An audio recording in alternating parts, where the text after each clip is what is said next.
Hello, Internet. Welcome back. Thank you for your patience as we had some audio issues there. We're going to start over so that you don't miss anything at all. My name is Russ Andes, and I will be your host today alongside Kenna Klosterman, and we are very excited to introduce Ms. Porter Gale. Porter, how are you doing this morning? I am great, Kenna and Russ. It's so great to be here for day 3. It's been an exciting workshop, and I can't wait to get started because we have a lot of amazing guests today. Excuse me, frog in my throat. Awesome. Well, we have not only wonderful guests that you've brought, but we have our fabulous 6-person studio audience of entrepreneurs who have been taking in so much from the past 2 days, representing everybody out there that is doing the same. And we would love to go down the line, introduce each of you again, and again, let us know where you're joining us from, your name, where we can find you online. But more importantly, what are some of the key things that you have taken away in the first 2 days? We still have a full day. And what's maybe the first thing that you're going to do with your business or things that you have actually already done during this course? Well, my name is Larissa Long. I'm from the Seattle area. I live in North Bend. And I have a fashion magazine. It's a digital online magazine, poshymagazine.com. And it is Seattle's first monthly fashion magazine. That's focused on Seattle fashion. And this workshop has been so amazing that I'm going to use everything. Like, even the things that I knew have been amplified. And, you know, I just feel like I have gained so much from this that I can't even thank you enough, Porter. I'm just so excited to be a part of this. You're going to make me cry. My name is Michelle Pearson, and I'm in the early stages of an idea planning a site to sort of an online magazine for the yoga community in Seattle. And because I'm in the early stages, I really appreciate the information I've been getting from the class because it's going to save me tons of time with planning. I sort of felt like I was in a bit of a fog with just prioritizing how to use my efforts best. And so I'm getting a lot more clear on that. Thanks. Hi there, my name is Dan. I'm the founder of myonlinetechguy.com, and my site is all about breaking down complex technology tasks and breaking them down into little bite-sized pieces that you can better understand. And a quick thank you to the internet. After yesterday's show, we got a lot of feedback. I got a lot of little reports and a lot of thank yous for showcasing it, and also a few little bug reports that I've already ironed out. And I'm very happy to announce that also I got a few sales for the first time ever. So thank you to Creative Live and the internet. Very excited, and I just can't wait to showcase more videos, and this is going to be a blast. So thanks again. Dan, that's what we love to hear here, is to actually see you guys put the things that you're learning into action in real time. So not just when you go home and you start thinking about it, now. So congratulations and Thank kudos. you so much. And we want to hear your stories out there online too. Jeff. Hi, my name is Jeff Skultz. I'm the founder of Golden Goods. One of the things Porter talks about is tell your brand story. So I'll very quickly tell one that happened after class yesterday. I had a client meeting, and people always tell us, oh, it's a fashion t-shirt company. People always tell us we make their favorite t-shirt. I went and had a client meeting, and he said, you know, I've got hundreds of shirts in my closet, but the Golden Goods shirt that I have from you is on a hanger. And so it's nice to know that we're hanger worthy. What I've taken away from this class is so many things, but I really liked the message and the takeaway of find those pain points and then express them with clarity and conviction, and whether that was Soma or Spanx. I mean, there's 2 excellent examples that I think we can all take to heart. You guys can like us over on the internet at facebook.com, Golden Goods, and thank you for having me. Good morning, I'm Tracy Birdsall. I am a Los Angeles-based photographer and the founder of Love12.com. It's a place where women can reestablish a good relationship with their bodies after they've experienced cancer through vintage-style pinup photography. And I want to thank the few people that reached out yesterday to talk about their personal stories. Like, you brought me to tears.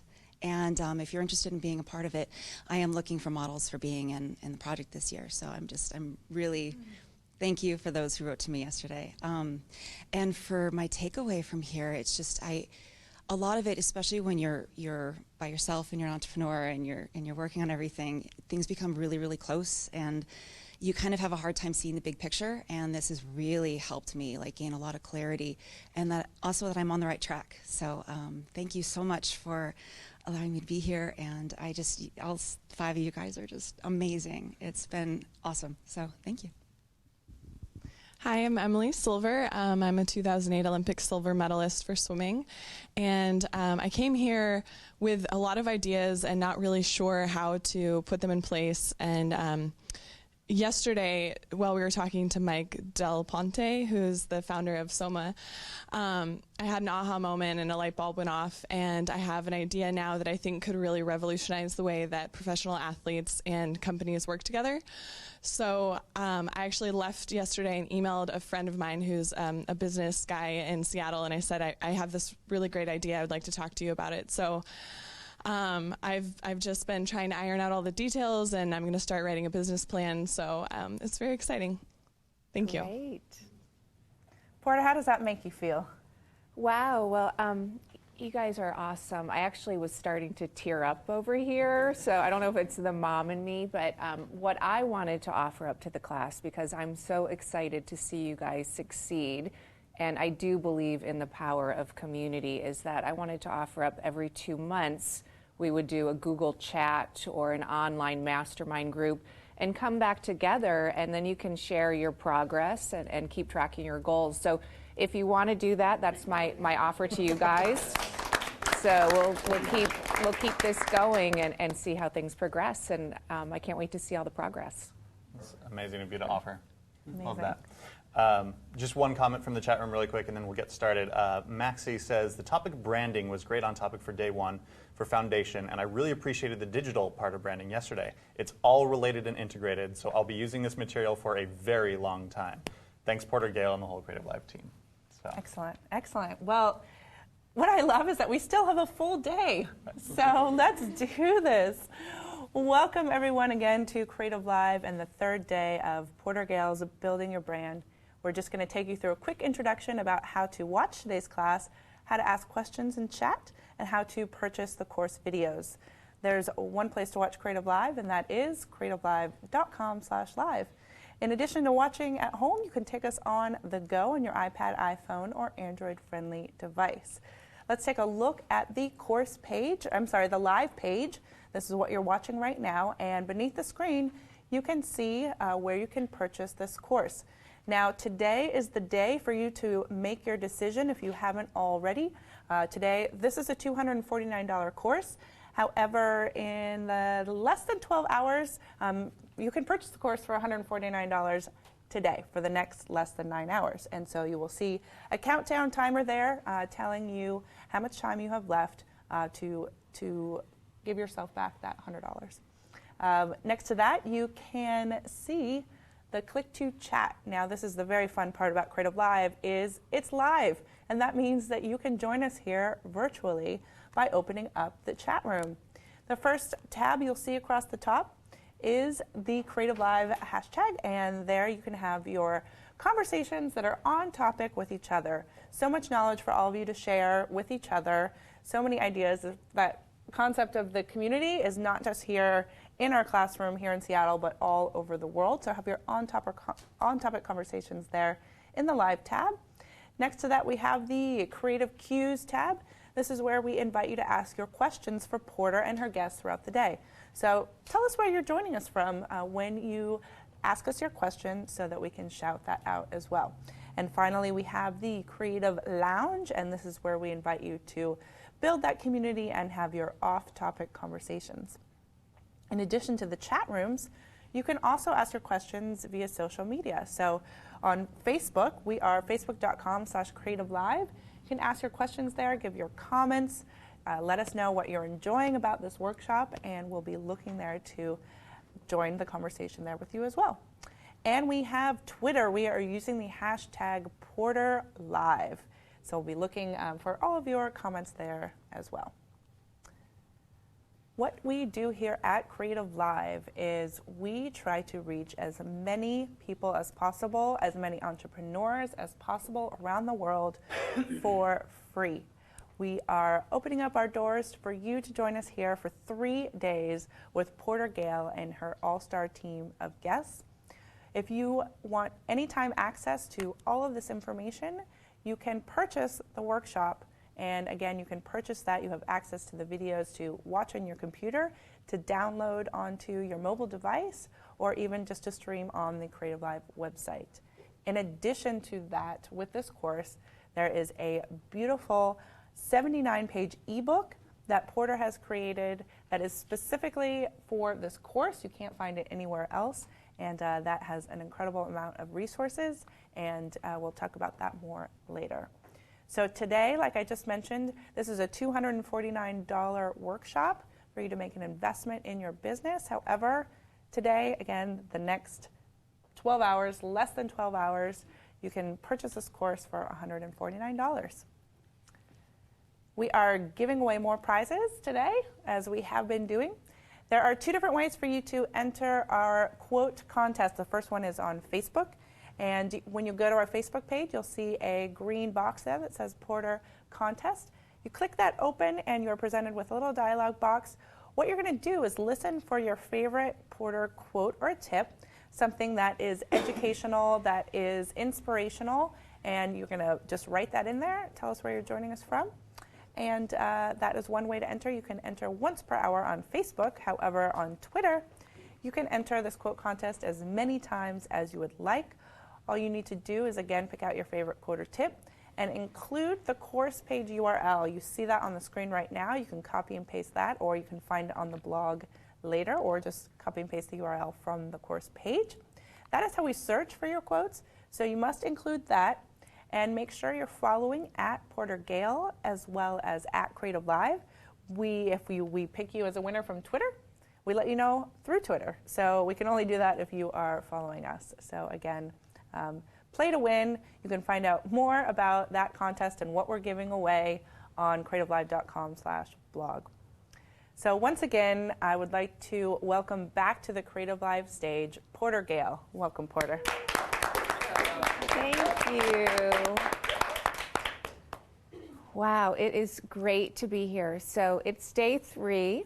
We have an action-packed agenda. We are going to talk about partnership marketing. We're going to talk about social media. We are also going to talk about experiential design.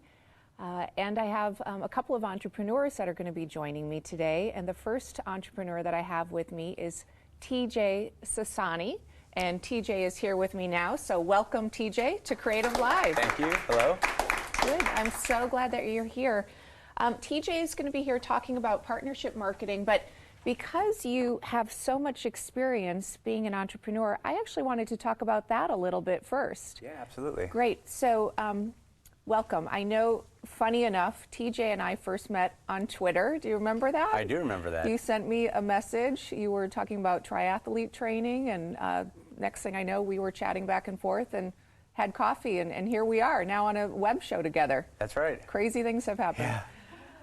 TJ runs an amazing company called Zozy, but from what I know from our past conversations, you've actually been an entrepreneur all your life, right? Yeah, in and out, yeah. So I actually, funny enough, started my first business when I was 12 years old, and it was a sporting card memorabilia business, and baseball cards and different types of merchandise. And it was supremely ironic because I was terrible at any sport that involved the ball. But I thought if I can't play them, I'll collect them. So I started off collecting, and then my dad and I ended up starting this business, and it grew from just going to a couple local flea markets with their own personal inventory to eventually, after a few years, we ended up buying out a local card shop. And to this day, I still have, I think, several U-Haul trucks full of memorabilia that is sitting somewhere in an attic. But that was my first. That's so funny. First And so business, you were selling, buying and selling cards and all sorts of things? Yep. Is there one moment where you thought that this was what you wanted to do and you were so inspired? Like, do you remember a sale that you made when you were 12 or 13? Well, it's funny. I don't, but my mom does, and she jokes about this, which was around that time we walked into this really big sporting goods chain in my local sort of area, and she said, "Oh boy, if you keep this up, one day you're going to work here." And I said, one day I'm going to own this place. And she like still tells that story, but it was always something I was just interested in. Yeah, but that was Great. So now you've stayed kind of in the sporting and adventure space. So tell me a little bit about Zozy, your company that you're running now. Yeah, absolutely. So Zozy is an experiential marketplace, and the way we think about it, there are 3 buckets. So there's inspiration, commerce, and technology. And starting with commerce, we have 3 different product lines, and the first one is local experiences. So those are things like kayaking and oyster tasting, or learning to sail, or sip and cycling in Napa or Sonoma.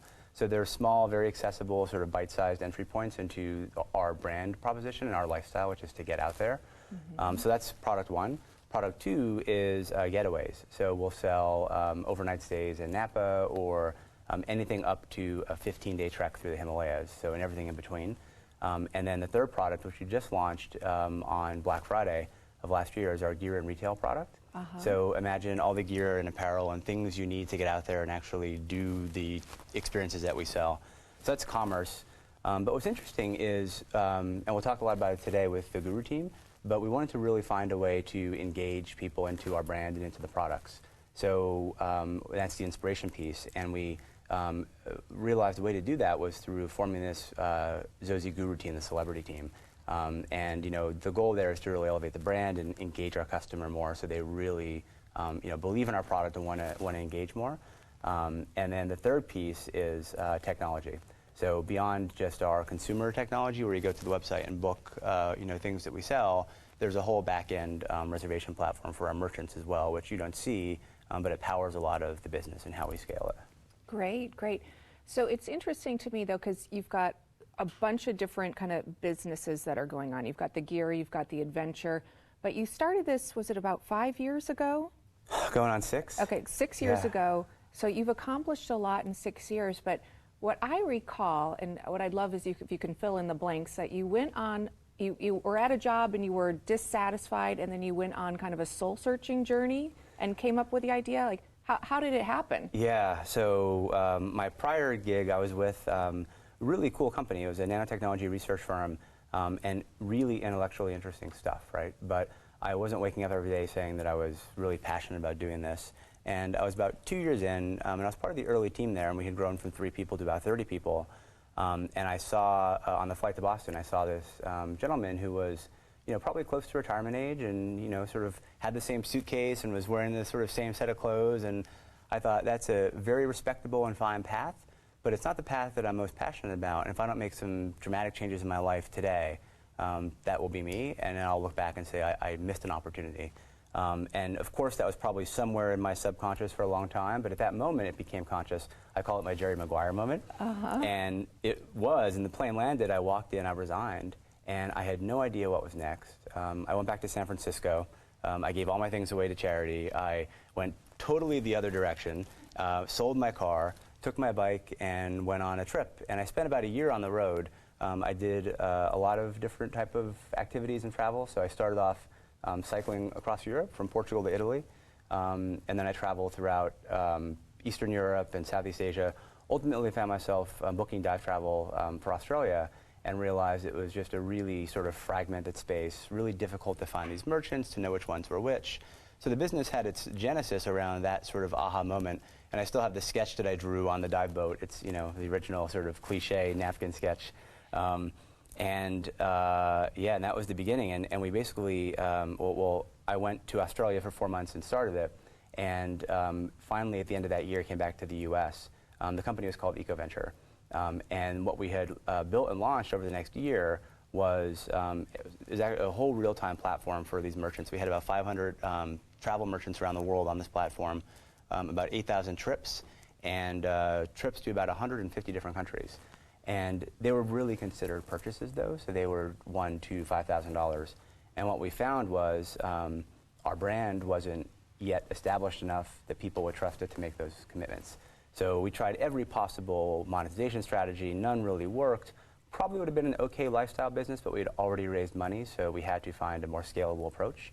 And then around the end of 2009, we started realizing that we need to change the model a bit. Great, great. Well, what I love, TJ, is that you really cleared everything away and you focused on finding your passion.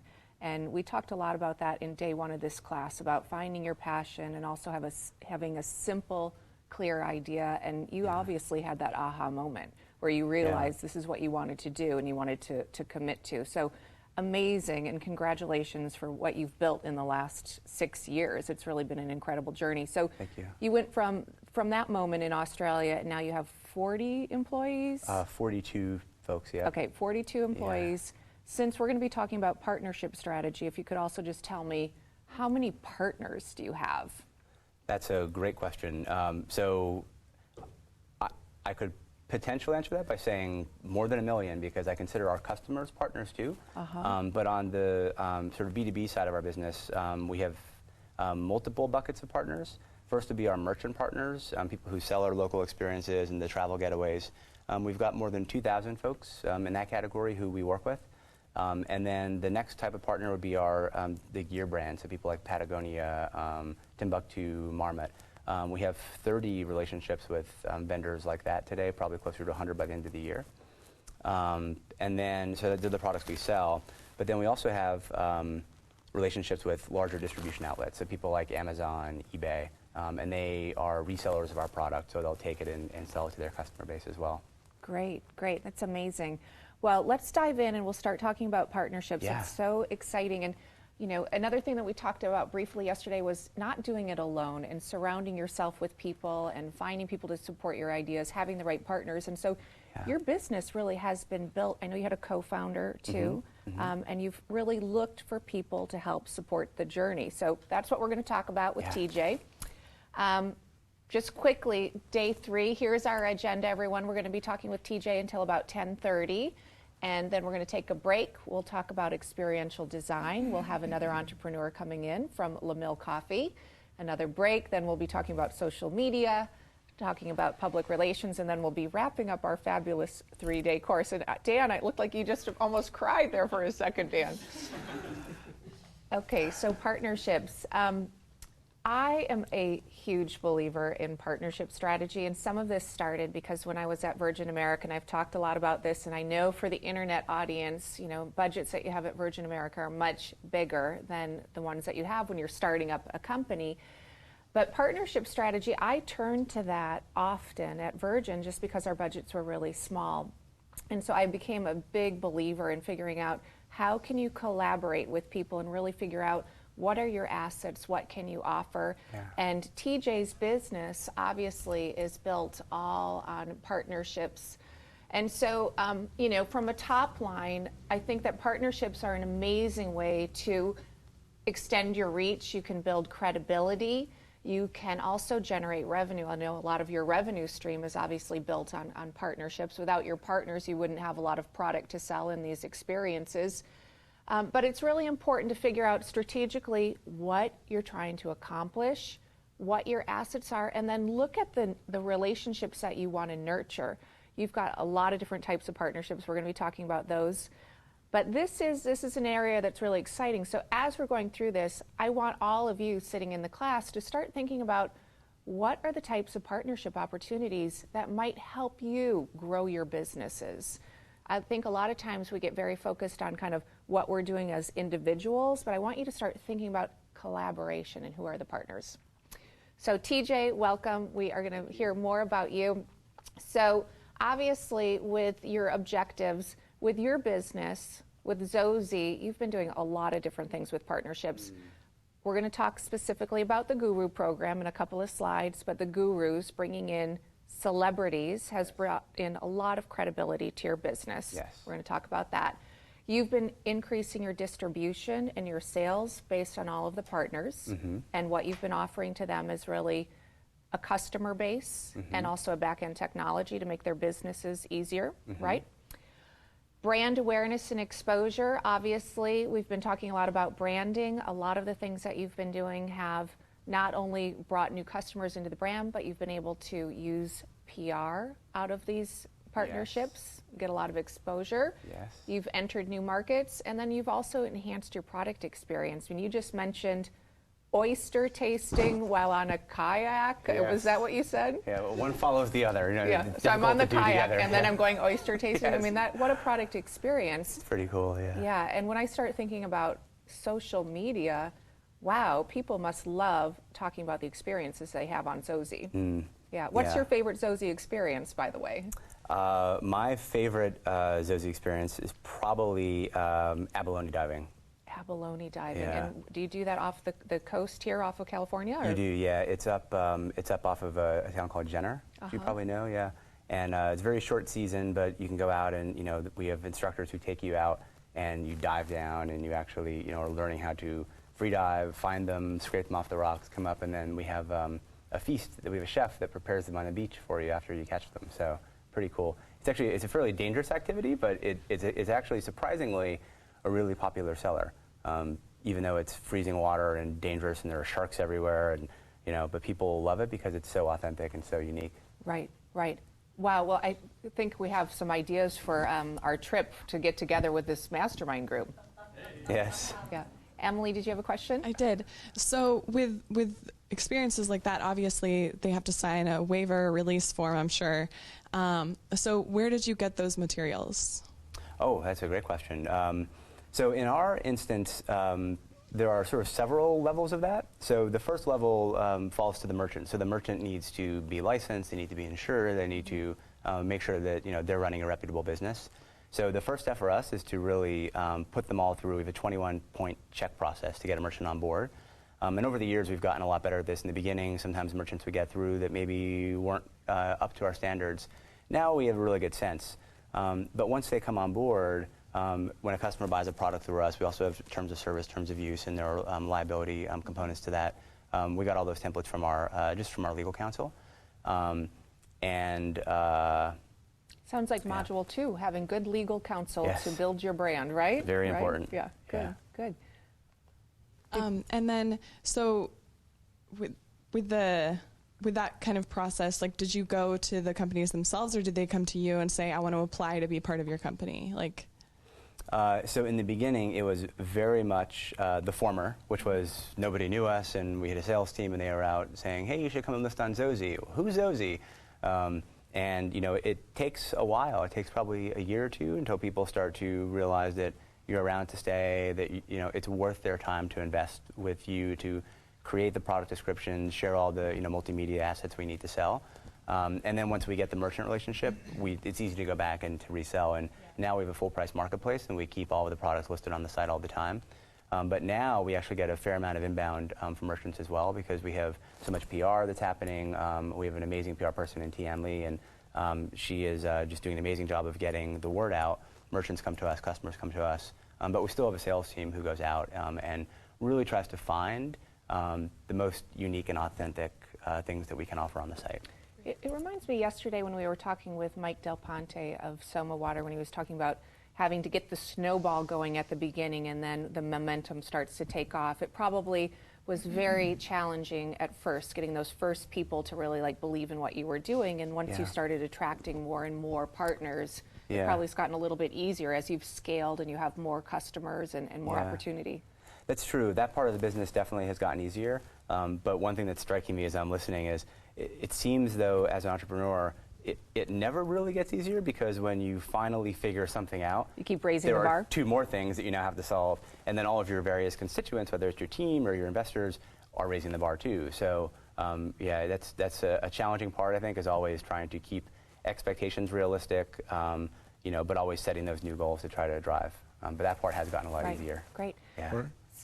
One question, Jeff? Just one quick question. You know, scalability. As you scale, how do you vet? Because, you know, with more things coming in, how do you make sure that things are Zozy worthy? Yeah, that's a great question. And I can tell a story which I think is actually interesting, because it's a really pivotal part of our evolution. So when we first switched from EcoVenture to Zozy in April of 2010, we were really riding sort of the local commerce wave, because we knew local was hot, we can raise money, we can get a lot of customers, we can attract a lot of merchants. But it happened so quickly that our brand proposition got really diluted. And one day I woke up and it sort of hit me in a day, even though it's happening incrementally.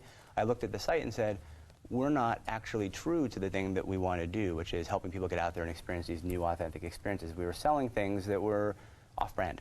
So I got the entire team together. We ordered a bunch of pizza and got a bunch of beer, and we sat around this brand matrix one evening. And on the x-axis was revenue contribution. On the y-axis was brand fit.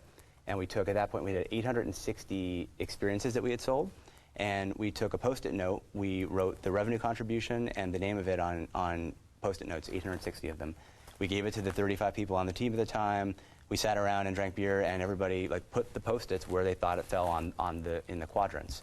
And what was amazing was when we got to the end of the exercise, the things that were most on brand were actually also the best sellers in 95% of the cases. So but all these other things that we were putting up weren't really selling. So that was a really pivotal moment to get my team to really sort of rally around this brand proposition. And then, that was a big step, because in my head I always sort of knew what it was, but communicating that was hard. And once that was in place, the process of vetting and finding new merchants became a lot easier, because the sales team had a much better understanding of what we wanted to sell and what our customers would like. And frankly, they're compensated on commission, so it makes sense to get the most on-brand things from the best merchants, because that's what's going to earn them the most money. So that was pretty interesting. Well, I imagine like all of our businesses, using crowdsourcing in terms of, even for you, like reviews and what have you, allows that to vet itself naturally in terms of rank ordering based on customer experience, and we talked about that as relates to Dan's business, taking advantage of things like that. So yeah, great. Yeah. One thing I wanted to just ask to clarify on that, because I love what I hear you're saying, is that there was this brand fit, and that the ones that had the brand fit were actually more revenue producing. What criteria did you use to define the Zosie brand? What were you using as a filter? Yeah, that's a great and very tough question. And to some extent, we still, on certain new product lines, we wonder. But on the experience side of the equation, we looked at things that were typically either active, outdoor, or in some way what we call, quote, experiential.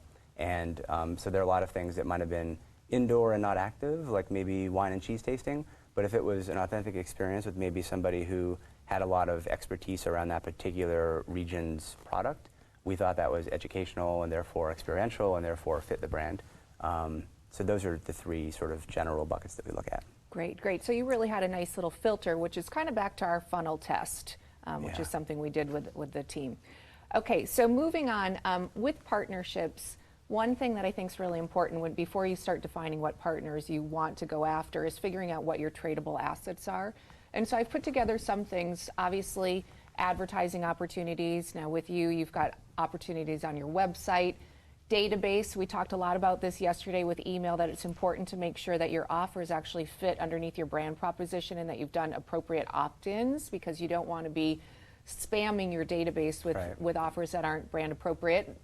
Event integration, obviously in TJ's business, they're doing lots of events. I can think about some events that are happening in some of your businesses too, where that's a great opportunity where you can say, I'll incorporate you into this event for exposure. For you, you actually have product opportunities where you can be developing products around the group gurus or all sorts of things. Content integration, videos are a great way to integrate partners. Endorsements, different things where you might be endorsing someone back. It can actually add credibility back and forth for both of the partners. And in your situation, I know because we've talked about this, and I've actually brought a guru to the table with TJ, so I know that you guys, because you didn't have a lot of cash to pay a lot of these celebrities, that you actually did some equity deals with them, which is similar to what we talked about with advisor boards when we were talking about giving advisors stock options. So we'll talk more about that, but I know that's how you secured a lot of your gurus, right? That's right. Okay, and then of course cash is something, but what I like to think about partnerships, actually, I think that they work better if they're a non-cash partnership and they're actually based on shared relationships. Okay? I'd actually love to tell just a quick anecdote too on the tradable asset piece and how important this is. So we had a really big failure in a potential partnership a few years ago. And they shall remain nameless, but it was a very large, relevant media company. And we went through a process, it was about a year. And we had done an actual really good job of defining what the assets were, what were the benefits for both parties. Probably too good of a job. It took a long time. Big companies move slowly. But we had this thing built down all the way to the financial model level of, where is the economic value going to come from this partnership? Legal contracts completely ready to go, ready to sign. And at the last minute, as sort of common with these larger partners, they started to, nibble back some of the terms towards the end and negotiate a bit. But it was such a dramatic departure from our original proposal that having all this defined up front enabled us to look at it really objectively and say, wow, we thought we were going to get X number of subscribers and Y amount of revenue per month out of this thing. And, our cost is to develop all this custom technology and develop all these custom brand products. And when the new proposal was put in front of us, it was so different and the economic value didn't meet the cost. And we were able to confidently say, hey, we're not going to do this deal. We had the support of our investors, and up to this point we put a lot of stake in it. But because we had defined it, people believed it was the right call. We thought maybe there was a chance they would come back and do the original deal, but they didn't. But in the end, it was great because in retrospect, had we actually put all the effort into that partnership, last year would have been primarily focused on developing out all these custom components. Instead of doing that and developing out this other company's product, we focused on our own. Right. And in a lot of ways, it was a riskier proposition, but it worked out, and we had a great year, launched a lot of new products. Right. And now everybody looks back and says, wow, what a great move. But this was the process that enabled us to make that call really, really in a quantifiable way. Right, right. And I love that. So what I'm hearing is that you weren't blindly going in. You actually figured out this is the value of the partnerships on side A and the value on partnerships on B, Yeah. and making sure that they really were fair terms, which, Yeah. in a relationship, you need to make sure that it is fair and equitable. So I Yeah. love that story. That's a perfect example. And by the way, we went in blindly a lot in the early days because you're just happy to get a partner. Right. But you learn your lessons quickly on that one, Right. too. And I think that some of that, too, is getting to the point where you actually are valuing what you're bringing to the table. And, you don't want to be taken advantage of, but you also want to be fair and recognize that, hey, I can bring value to this other group because I've got X, Y, and Z. Mm-hmm. I think that in partnership strategy, there's also places where it's important to see if there are third parties that can help you. Potentially, we'll talk a little bit about agents. I know that you've worked with CAA to get contact with some celebrities. There's business managers, sales teams we've talked about in some of your businesses that you might want to look for sales team to sell media. But looking at, are there people that or people in your network who can help you find these partnerships? And part of being entrepreneurial is actually asking for help, but nurturing these relationships and helping the other people in your network so that they're going to want to help you. But I think that in your case, because it came back to passion, that people could see your passion for what you were doing, you probably had more people saying, yeah, I want to get involved in that, and that makes sense. I want to be active. I want to live life, and I see what TJ is trying to accomplish, right? Correct. Okay, so moving on, what we did, and just giving you an example, for Virgin America, we did have a wish list, and I put some criteria together. So every company is going to have different criteria, but for us, we wanted partners that were tech savvy because we were going for a tech savvy audience. So again, knowing what your target audience is and what you're trying to do.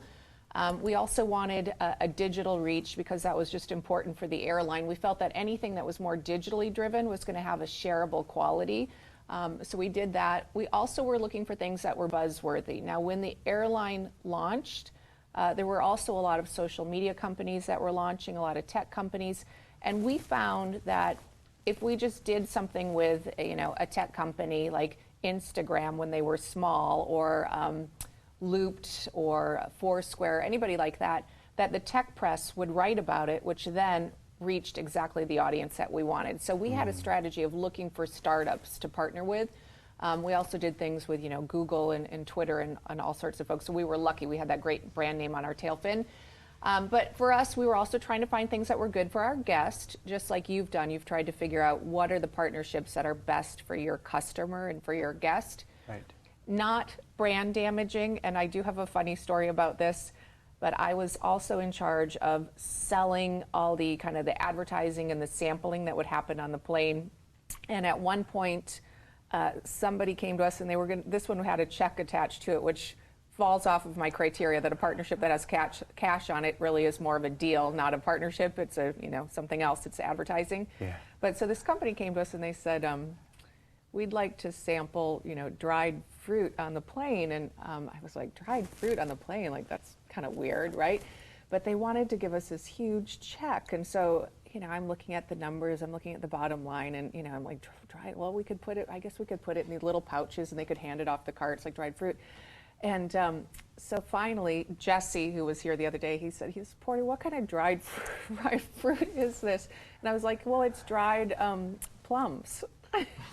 And he's like, Porty, that's prunes. We are not sampling prunes on the plane. Total not brand fit, not cool, not hip, like not appropriate. But like, the cash, I was like, oh, we just could take the cash, right? But so you really don't want to do things that are brand damaging, right? So, prune sampling on an airplane is not a good idea. It doesn't matter how much people pay you, right? That was a bad brand fit. But the point is that you have to have integrity and not let the dollars sway you. And it's hard when you're a startup, right? You're you're looking at the money, and your example too of almost doing that media partnership because you probably wanted the reach and the exposure, but you got to know when to say no, right? Yep.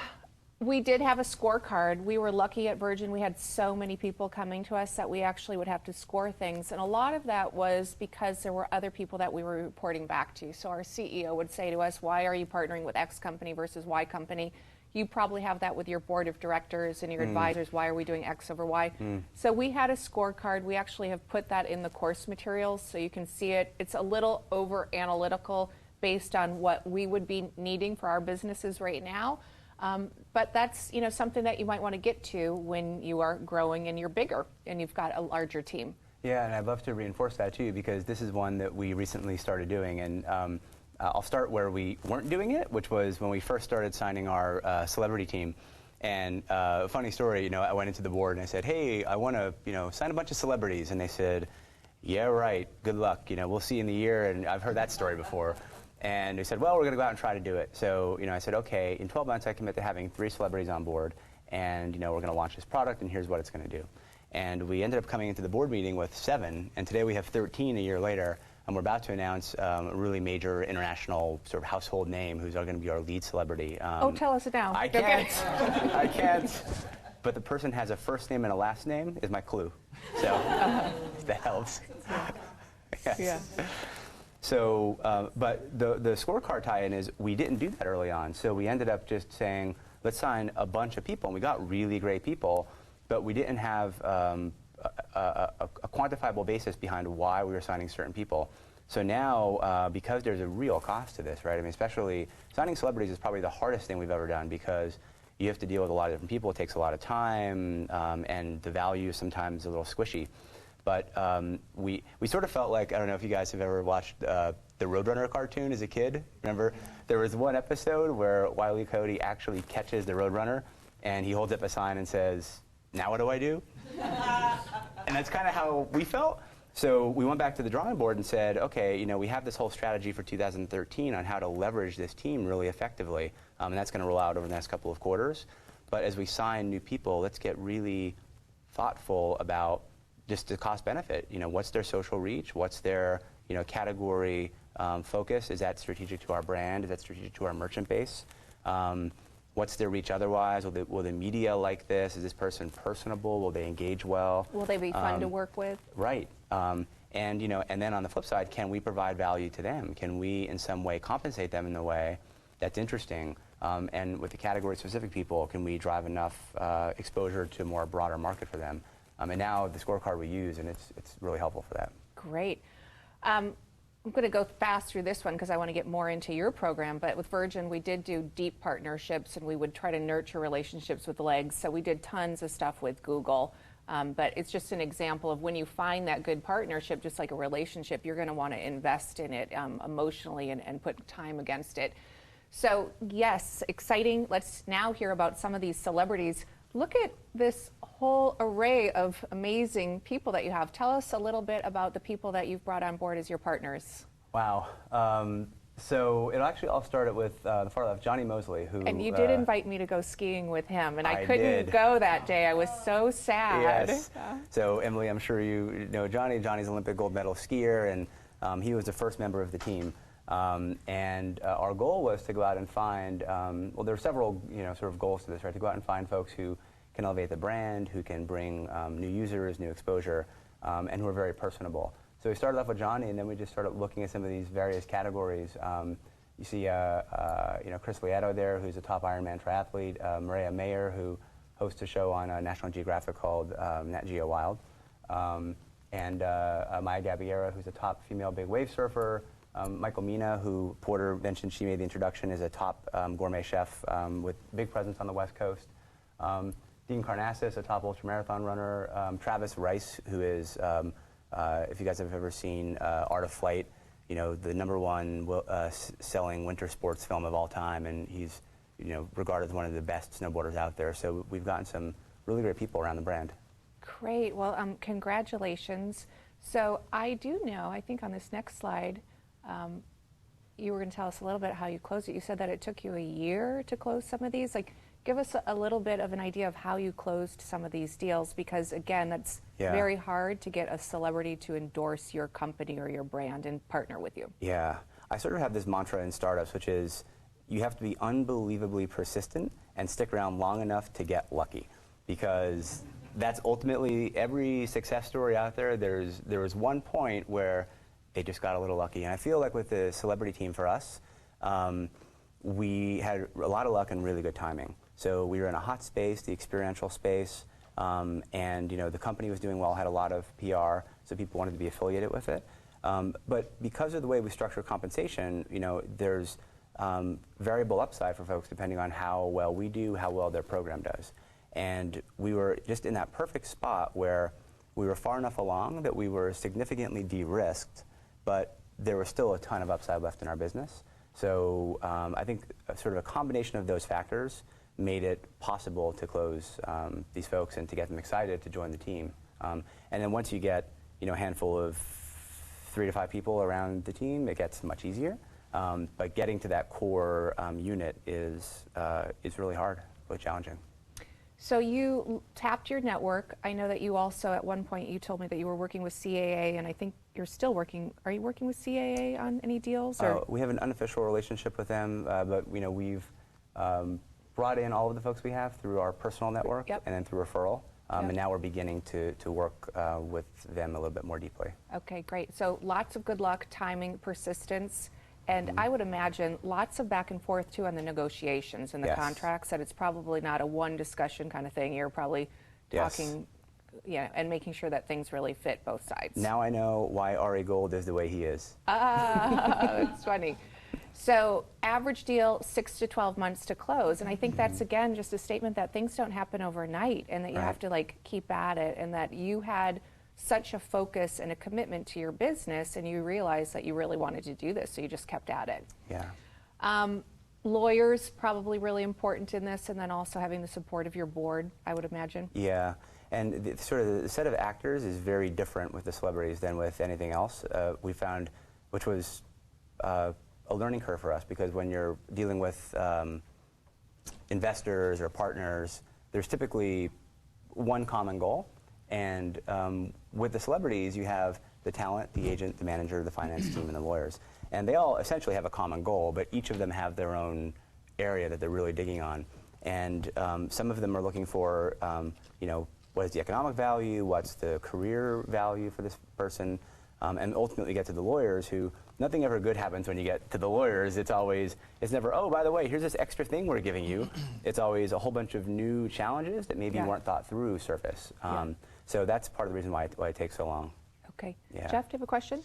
Yeah, I was wondering how you defined, you spoke about a little bit, the thread that binds it, and what's the brand story you want the celebrities to amplify, because it seems like your vision is to live experientially, and that's everything from food to exercise to et cetera, and yet most of your celebrities were sports oriented, with the exception of Michael Mina, which I think is great. Yeah. Are you planning to sort of broaden that, because that would help amplify that live experientially aspect of what you're doing? Yeah, we are broadening that a little bit, and we're in talks with several folks that are sort of out of the sport focus category, but 80% of what we sell tends to be active or outdoor related, so I think you'll see the team maintain a similar composition to that over time.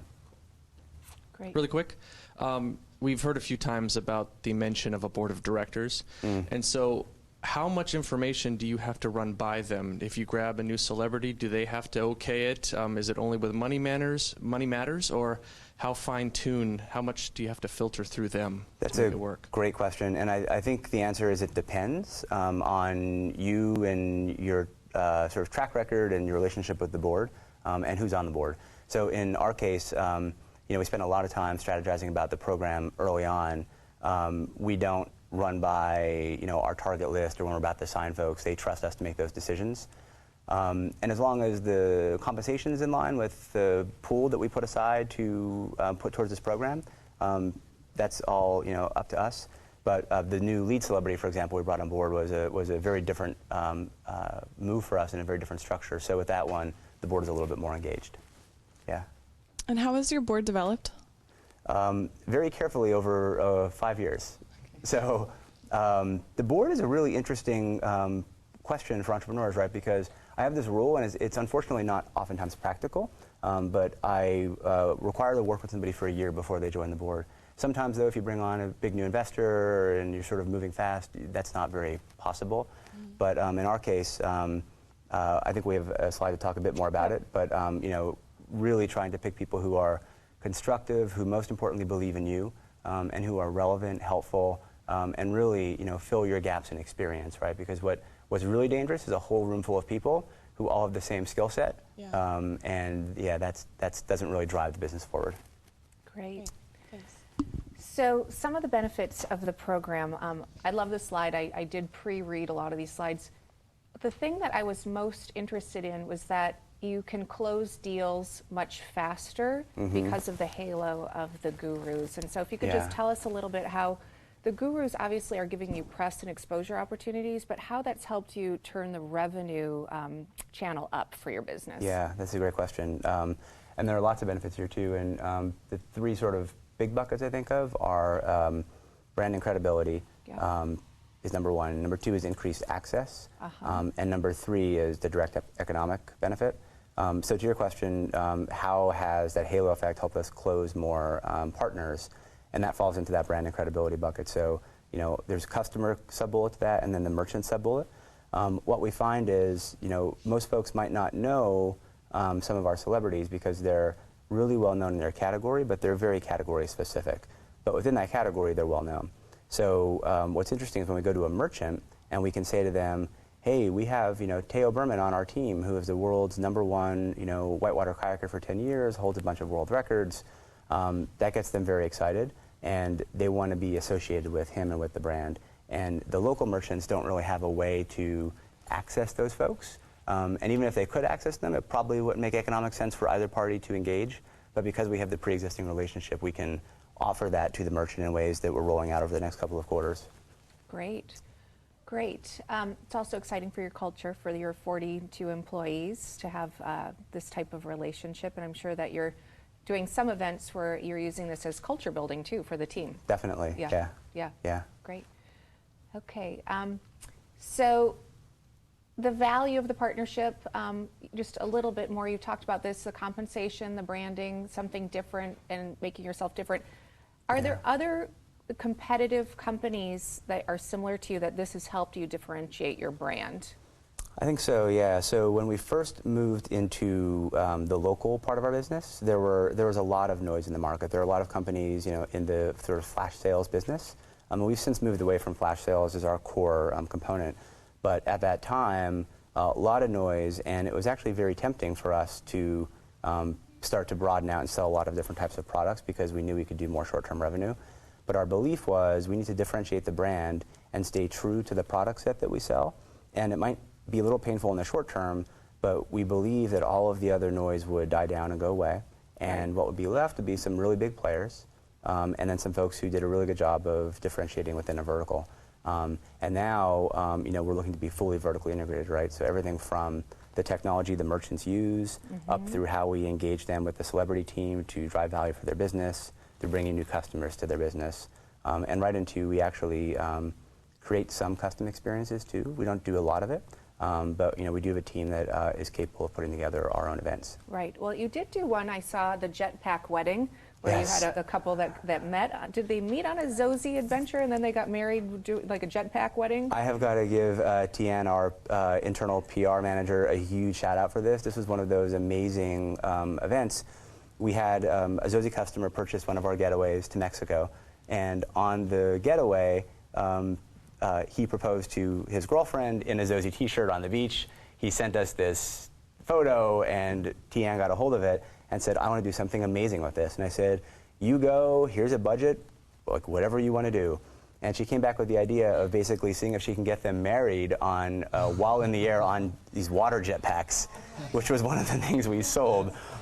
And it was an unbelievable media sensation. We were the #2 story on Yahoo News for days on end.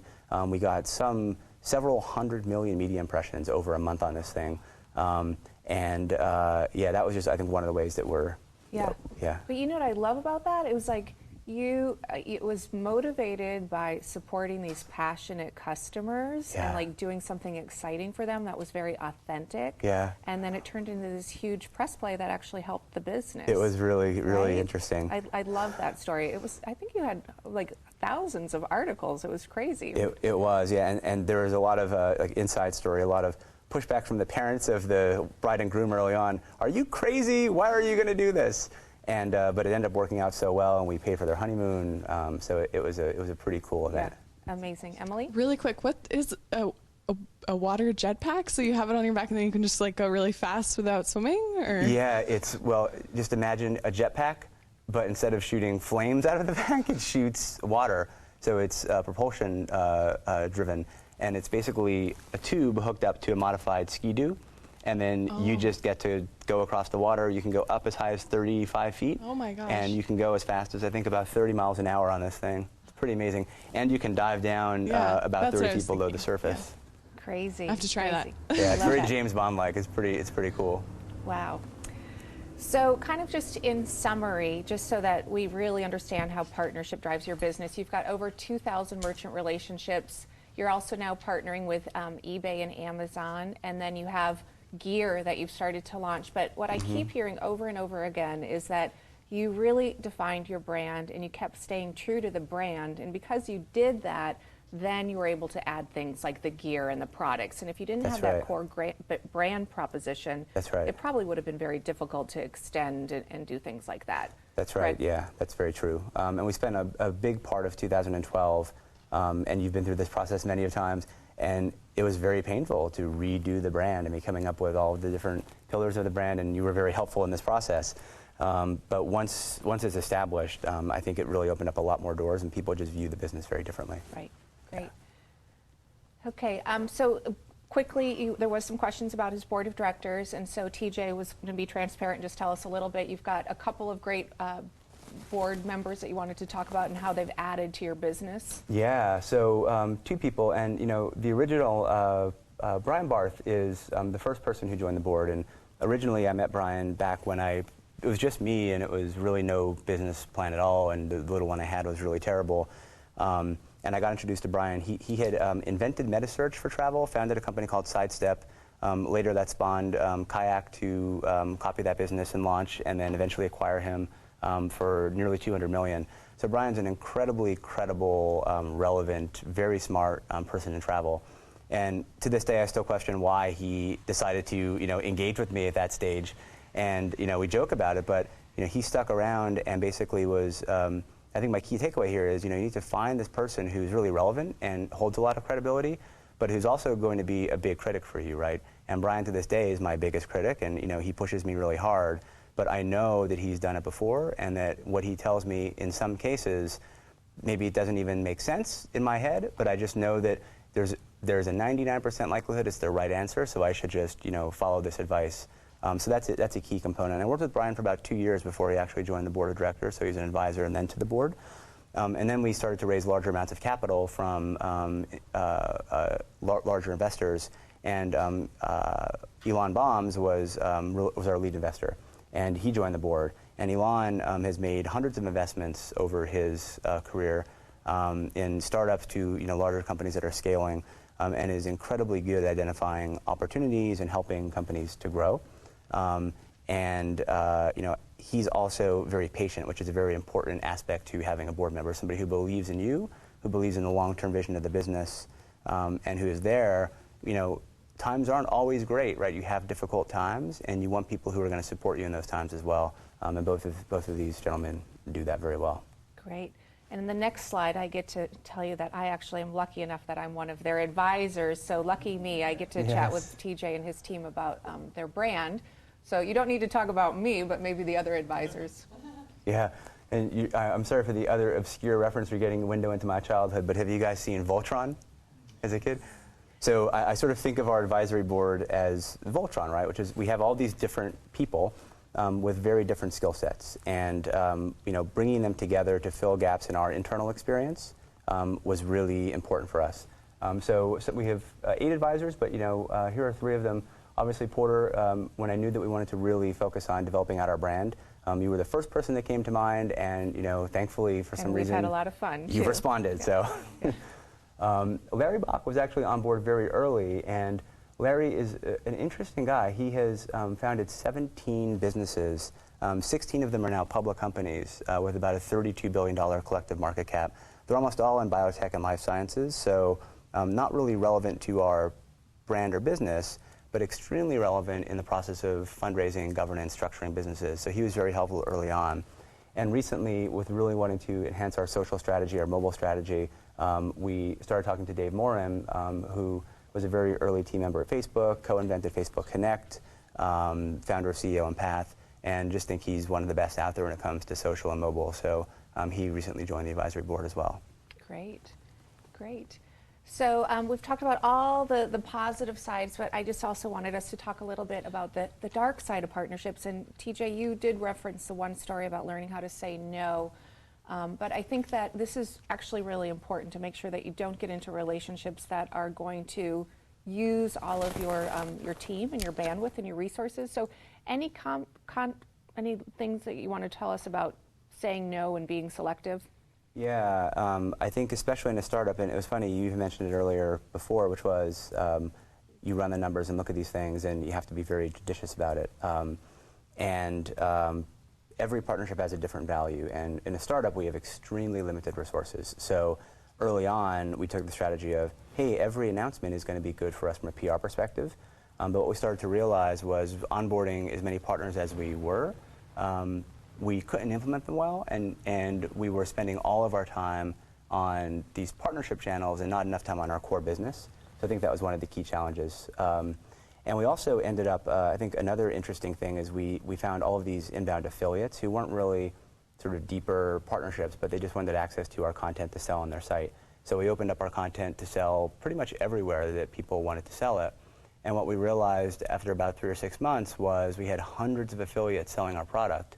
And it was pretty bad for our brand because most of them were selling on sites that did not have the same brand proposition, didn't have the same customer focus. So if somebody bought something on a partner site or through a partner site, they would still associate the Zozy brand with that product. And if they didn't service it properly, that would come back and be a negative impact. So we actually ended up cutting 99.9% of all of those affiliates. And it was a relatively small revenue contribution, the sort of long tail of the affiliates, but it was still a bit of an impact, and it was something we felt like we needed to do just to take more control of the experience. Right, right. Yeah.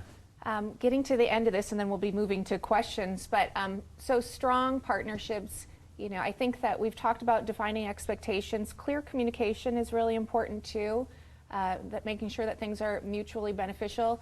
Really important, admitting faults if things go wrong. I think a lot of times, honesty is just the best policy, and things are going to go wrong.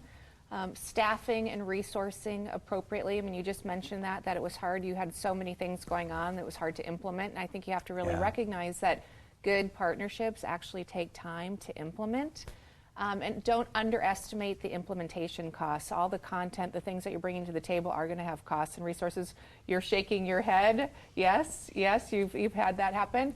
And also really defining how the brands are integrated, especially, you know, logos and messaging and all that stuff like you want to do up front.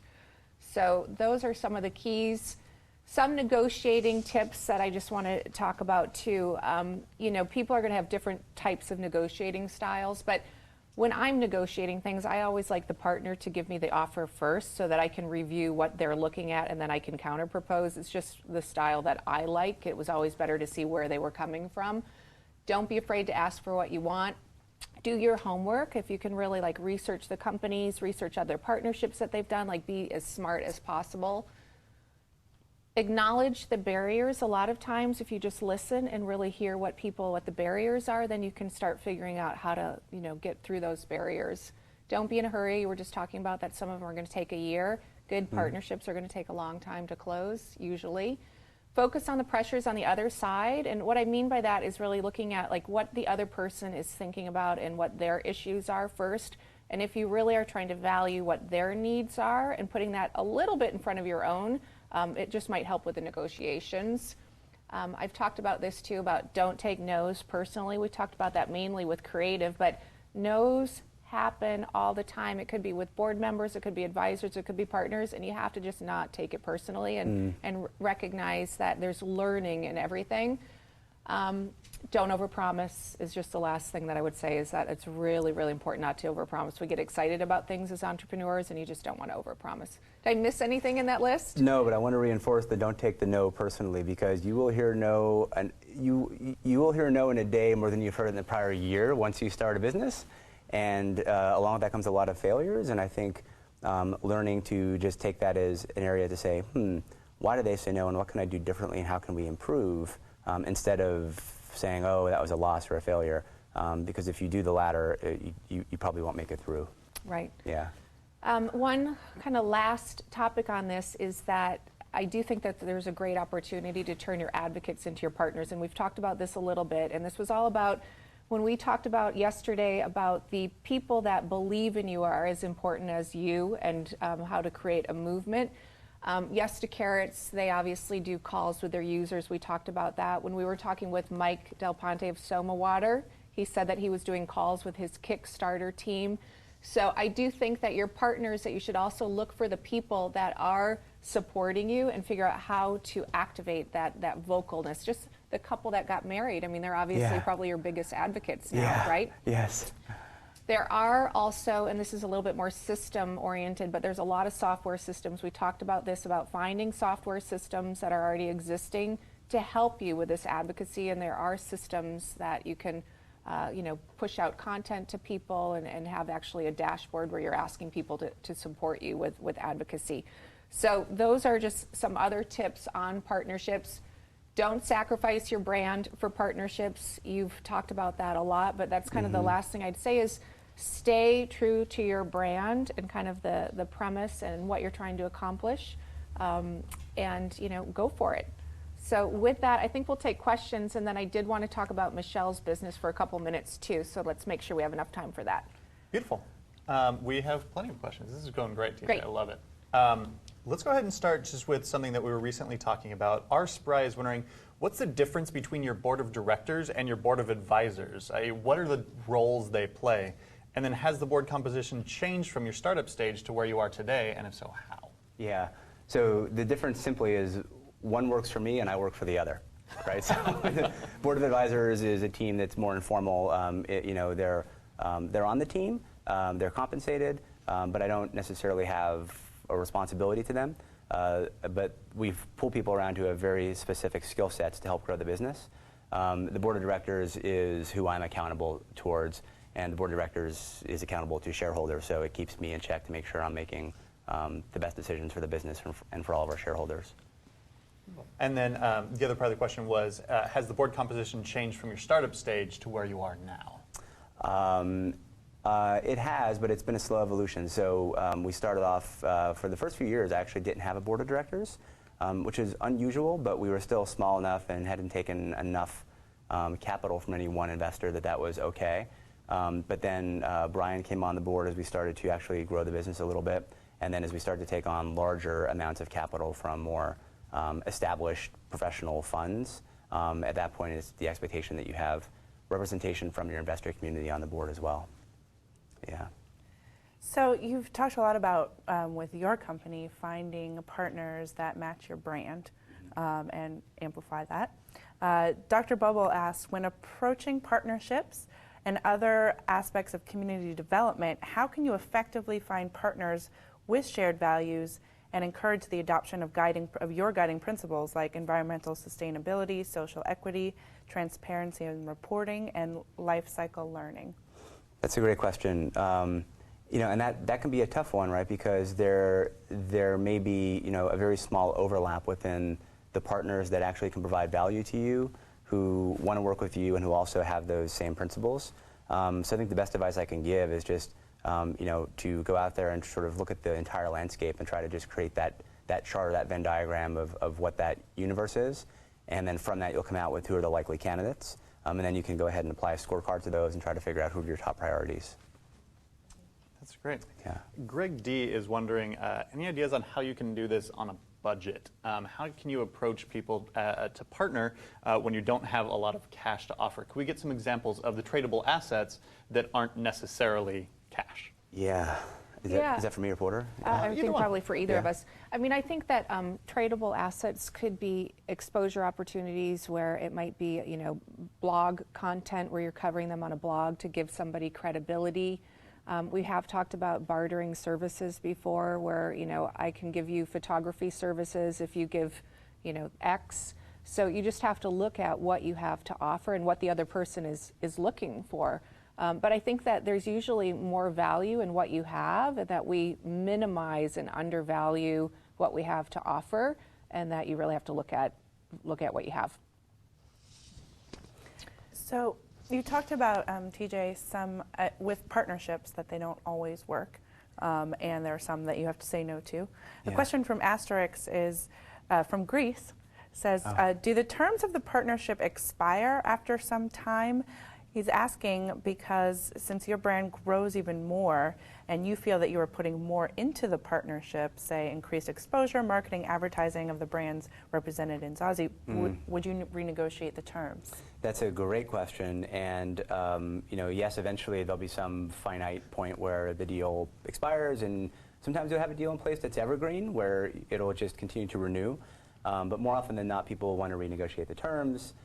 So it's very important, I think, especially as a small business, to think about what's the likely ramp of that partnership and where does it make sense to put that first contract expiration, because in the partnership deal that I mentioned before that we didn't do, what probably would have happened, it was a 2-year term, is if it was really successful and we had put in so much stock in, you know, metaphorically speaking, into this relationship, and it was really successful and a big part of our business, there would have absolutely been a really big negotiation where they would have increased the terms pretty substantially. So it's good to look ahead and think through how those things might work. Licensing deals oftentimes have that component, so yeah. You know what I wanted to do now is just take a couple minutes and brainstorm on Michelle's business and some potential partnership opportunities, because I think that would give the online community also some ideas too. So Michelle, if you can just, I know, but just for TJ's benefit, you're interested in the yoga community in Seattle. Tell us a little bit about what you're trying to accomplish.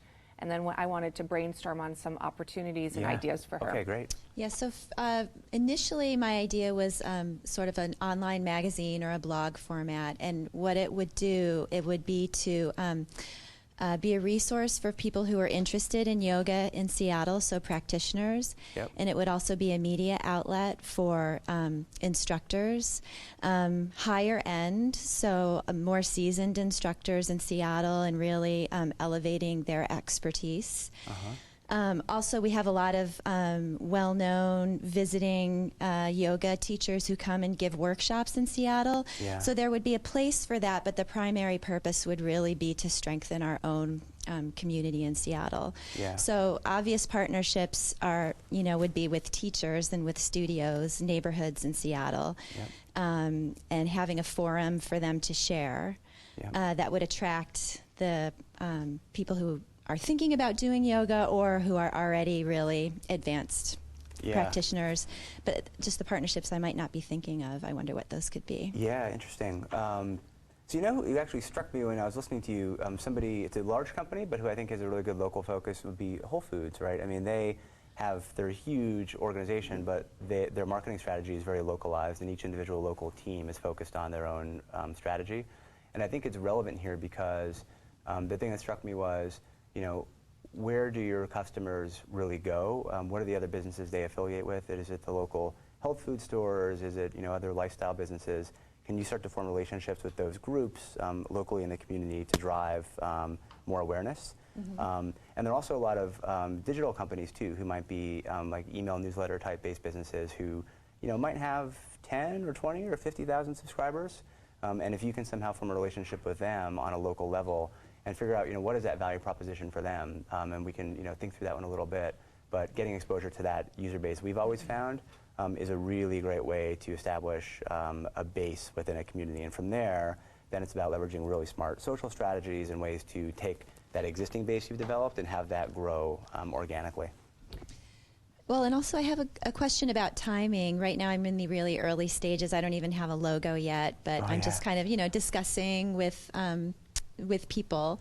And so what's good timing for going to companies like that? Well, what I would want to do first with you, Michelle, is you know, clearly define the business offering, and then I'd like to see you work on some partnerships that enhance your credibility in the space. So some of your blog content, offering it up to other sites that are going to put you as, you know, a credible expert in this area.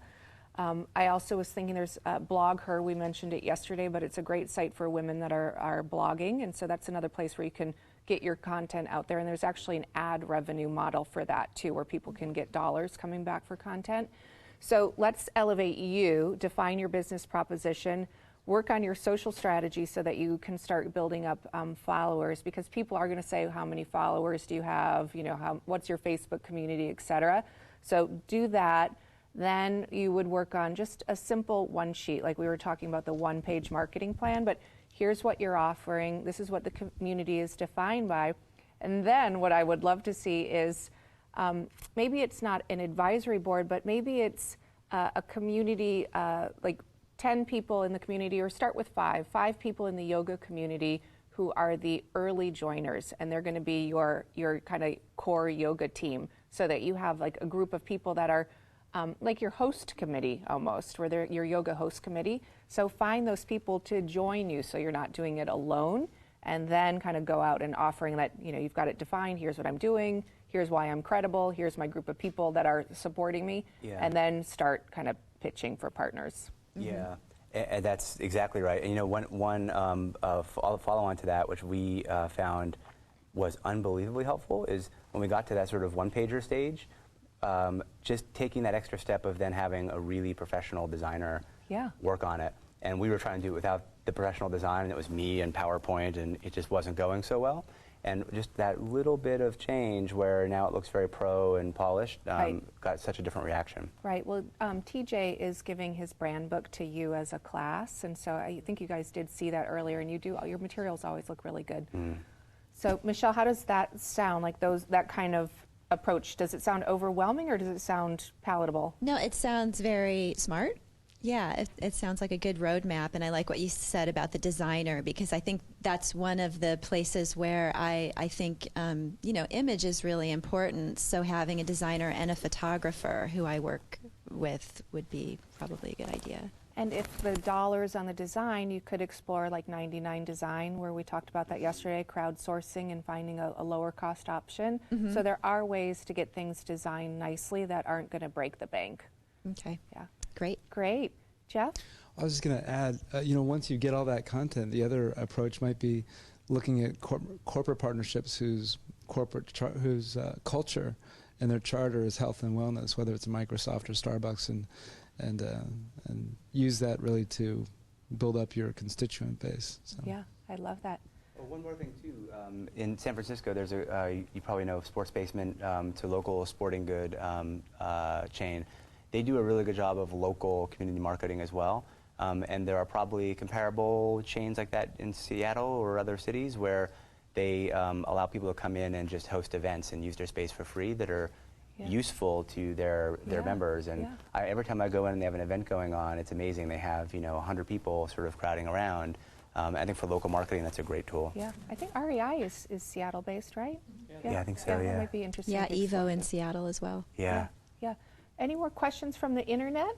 We do have a couple more, and we've just got a couple minutes, so it's perfect Okay. timing. Ikariyuki says, when working with celebrities or other brand advocates, do you lose a part of your creative control? How is that partnership, how do you work that partnership to make sure that they're getting what they want without giving up too much control? Yeah, that's an awesome question, actually. And I wouldn't say you lose creative control. I would just say there are more approvals to get to the final asset. And hopefully you've done a good enough job on the front end of bringing on people who have the same vision for the brand. So generally, the only time we run into issues is if we're trying to do, say, promotion with a celebrity that involves our partner ecosystem, and maybe one of the partners that we have lined up is competitive to a sponsor of the celebrity. That's the only time we really run into issues. Yeah.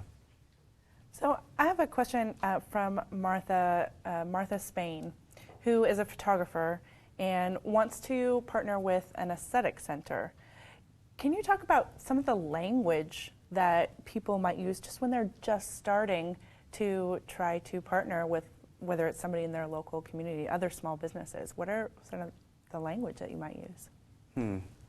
Well, I think that if you first defined your objectives, what you're trying to accomplish, and then your tradable assets, and also knew what your business proposition was, then it's going to be easier for you to talk about it. So then when you start the meeting, I would like to have this meeting because I'm trying to accomplish X. Yes. Some of the things that I have to offer are, ABC.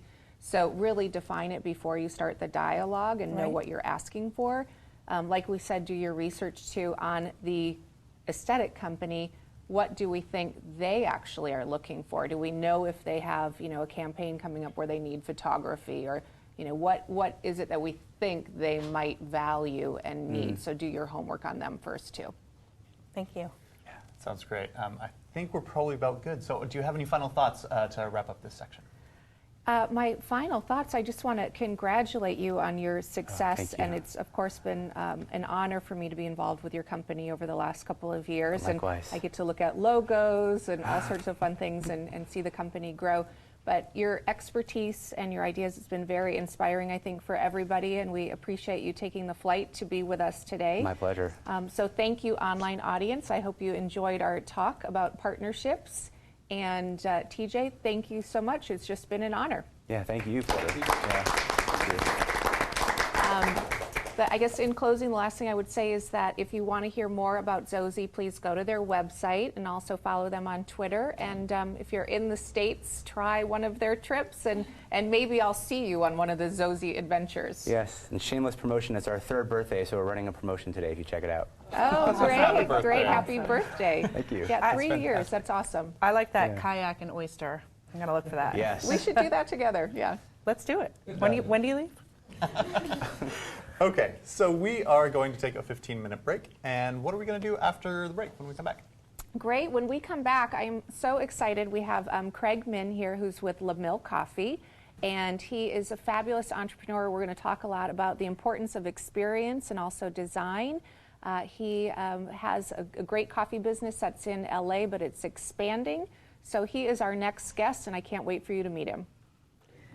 Great. Well, for those of you who may not have been with us in our pre-show, I was taking notes when you all were saying, or when our studio audience was talking about some of their biggest ahas, and I imagine that was resonating with so many of you. And what I loved was there's so many different ones.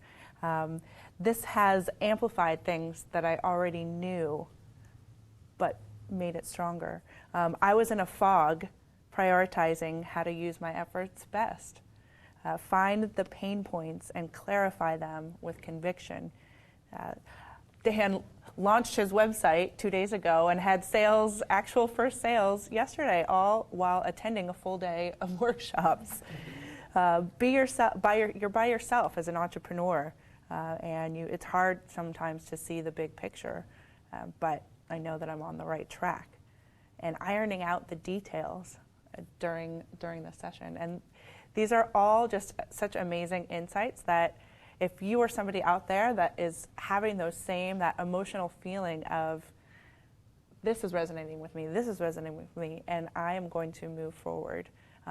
If that sounds like you now have, we're talking about partnership marketing, but you now have 12 modules that Porter is presenting to you. You have 12 partners so that you're not alone, so that you're not in a vacuum. This workshop, anytime access to those partners, imagine yourself a couple days ago when you didn't even know these partners existed, and imagine yourself 2 months from now when you need to make that phone call or have that insight again, and you have it right there with you when you purchase anytime access to this course. This is a $249 investment into your business. However, for the next, what are we at now, 10 and a half hours, there's a countdown timer right beneath there. You can own this for only $149. And $149 for 12 partners, that's a pretty incredible value.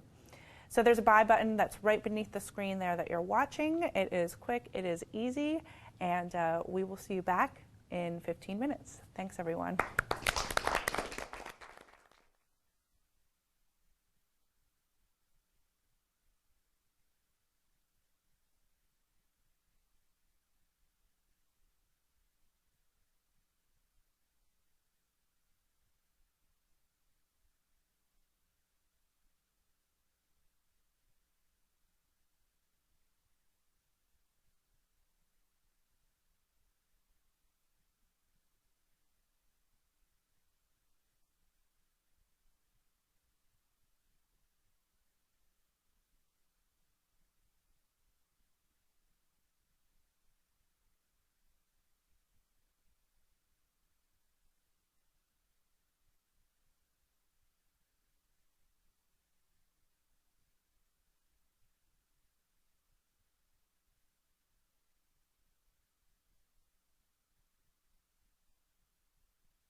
Welcome back, everyone, to Creative Live. We are on day 3 of Porter Gale's Building Your Brand.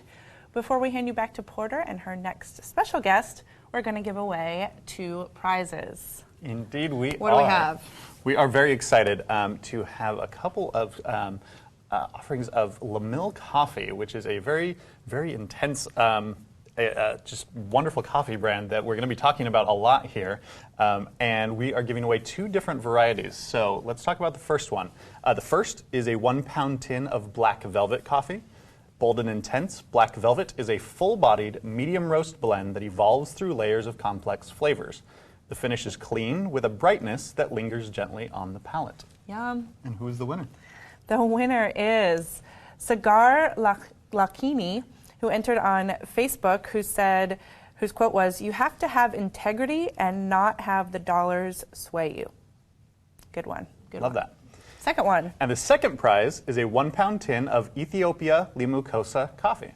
From the Jimma region in western Ethiopia, this fully washed coffee, grown at over 1,800 meters above sea level, produces a deep, intense, juicy mouthfeel with floral and candy notes, as well as notes of tangerine.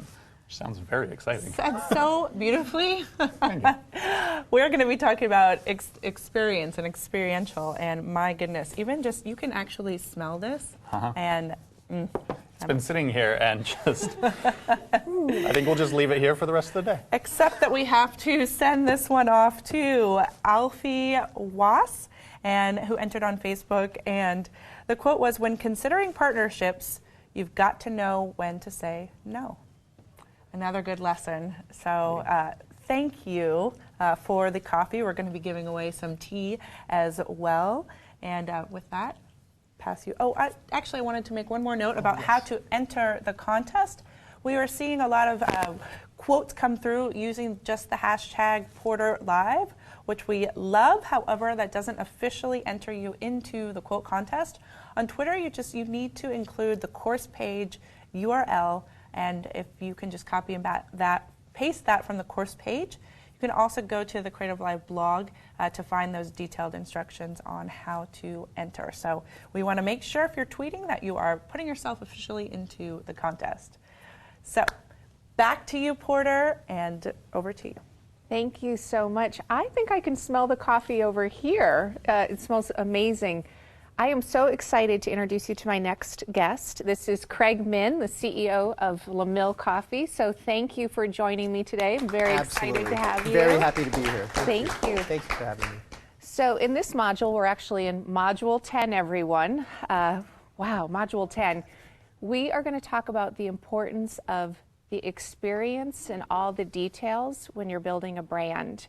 And I was fortunate enough that I met Craig about maybe a year ago through my celebrity chef that I know, because Craig has a very high-end coffee company and also a couple of coffee locations. But I want to talk about the background and how you got into the business first and hear your entrepreneur story before we move into that. Great. So I had the good fortune, we interviewed you for the course book that we put together. Your dad was in the coffee business, and you started visiting the roastery when you were 12. Is that? It's just Tell me about normal that. family business, and you're a 12-year-old kid, smooth floors, and in a large warehouse. And my first encounter was like the sizzling, and this crackling, and this aroma, and just a curiosity. And you walk over, and I had some coffee experiences before that, but that's just when I fell in love.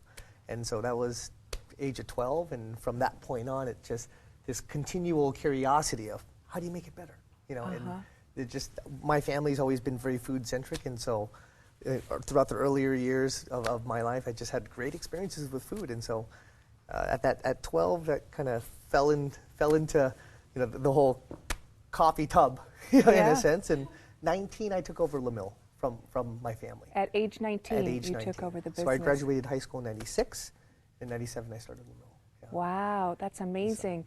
So let's go back to when you were 12. Your dad's business at that point, he was mainly doing more commodity and really just roasting the beans and then selling them to others. Is that correct? Right. 95% of our business was export private label. So we were making widgets for another brand, for another company, and that was his business at the time. And I think for me over the years, from 19 plus, that's when the natural questions in you just start coming out. Like, who am I? What are we doing? Like, who are we speaking to? And what makes, what do we want to do? And so, by going through that process of kind of understanding who we are, what we want to do, and that kind of, that birthing at that period of time is really kind of what started the journey. Yeah, so interesting. Now, I have to imagine that, so you are taking over the business from your family. You're at the young age of 19. And so what I'm hearing is that you really started to transform the business. At that point, you're doing unbranded products. You're doing private label products. Right. And you have this vision that you want to create a brand. Now, how did that dialogue go with your dad? Can you tell me about sitting down with him or sitting down with your family and saying, I want to make a change to the family business? Well, very interesting situation. At 19, my dad actually left the family. And so traditionally a lot of coffee guys, they start in retail with a store and they serve customers, and then through that they find a following. I inherited this factory and this machine and a lot of debt at the same time. And so from that period on, it was just kind of like, starting over, wiping clean, and kind of a lot of long, cold nights in the office saying, what are we doing here? Yeah. And what do I want to do? And what do I want in life? I don't know if I'm reading into this, but it sounds a little scary. I mean, you must have been a little overwhelmed. It's a very lonely journey, and I think through those from 19 to 21, that was really that was my education. I didn't go to college, and so right out of high school, I kind of jumped right in, and you just kind of figure out how the world spins, and how people work, and relationships, and partnerships, and kind of the dynamics of of creating something. That was kind of the journey of. That was a really difficult part of time, but I learned a lot, and I wouldn't change a thing. Okay. So take me back. You're sitting in the office. You're 19, 20. You've got this debt and this business that you've inherited, and you start thinking to yourself, I want to develop a brand. How did that vision come to you at such a young age, and what did you do next? I think at that point in time, it was, we had kind of this entity. And at that point in time, I personally wanted to create something that's just special, that is really admired, and I wanted to create an experience at that point in time. And I wanted to share what I was feeling and what I was experiencing with other people. And so through that process, that was where the early days of defining who we are, and that's when the brand took motion and direction. Okay, great. So 19, 20, you're developing this brand, you're thinking about experience. Where were you getting your inspiration? You weren't at college, you're learning from peers, from associates. Tell me a little bit about kind of your community and your support system. Absolutely. Well, number one support was always my mother. During that time, she's not the best coffee taster, but just from moral support and just values and things that create good relationship. She had kind of infused into me, and from that period on, it was just really, it was a point in time where I just started to see a lot of food and just the world and how people were enjoying food and experiencing it, and that's kind of what I bonded with, and I wanted to have my part in that through coffee. And so these ideas, were you sharing them with your mom, saying, I think I want to open up a store, I want to create a brand? What was your mom saying to you? Well, she's always been really good at just handing me the keys and saying, go at it. And so part of it was just kind of like, it's a journey out of necessity for the first few years. And after we had built a little bit of cushion and stability, from that point on, it was like, okay, what do we need to do? How do we get closer to the consumer? How do we share our experience? And that was obviously through our first retail store. Right, right. These are, it's amazing to me that you were asking such poignant questions of how to get closer to the consumer, what do we need to do to, connect with them. Right. Without, the formal training. It was just this innate passion that you had to create an experience, which is kind of a good segue to what we're going to be talking about.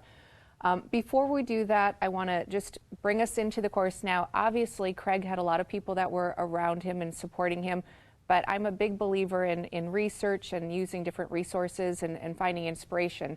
You were finding a lot of inspiration probably traveling to get beans, meeting people. Absolutely. And when you really look at our brand today, it's very experiential. And I think for me, it's just a personal value that I have. Everything matters. No matter, it's the cup that you drink in, the package that you buy it in.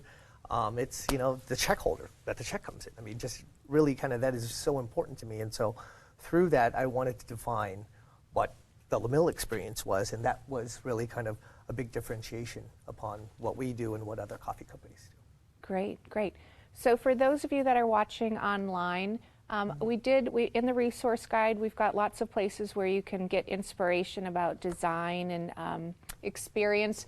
But here are just a couple of sites that I wanted to recommend. And again, some of these are content sites. Some of them are companies that are, IDEO is a design company that does a lot in terms of experience and design.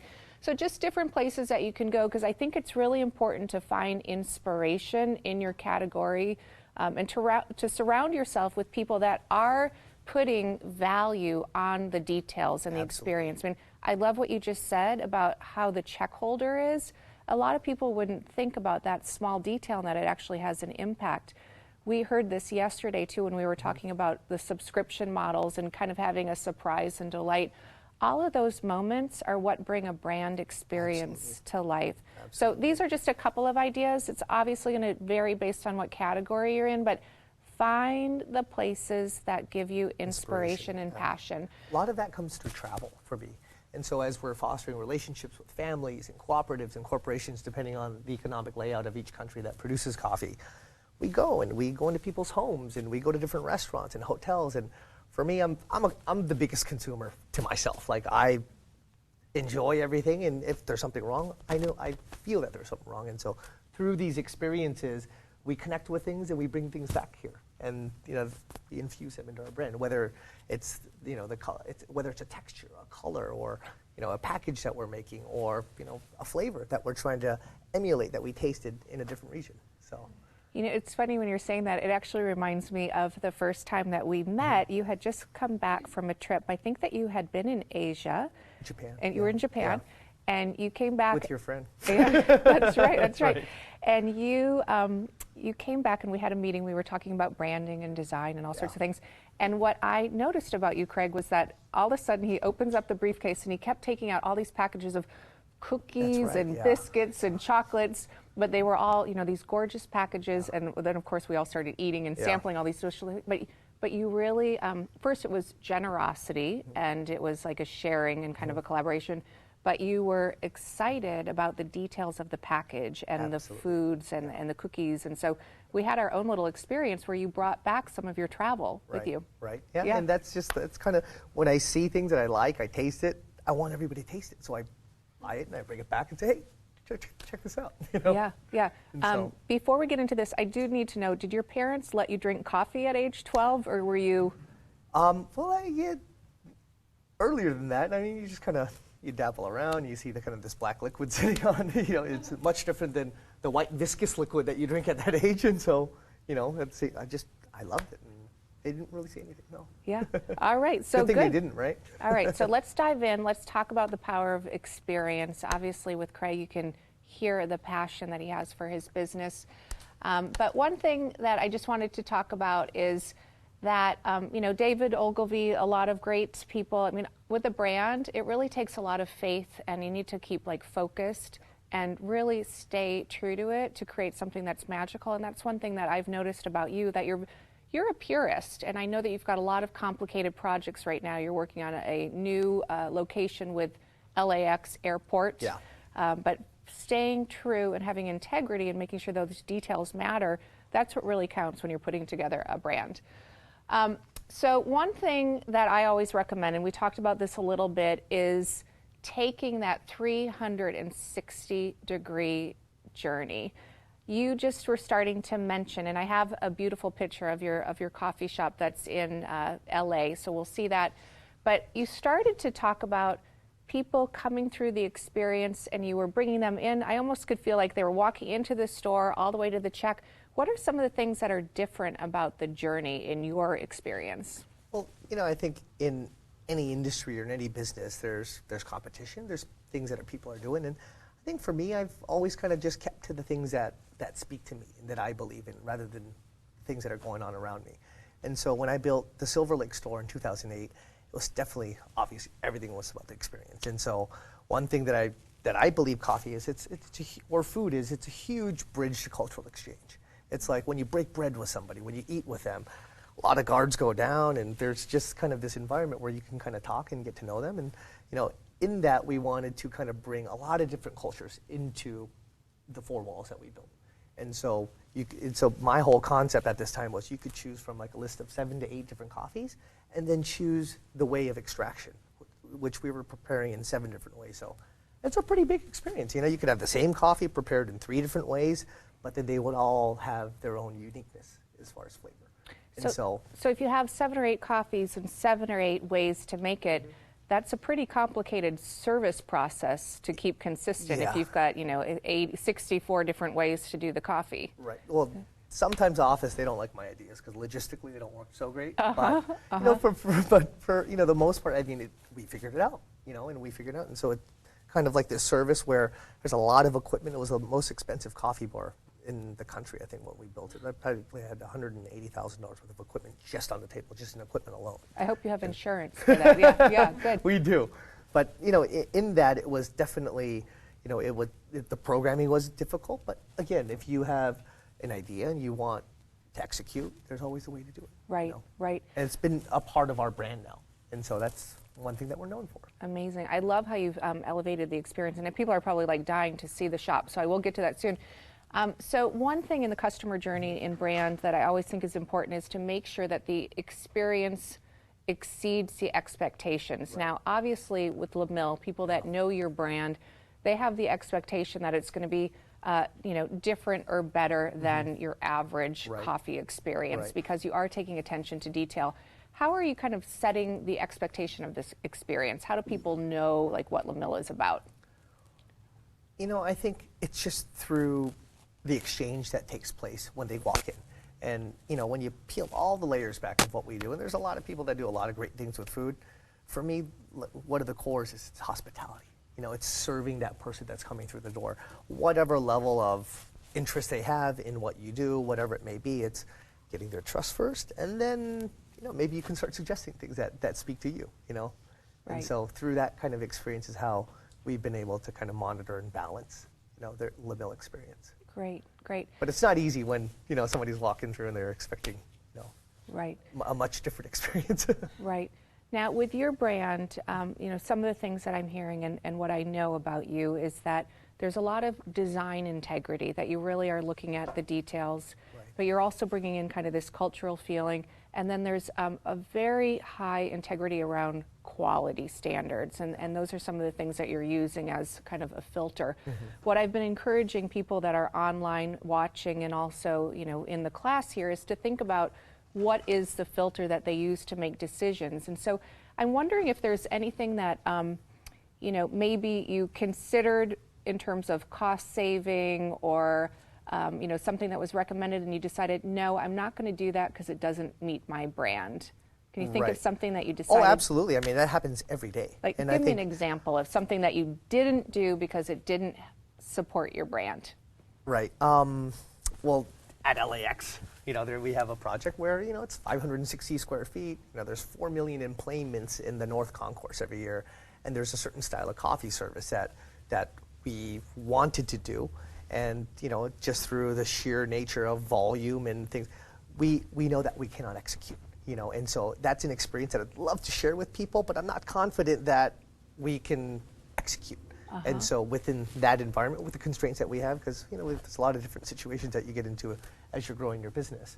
And so, we had to take an extraction method and not do it. And that's something that I really kind of set my mind for a year. And so, in a sense, I think I'm much more comfortable with knowing that we're going to be able to serve, our alternate choice, and be able to stand behind it rather than try to go out on a limb and execute something that it's going to be a lot more difficult. Right, right.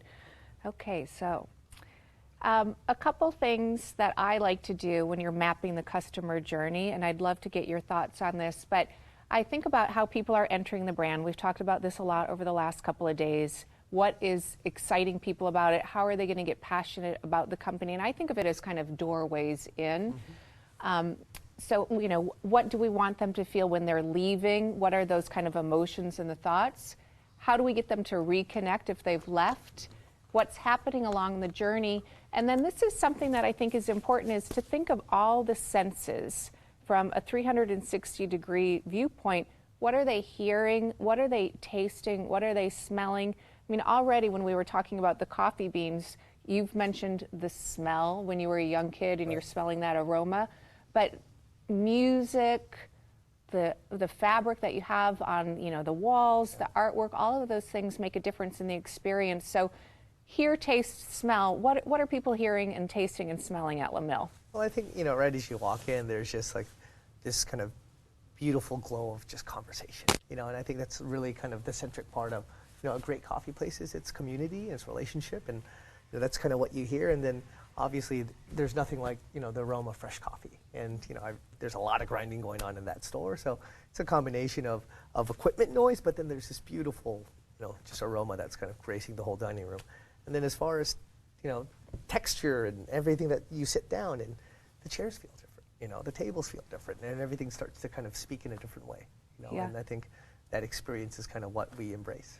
And Craig, were you able to curate this experience on your own, or did you work with designers, or how did you create the experience?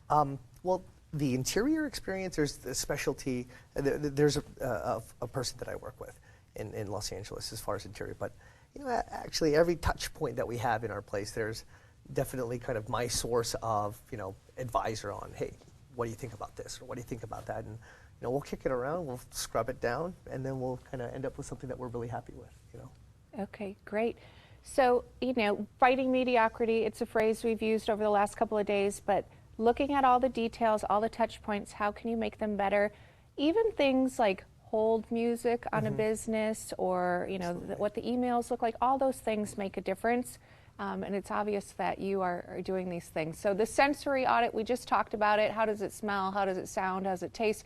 What does it say? There's one restaurant we were just in recently where they had, French language over the loudspeaker in the bathroom because it was a French restaurant.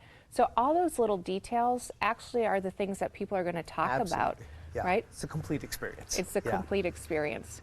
So here we are. Here is Le Mill, the big reveal. This looks so amazing and so fun. How about some reactions of what you guys think about the look and feel, if it seems like a different kind of experience?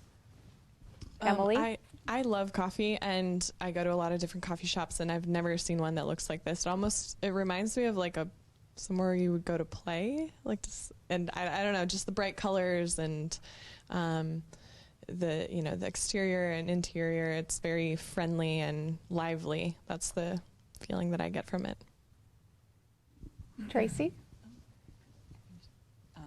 It reminds me of drinking coffee. I'm kind of an addict, and there's a symphony of flavors that are when you take a sip, and it's all the colors kind of remind me of all the colors that are found in coffee.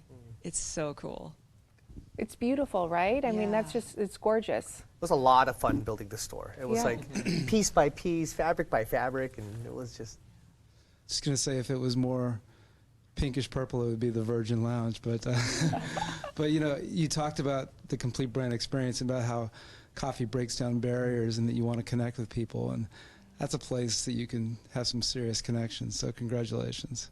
Well, tell us a little bit about kind of what you went through to build this out, because obviously, entrepreneur, how old were you when you were building this out? I was 27, 2007, so 6 years ago.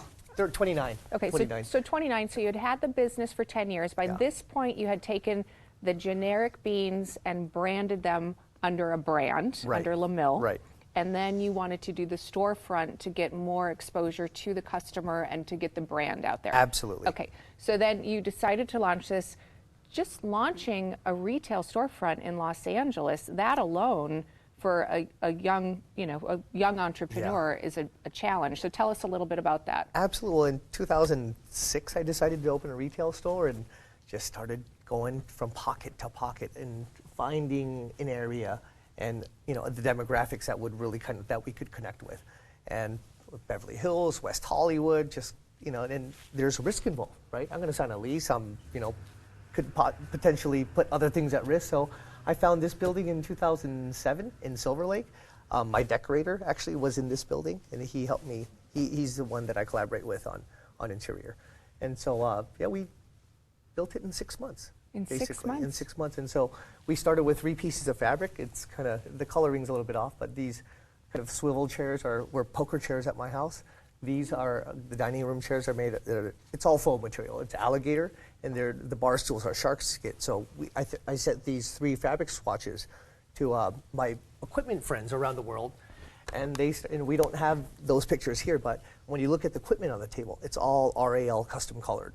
And so there's a chandelier that we found in a house in Montecito. It's 19th century. Our espresso machine it's made by a company called La Marzocco in Florence, and they make Bentleys. So that year was their 80th anniversary. They hand-made a machine out of brass. So there's a brass machine that's just on this table. And so, when all the interior when you're sitting in the space, you're having a beverage and you're kind of just absorbing, that's when you really kind of have the experience. In 2008, we had an AIA award for this location. Oh, congratulations. That's great. That's great. Amazing. So we've got some reaction from the chat room. People are saying that it looks beautiful, bold, and exciting. Claire of RA says, I don't like coffee, but I wouldn't mind hanging out there. Yeah. Yeah. Gabrielle D says that pic makes me want to be there. So, yeah, a lot of people are loving it. Great. Well, maybe you'll go global and start opening up locations around the globe, right? That's kind of part of the experience when you walk into, to buy a package or food. It's like, if you can sell it with your eyes first, you've already crossed the first hurdle. And then when you actually experience a product and it's good, then that's the third part. And then, as you're finishing it, just kind of like you're going to take home this memory that was just different than what you had before. Right. And so I think that's when you're reaching somebody emotionally, right? You're kind of connecting with them. Right. Well, let's talk about the product a little bit, because you've told me that you have tried to bring culture into the product. You've got 7 or 8 different types of product, of beans, and then also the extracting methods. And here, I believe what I have is the pour-over coffee, and then I also have one of the roasters, so we can see how the beans are done. So you're roasting, you're sourcing the beans internationally. You're bringing them to LA, roasting them, and then you're actually grinding them at the store and doing your different methods. That's correct. And so, I mean, the coffee supply chain, there's a lot of steps involved, but very simply, we travel the world. We foster relationships with some of the most renowned families, cooperatives, growers. We bring all the coffee that we've developed with those individual groups into Los Angeles, roast it in our workshop, and it ships out to about 500 clients across the country, so restaurants, hotels, and then we are starting our retail journey. So we have 2 stores open today. You have Baltimore? We have Baltimore and Silver Lake, and right? Silver Lake. And then in May, we have LAX opening. I can't wait for that one. Yeah. I just am so excited to have I'm a a good big cup of LAX coffee. flyer, Yeah. so it'd be nice to kind of walk through the terminal and say, hey, there's a little mill right there. Yeah, yeah. Very exciting. So consistency, I do have a couple pages from your book that you use to train your team on kind of being consistent with the experience. But that, I think, must be one thing that's really hard, is to make sure that the staff is actually delivering to what your expectations are, or kind of like your set standards. Right. So tell me about that process. That's a very difficult thing. I think, there's, a certain vision that I have in my mind for certain things, and then, being able to communicate that and create kind of a comparative is really kind of what I've been trying to do within our team. And at the end of the day, it's all of these things that we're talking about, they're actually values within us.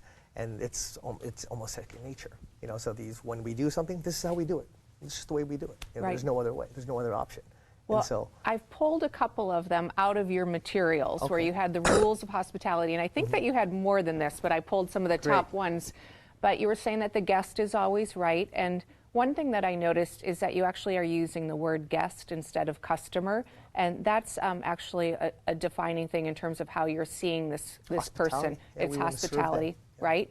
And be positive and personable, not negative and stoic. Treat all guests if they were guests in your home. That's lovely that you want to have that kind of community environment, but that you're actually, teaching your team that that's how you want them to be.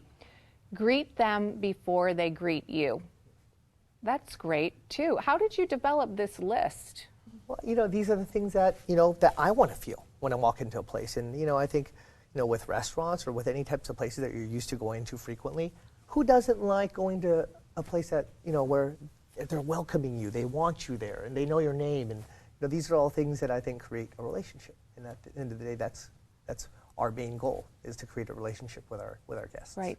So for those of you that are watching online, and also for the team here in the studio, even if you don't have an experience where people are coming to a store, I think some of these are really great philosophies to think about in terms of your customer base or your guest base. How can you treat them, respectfully, so that they feel that they're excited to be part of your business? Absolutely. I just want to say I love number 10. I think that is the best, because you go places and you have people being pushy and trying to, you start to feel uncomfortable. Absolutely. And you don't want to be there. And I love that it's not about sales, it's about customer service, because customer service creates sales, and I think that's great. And it kind of goes back to what you're talking about, how do you filter that? So like if you're looking through the lens that, hey, this is a guest and we're trying to create an experience for them, then these types of things naturally flow out. And then you kind of feel like. Right. And I think even, for a photography business, any type of creative business, a lot of these things too, if something is fine or okay, then we've missed the mark. You're really you're upping the bar. Feedback, positive or negative, is our only measurement. So you're learning from everything. Don't let your problems become the guest problems. That's a great one too. If you're having a bad day, not have that impact the experience. Don't bring it to work. Yeah. Now, for some reason, as we were sitting here, I don't know, but I was thinking that maybe some of these values you learned from your mom. Am I correct? Absolutely.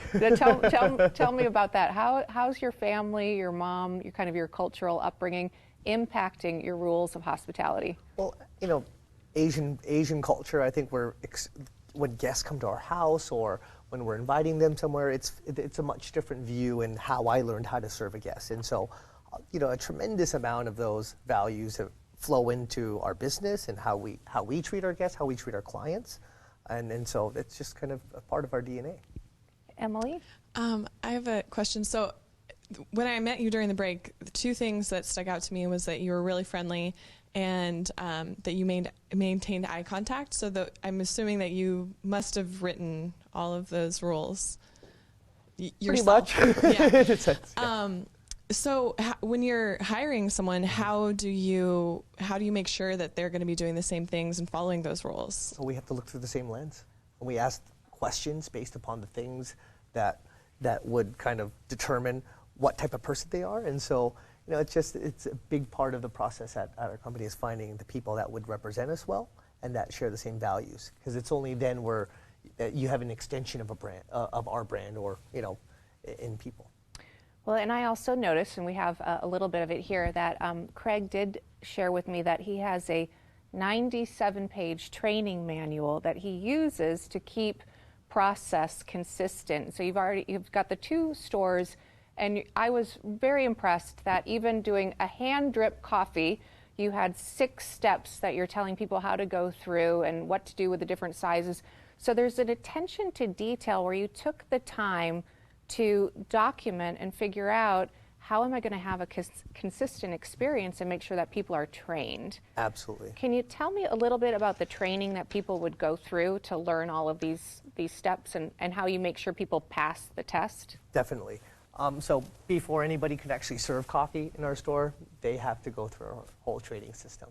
And even going through it doesn't guarantee that they're going to make great drinks. It really kind of depends on the person coming in, if they're wanting to do it. And I think at that point, once we kind of bring somebody into our system, there's about probably 4 weeks of kind of hands-on training that they need to go through. And it's really what we're creating is a relationship between them and the machine and the coffee. And so as they get to learn that more, then a lot of the steps and a lot of the technical details just become more secondary, but it's the attention to detail that's needed to be able to execute. And so That's great. Another thing that I found in your book that I thought was amazing was that you actually are recommending nomenclature that people should use. And I loved this side-by-side comparison where you'd say, instead of hi, how are you, good morning, welcome to Le Mill. So there's to me, there's a little bit of, not a formality, but do you want a pastry versus would you like one of our wonderful pastries? Mm-hmm. There's a difference there. And so tell me a little bit about what you were trying to accomplish with the nomenclature. It's definitely creating an environment that represents our brand well and making sure that the guests feel comfortable. And I think, obviously choice of words is huge, and how that experience flows through is a part of kind of our brand value.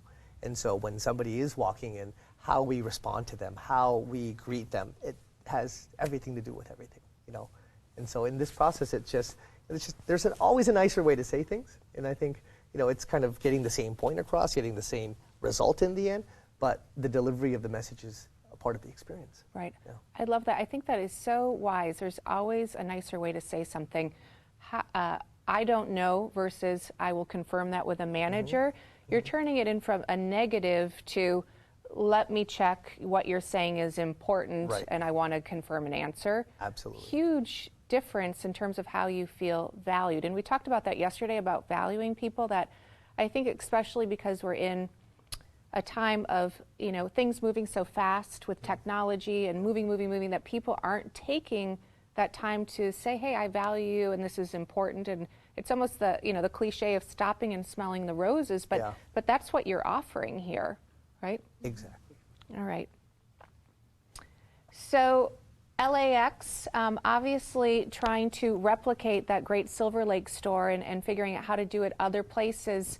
I have been able to hear about what you're doing with LAX, and this is a design or mock-up. Tell us a little bit about this process that you went through to maintain design integrity in a location where I know at airports they have unionization, they've got strict codes of what you can and can't do, smaller footprint.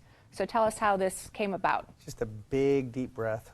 Yeah, was it stressful? Well, I mean, this is where they put you to the test. It's like they're running a business, and there's other parties involved. There's somebody has a lease, and so to get to what you can stand behind is a difficult process. And I think, obviously they hired us for who we are and just our experience. And so, there's certain materials that they want to use, that they want to replace, and there's certain things that, so there's a lot of compromise kind of in that process in the middle of, hey, we'll give you this floor, but we're not going to give you the ceiling. And so I have to then take a step back and say, well, what's more important? People are going to be looking down more, or be looking up more? And so you kind of go through this process and then find what the priorities are, and then obviously create a situation that you can stand behind.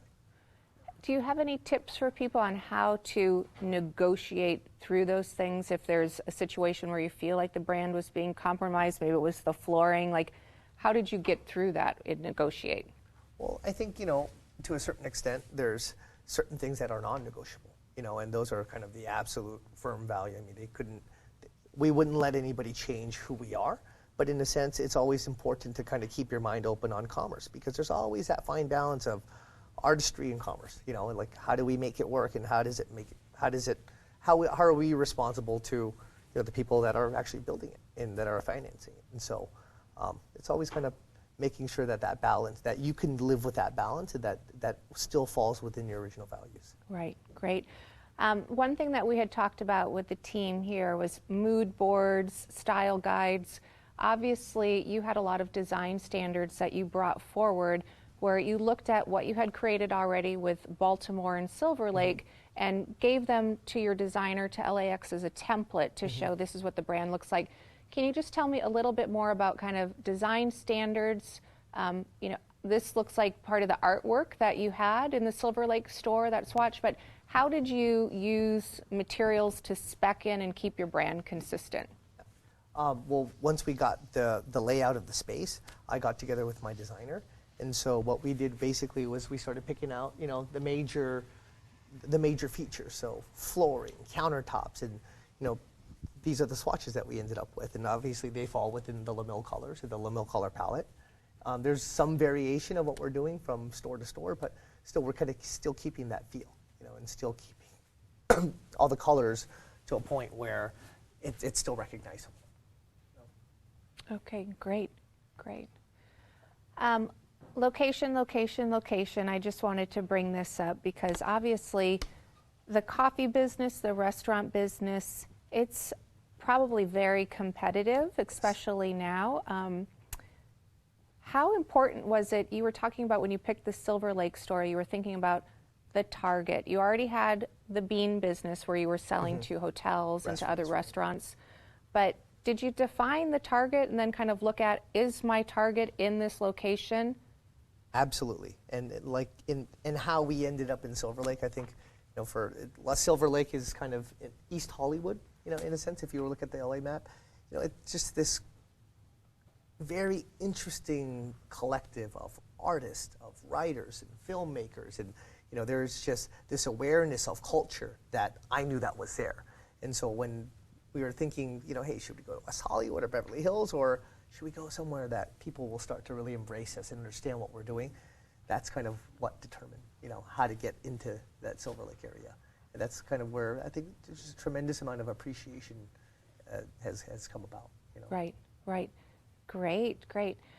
The next thing that I just wanted to talk about is that we've obviously been focusing a lot on the retail experience, but any business these days has the digital storefront.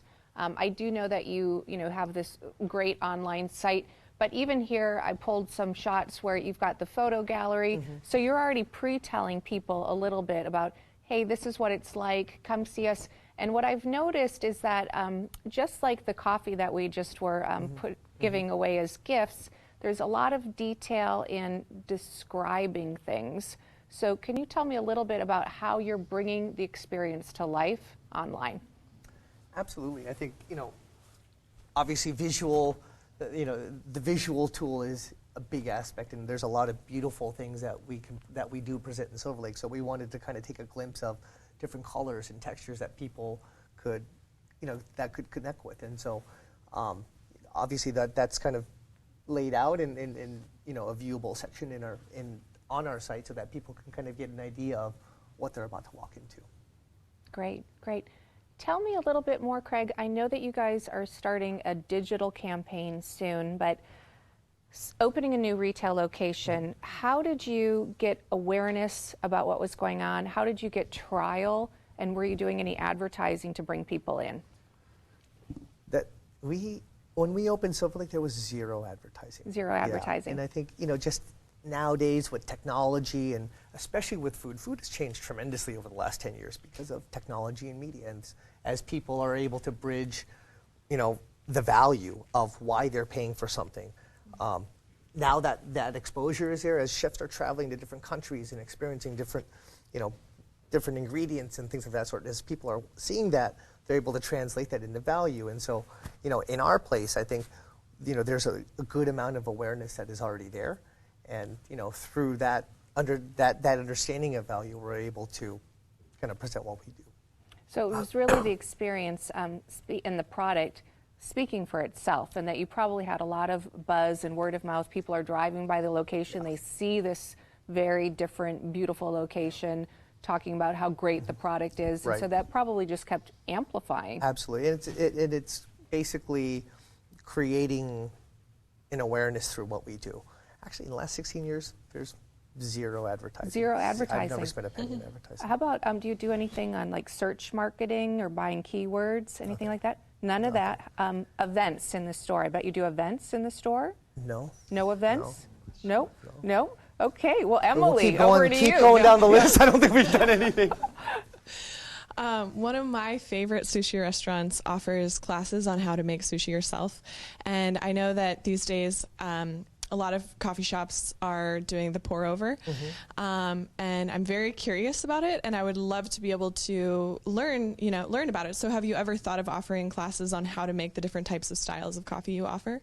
Definitely. We have coffee clinics that are going to be coming out soon. And so I think we have a program that we're going to do something at Silver Lake in the near future. And we have a roastery in Los Angeles that's probably 10 minutes away from the Silver Lake store, where we will do coffee clinics for consumers. That's exciting. We get a lot of consumer requests. And so, there's nothing like kind of a hands-on training and kind of an experience to that. Great. It's exciting. Tell me, what are some of the biggest challenges that you face as an entrepreneur? Capital. Capital, yeah, that's one that we all face, capital. No, yeah. absolutely. And I was, I was hearing the conversation before about the board. I was like, gosh, I have no board. I built this company since, I've kind of been by myself all this time, and it's private, and we're kind of just getting into that next phase of growth. And so definitely as an entrepreneur, there's a lot of risk management involved, and then obviously there's always capital concerns, but that depends on the appetite of how big you want to take the business. Right, right. What keeps you up at night? Just the whole thought of the supply chain and just all the critical control points that go wrong, I think, from the time that, the coffee is actually cultivated and grown agriculturally to the time it's served in the cup. Right. There's a lot of things that can go wrong. Right, And the outside influences that we were talking about. Yeah. Well, there's a couple other examples that I want to bring up, but Dan, did you have a question first? Yeah, just really quick. First, I have to hand it to you and congratulate you for entering an area that is extremely competitive, and to not be sort of daunted by the Starbucks out there and the Pete's and all these other big conglomerates, and to do something that's unique. Hats off to you, first of all.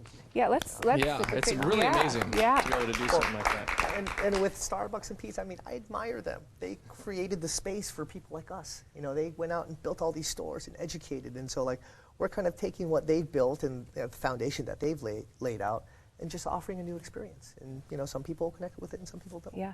Yeah. But really quick, my question is more on sort of the wholesale and then the retail conversion. I know Jeff is really starting to think about this and go through it more. For the longest time, you've been doing wholesale, and so you haven't been worrying really too much on the presentation and the taste and the experience of the coffee, because you hand it off to businesses, you hand it off to consumers, right, and then they do what they want with it, right? Now you're making the shift into retail. Do you see retail as more of a complement to your wholesale? Or do you find that now with more locations that this retail is taking on so much of your business that that's now becoming your focus more? It's a very good question. And I think, in building a brand, there's a lot of different ways to kind of go about it. I've concluded, and not concluded, but I've come to a realization that they go hand in hand. Like if we want to create a brand that people know and that people can connect with, I think you have to have both. And retail is absolutely needed. It's very capitally intensive, right? You're going out on leases and just a lot of, operations is very difficult to manage. But after we built the Silver Lake store, the awareness level of our product went up tremendously. I mean, just, people that are coming into town and, they come with friends and guess what? He owns a hotel or he owns an airline or whatever it may be. And so like as they experience, this then becomes contagious and then it starts to kind of speak your message. And so kind of our retail business and our wholesale businesses have always gone hand in hand. Wholesale, we've actually had, it's not easy to be able to watch and just see how they partake and how they end up with a product. Most of our clients, it's a partnership. And so if they're using our product, there's a level of a commitment that they have. And so we work with them. I mean, I write menus for them and write recipes. And we eventually agree on how that beverage is going to be served. So, Jeff? You talked about how it's just you, and which is exciting.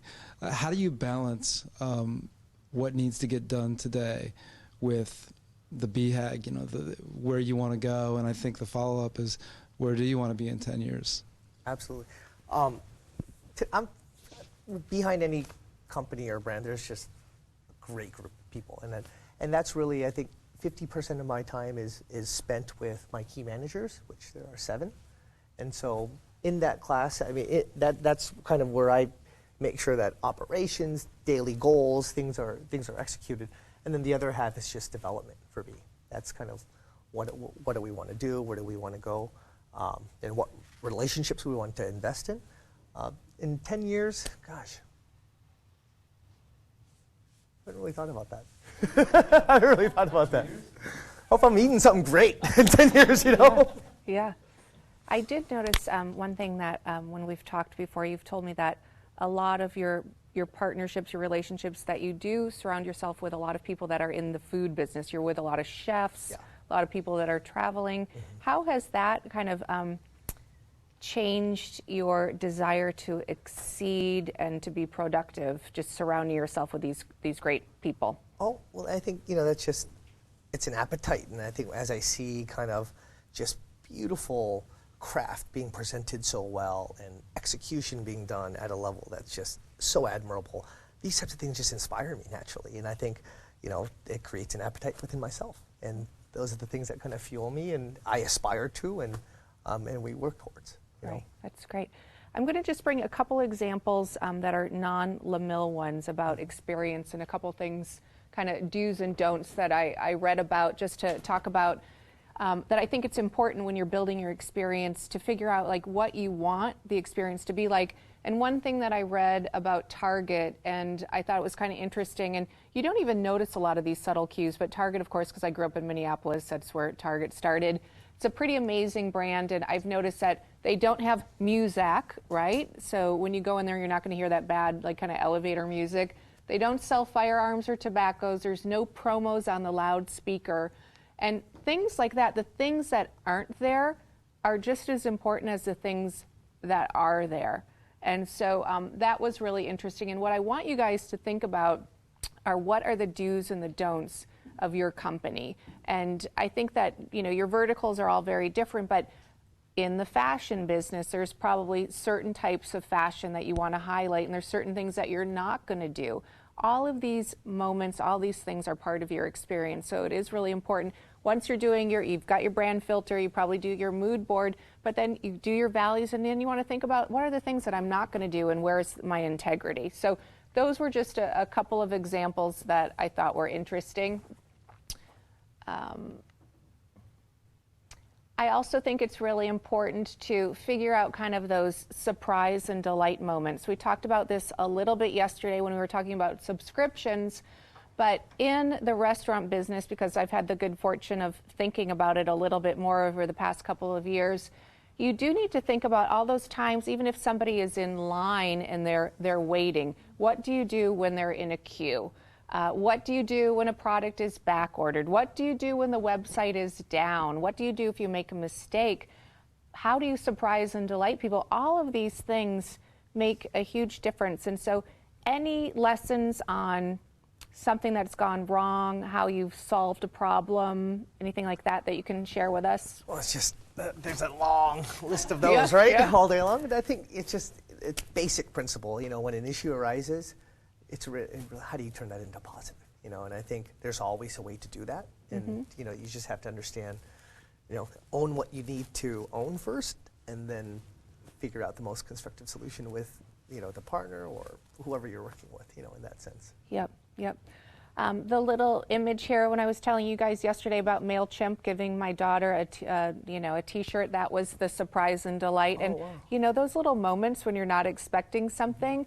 And I do remember with Amazon, the first time I used them, I ended up getting a coffee cup from them that I wasn't expecting. And there's another company that I ordered something from where they sent a candle as a free gift. Like, sometimes those things, you have to make a decision and decide, is it worth the cost? But then all of a sudden it's like, that might keep a customer for life. And Jeff, you're nodding your head. And I think that probably in your business, the free gifts, the free T-shirt, it probably makes a big difference. I think it's an amazing idea. I think, for instance, I'm just thinking, I just wrote down, if somebody does a T-shirt order, that we'll throw a hoodie in there or a T-shirt for them as a thank you, because it's something they're A, not expecting, and B, it actually might be a suggestive sale for next time. So, great idea. Especially the hoodie. I love that hoodie. Can I ask one question? Sure. What do you do if your website goes down? I mean, that was a question up there that I've had happen, where the website goes down, and I noticed that when I said, sorry, the website is down, and I didn't say, we had more traffic to the site than when I didn't say anything at all and just put like something on the front page. What do you guys suggest that we do in a situation like that? Yeah, I mean, I think that sorry is a good thing. I mean, luckily in your business, because they're coming for content, they can come back, and it's not that their experience is going to be negative, like airline tickets. When you're trying to buy a ticket and people are frustrated, then you need to really apologize and probably offer something, compensation. But I think in your situation, we're sorry for the outage. We're growing and improving our site. Thank you for your patience, and thanks for coming back. Michelle? There's a blog that I really like to follow that's been down a lot lately. Their site got hacked, and they've been communicating with their readers on Facebook and Twitter. Great. Because that's often how I also get their email daily posts, but that was how I just felt still acknowledged by them. Great. So nice. I love that. And sometimes if you have an email, then you can send people an email on that too. But again, always honesty is the best policy. One thing that I just want to bring up on day one, when we were talking about moving people from a customer into more of a loyal customer and, kind of across the chain, gamification is a buzzword these days, and there's different ways to talk about that, but to incent loyalty. And I just was wondering, you obviously have a very high-end experience, but are you doing anything, Craig, to incent multiple trips to the store and having people come back? Or is it just the great product and great service? As we start to scale stores, I think we'll have more of a loyalty program, more of a give back program. But right now, it's just purely based on experience, and people are coming for what we do there. Yeah, and I would imagine the coffee training program that you were talking about, that's a VIP experience that I think some of your probably loyal guests would really love and feel delighted to do. So I think that you have to find things to incent loyalty that are appropriate to the brand. Definitely. Right? But like thinking about how are you going to move them across the chain, because as we've all talked about, easier to keep the customer than to get the new one, and so make sure that you build those strong relationships. So we are getting to the end of this section. What I wanted to do was open it up for questions and a good dialogue about experience, and then maybe we'll brainstorm about one of your businesses. Fantastic. Okay, Porter, I'm guessing that after the past 2 days, you know where I'm going to go with this. So, Jesse L. says, okay, many of us within the Creative Live community are creatives and have service offerings, so not tangible products. How do we consider the experience for our prospects and customers? R. Spry says, how would one use the concept of customer experience and apply it to a complex, non-tangible business? For example, a nonprofit community service where your customer may be your donors. So if there is no product, if there is no retail store, how do you bring that experience? Sure. Well, those are great questions. But even in the situation where it's a donor relationship, I think some of the ideas that Craig had about nomenclature and how you're communicating and valuing people, those exchanges between the donor and the nonprofit are going to be really important. So I would look at that journey of what's the relationship between the nonprofit and the donor, and figure out how to elevate it and have it be as respectful as possible. Absolutely. Right? And make a donation experience. Why not? Why can't it be an experience to donate? I mean, just the process of doing, sometimes the process of doing things is so difficult. And so if you take a step back and kind of list out what somebody is going through to execute, and then address how we could make each part nicer, that's kind of it'll be different. Yeah, and I'll give one example of this, but my stepfather, he's no longer with us, but at one point he had given a donation to the symphony in Minneapolis. And I remember, well, everyone remembers that knew him, that one day the symphony sent someone to the house with an instrument, and they rang the doorbell and they were playing, and they basically said, thank you for the donation. Well, do you think he told everybody he knew? The symphony sent, the bass player to the house. So I think that you have to look at, again, what's the nonprofit about? Is it environmental? Like, what are you doing? And like, if it's environmental, like maybe you give some kind of seedlings on Earth Day, or I don't know what it is, but look for the things that reinforce your values and create that great experience, and know that the little things make a difference. Something that I've learned from the nonprofit stuff that I've done is you're supposed to say thank you 7 times to your donors. 7 times is the key number, and if you say thank you 7 times, I think it's 85% of the time they donate again. And it needs to be a different type of thank you, and that's a very creative thing, but a note, an email, a personal, thank you, a phone call, you find different ways to thank your donors. Right, So. I love that. And you know what, in thinking about like the photography businesses, what if you took that idea of thanking your, the guest or the person that has just had services, and it's not just, here's your invoice, pay the amount, but thank you for hiring me, and I happen to make this greeting card for you, or, something special where they're like, oh, wow, that really was thoughtful. So I know that going the extra mile can sometimes cost more money. But again, what we're talking about is developing brand experiences. And on day one, we talked about you can either be the priced discounter and, discount, or provide something that's more of a branded experience that's special and different. So I really encourage people to look at what can they do that's special and different. Love that. So just a quick follow-up. DIM&M says, I'm a mural artist in my customers' environments, homes, or businesses.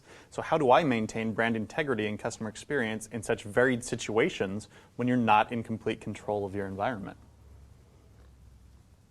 Wow. Okay, well, I love that. I would love to see the murals, first of all. Well, I think that you have to have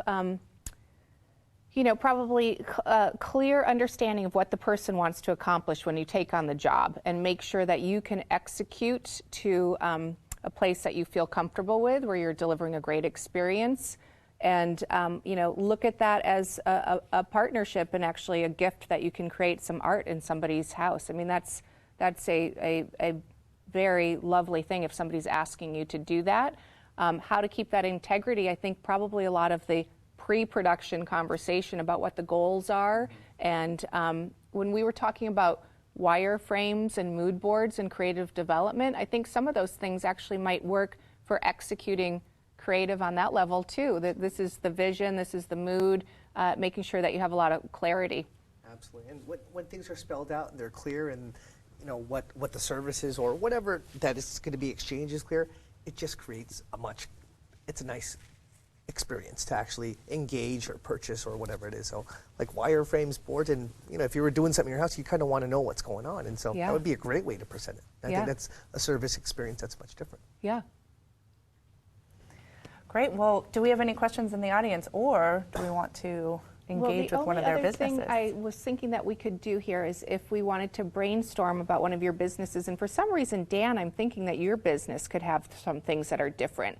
I know that you had some of your first sales with your videos. Dan has a great business where it's called Go ahead, why don't you describe it? It's called My Online Tech Guy. And so it's a membership video site, also offering a la carte ordering, where I break down these complex topics, technology-wise, and break them into small bite-sized chunks so that the average person who is not a techie can get an iPad, can get an Android device, can look at their computer and do these basic tasks with confidence, and they can watch me show them how to do it via video. That's the base plan right there. Yeah. Well, a couple of small ideas for you. Obviously, we did hear that you had some of your first sales yesterday, so congratulations. Thank you. But even for those people that were your first customers, reaching out and thanking them and letting them know that you appreciate them. I have a girlfriend who makes high-end handbags in LA, and she told me a story of calling somebody that ordered a bunch of bags where she said, "Hi, this is Nancy. I'm the designer of the bag." And the woman on the other end of the phone was shocked. She was like, "I can't believe that somebody called me and thanked me." So, following up with that, or, tweeting to them, or, doing something, letting them know that you appreciate it. I think things like that make a huge difference. Tell me about your thought when you do the one-on-one tech calls, which I saw offered on your site. How will you make that experience different, better? Yeah, that's something I haven't really talked about too much. And so beneath every video on every topic, there's an opportunity for someone to say, these videos are great, but I'm still not understanding how it fits for me. And so I've done a lot of consulting before, and I do a lot of consulting for a lot of people around the United States who can't see me in person. And using technology, I'm able to look at their computer screen, and we talk over the phone, and I show them how to do it on their computer, and so they can see it in real life right there with their photos, with their email program. Right. So they're not just watching a video of me doing it with my stuff. Right. And so not only do I provide this very one-on-one sort of type of experience, they're talking to Dan the guy who creates all these videos. So it's getting personal with me. They can actually talk to me and see me do my stuff. But then I also, at the end, and I haven't seen this done before, is that at the end of the session, I provide them with a link, and they can create a password, and they have access to the whole entire session via a video, and I record our session, basically. Wow. So it's our back and forth, it's the screen that they're seeing, and then they can go back to that now, and they don't have to be worrying about scribbling notes and frantic that I went too fast or they didn't have the question there. Now they get to see that whole transcript kind of at the end. So that's one way that's very personalized, that sort of gives them that sort of warm and fuzzy feeling at the end. I love that. And what I was thinking about, and you'll have to figure out what fits with your brand tonality and kind of, how far you want to go with it. But, in my head, of course, I keep thinking about my mom, and we've talked about this, but my mom is a perfect target for some of your services because she gets so frustrated with technology. And there's almost, you're having these great teaching moments where you're showing people how to be self-sufficient in tech things that are hassles and scary for them, where if you were actually giving them like a badge where it was, not a certificate, but something like you've now passed the, the digital photography, how to download your photos course. Little achievements. Yeah, like if you're giving them some kind of achievement where they feel congratulated, and then you also are incenting them to take more of your courses and your training, but rewarding them and saying, hey, you got through this thing that was a hassle, in a way that fit with your brand tonality. And that's a great way to give perspective too, because you can, a lot of times just focus on, have such a narrow point of view. But for me to say, hey, look what you just did. You came to me not knowing how to email a photo to your grandchildren and to your daughter or to son, and now you've put them into your application, you've emailed them, they see it, and look how far you've come. That's a good point for that, so too. I think, acknowledging their success, and that's also going to make them feel empowered and good about it. So there may be things like that where it's taking gamification in more of a validating way. Yeah, and I think the fine line that we all have to figure out is there's great things that you can do to add a very personal touch, but then imagine if business explodes and you all of a sudden get really busy. Well, how are you going to sustain that for hundreds, maybe thousands of customers, where it was great when you had a few and you could really dedicate your time to that, but how do you do it in such a big sort of way? Well, in that, when we were listening to Mike yesterday about having templates and emails pre-written, I think that you will probably need to think about automation, where after someone has completed X task, then they get the email that has their name populated into it. Congratulations for doing this, that kind of thing. So you get to an automated state because you do need to prepare for scaling and growth. They must have software for that, right? Yeah, they Like, probably, there's got to be something. This person just, their credit card just went through, they need to get a nice message. That's or right, something right. Infusionsoft software, I know you can automate all your emails. I see a lot of good note taking, and Jeff, you had some ideas about your business, about the hoodie. Have any other of you had inspiration over the last module about your experience and something that you might want to try or do differently? So this is kind of completely what I'm trying to do is everything that we discussed in this. And I don't want to say too much because we've already started moving forward and we're not sharing anything yet. But there's definitely things that happened during this that made me think how I'm going to implement those things and how it's important to keep it and, keeping focused on our readers. In fact, I think one of the things that you had on there was, making sure, you even said it to me, making sure we have the certain type of fashion, and that's been kind of an issue for us. We've just been putting fashion, and it hasn't been very specific, and it wasn't what we wanted, and so that's kind of why we're changing everything. We're like, this isn't where we wanted to go. We want high fashion. We want to show what Seattle has to offer. We're not just showing fashion. So really being clear with your curation. Yes. Right. Yes. Oh, very much so. That's been our biggest challenge, but I think now we're more focused, and I actually talked to my team last night about it after going through all of this, and so this was our big thing. So great.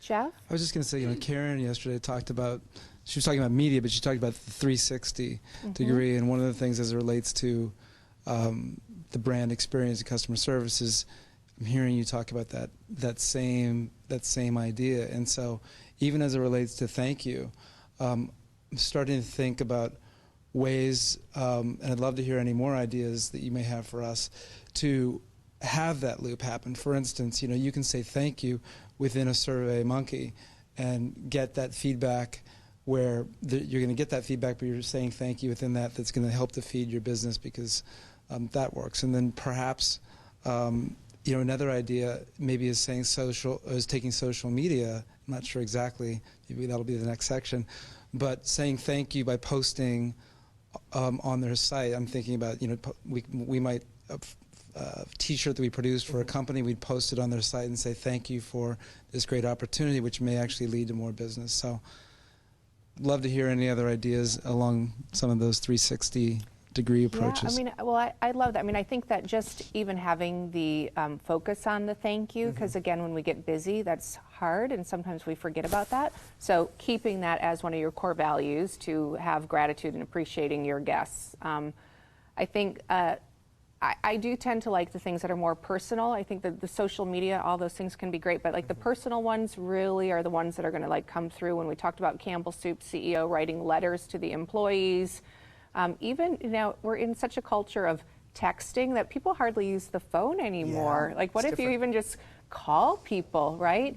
I have seen a lot of value in dinners too, and just bringing people together and kind of the VIP smaller events. So creating experiences like that. Jeff, with you, I think because there's so many great designs and collectibles in your products that almost becomes something where there could be a VIP club where you have only certain number of collectibles of teas that are printed where people get access to this, this special club. There could be something like that. So think about that as a core asset, this great design and the collectible nature. And you may have access to some of your partners too, where maybe you could do something with a band or an event, and behind the scene you can bring people to something. So definitely probably VIP things that you can do. It's always the personal touch, right? I think when people feel special, Yeah. that's really kind of when they're going to remember you and they're going to go tell 10 friends. Yeah. And I think that's really that's what we want to initiate. But at the same time, it's just, I've heard of so many different businesses here, and when it comes down to just think about what would floor you. If I walked away from this service at this moment, what could be like the most amazing, like, oh, wow, I never expected that. Yeah. I mean, that's kind of, Yeah.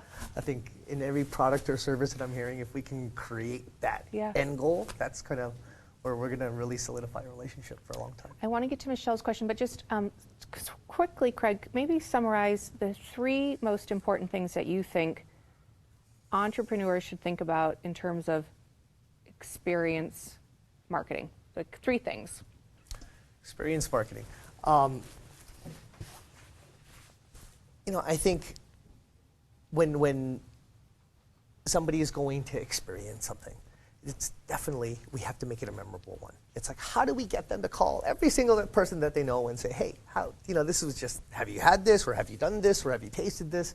And I think that's one of the, the foundational pillars is how do we create that memory?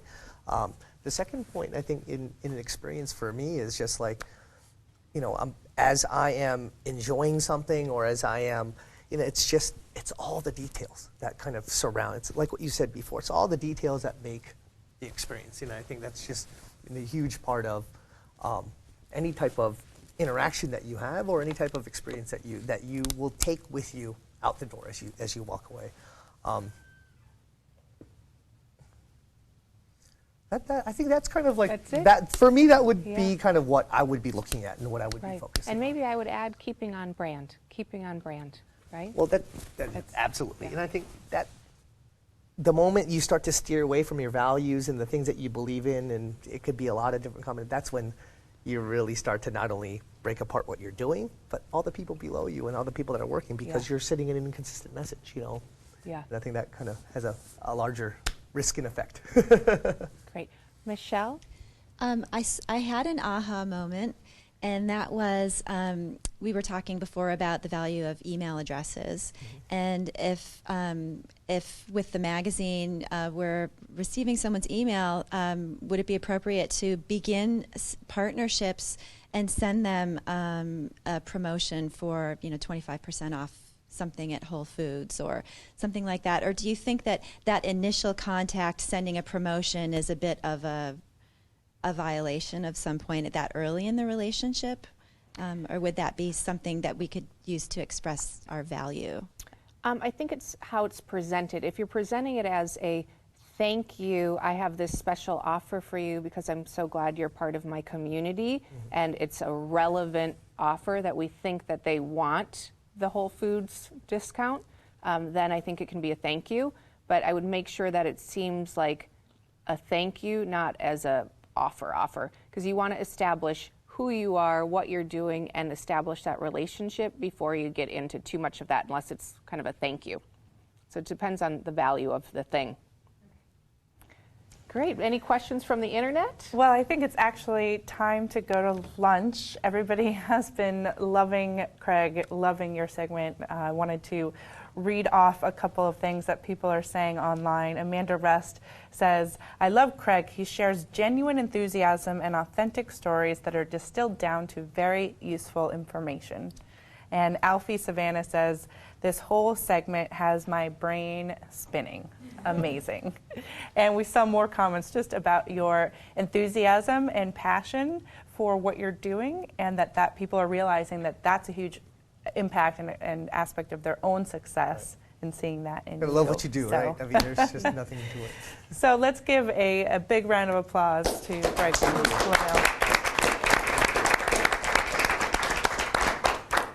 So Porter, we're going to take a 45-minute break. Let's talk about what we're going to do when we come back. Sure, and I just wanted to, again, thank you, Craig, and amazing that you started this all at age 19. Like, that is incredible, so congratulations, it's so great. After lunch, we've got 2 more modules I'm very excited about. I've saved some of the best ones for the end. We've got social media is going to be coming up with a dear friend of mine, Rachel Masters, who actually does social media for a lot of bands. She works with all sorts of very well-known bands, Duran Duran, Linkin Park.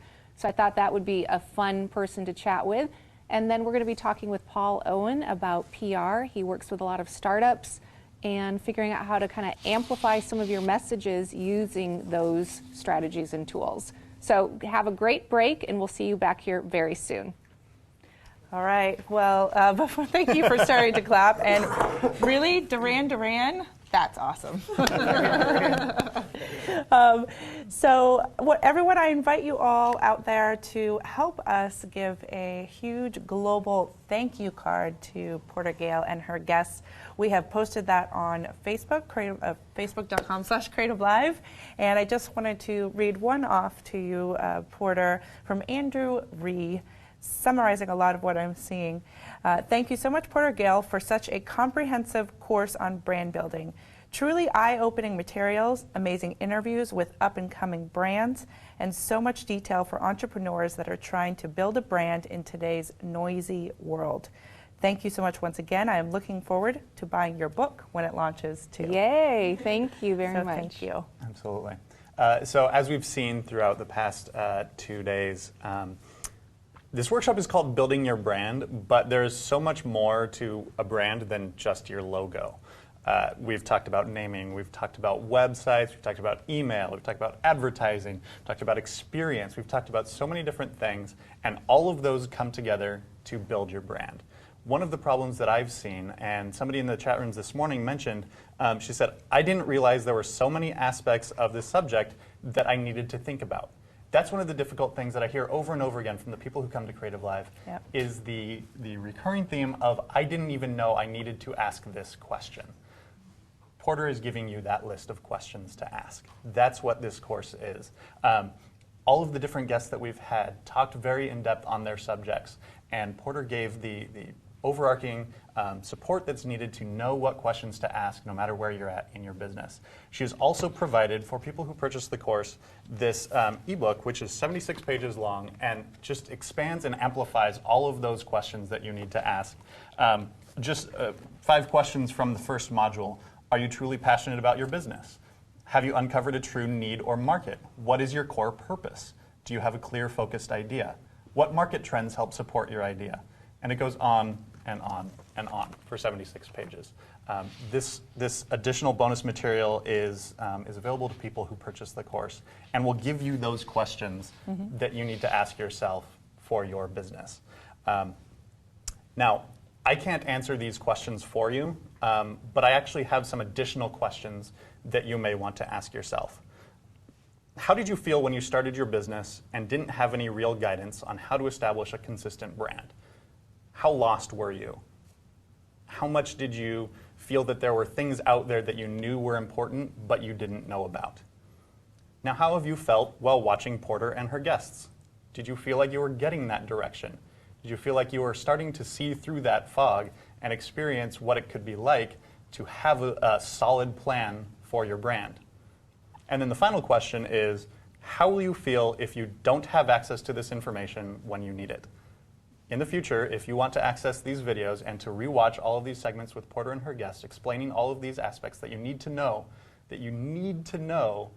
to establish and run your brand, if you want that access, you'll need to purchase this course. It costs $249, but if you buy it before the end of today at 9 o'clock, which is about 9 hours from now, then you can have it for $149. So I can't answer those questions for you, but I'll ask you to ask them of yourself. And if you feel that the answer is yes, that you will need access to this information when you are looking to establish your brand later down the line, then I would recommend buying this course. You can do so by clicking the Buy Now button below this live stream. And we will be back in 45 minutes with more Porter.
Welcome back to the final day of Building Your Brand with Porter Gale here on Creative Live. We're going to get back into it, but first we have a couple prizes to give away. We want to say thank you again to Craig from LaMille Coffee for offering us some products to give away. This time we're giving away some tea, which is going to be great. So the first is a box of organic Phoenix Jasmine Pearls tea sachets from LaMille. The tea is created from young buds of green tea rolled together to capture the flavor and fragrance. And who's the winner, Kenna? I hear people saying, sounds so good. It smells good. All part of the experience of this brand. So the winner is Carol Marchio, and her quote was, "The delivery of the message is part of the experience." So many great sound bites. I think we need to make like a little list of the sound bites for you. Absolutely. We used to call them Porterisms. Porterisms. In America, yeah. There you go. Perfect. All right, and the second prize is a 1-pound tin of Up All Night tea sachets. Up All Night helps relax the mind and body with a blend of organic chamomile, citrus, and hibiscus. Who wins that one? The winner of this one is Kay, who entered on Facebook, and the quote is, "The things you aren't doing are just as important as the things that you are doing." So thank you again, and to Greg of LaMille Tea and Coffee and Tea. That was such a great segment, and the internet was having a great time. So take it away, Porter. Wow, thank you so much. Welcome back, everyone. I hope you had a good break. I am so pleased to introduce a dear friend and also expert in the field of social media marketing. Rachel Masters is here to join us today. So thank you and welcome, everyone. Thank you, Rachel. Great to be here. We are on Module 11. We are coming to the close of Day 3, and I've saved some of these great topics for the end of the day. So we're going to be talking about social media. But before we get into that, I really wanted to hear a little bit more about some of the clients that you've been working with, because I thought that our online audience and also our studio audience would like to hear what you've been doing. You've been working with a lot of bands. We started working with a lot in music. I came from the music industry, and then I worked at Ning, which allowed anyone to create their own social network for anything. So we started off our business working with Lincoln Park and Hearst, and then we've grown to just pick public figures in general, like Chef Michael Mina. And now we're working with a lot of consumer brands, like Dodo Case we just signed as a client. So, I mean, everyone is trying to figure out how to reach their consumer and build a relationship with them. So it's a pretty exciting time. Well, it is. I mean, if we think about it, social media really has only been around since around 2007. I mean, before that, but that's when brands started using it. And so there's still a lot of like unknowns of how do we do it? How is it effective? How did you decide that this was a space that you wanted to get involved in and focus on? I just love it. It's funny, I was talking to Jeff earlier. I grew up being a Duran Duran fan in Pittsfield, Massachusetts. I was 13 years old and got to know other Duranis through writing fan letters. And back in my days at Warner Music Group, like in 2005, we started seeing YouTube take off and then Twitter and Facebook, and I thought, oh my goodness, if I had access to these tools, it could express myself and meet all of these people and share my passions with them, imagine what I would become. So I really identify with people who have passions and want to help them like explore those passions and connect with people as much as possible. Wow, that's great. I love that. How did you go from, you left Ning, you started your business.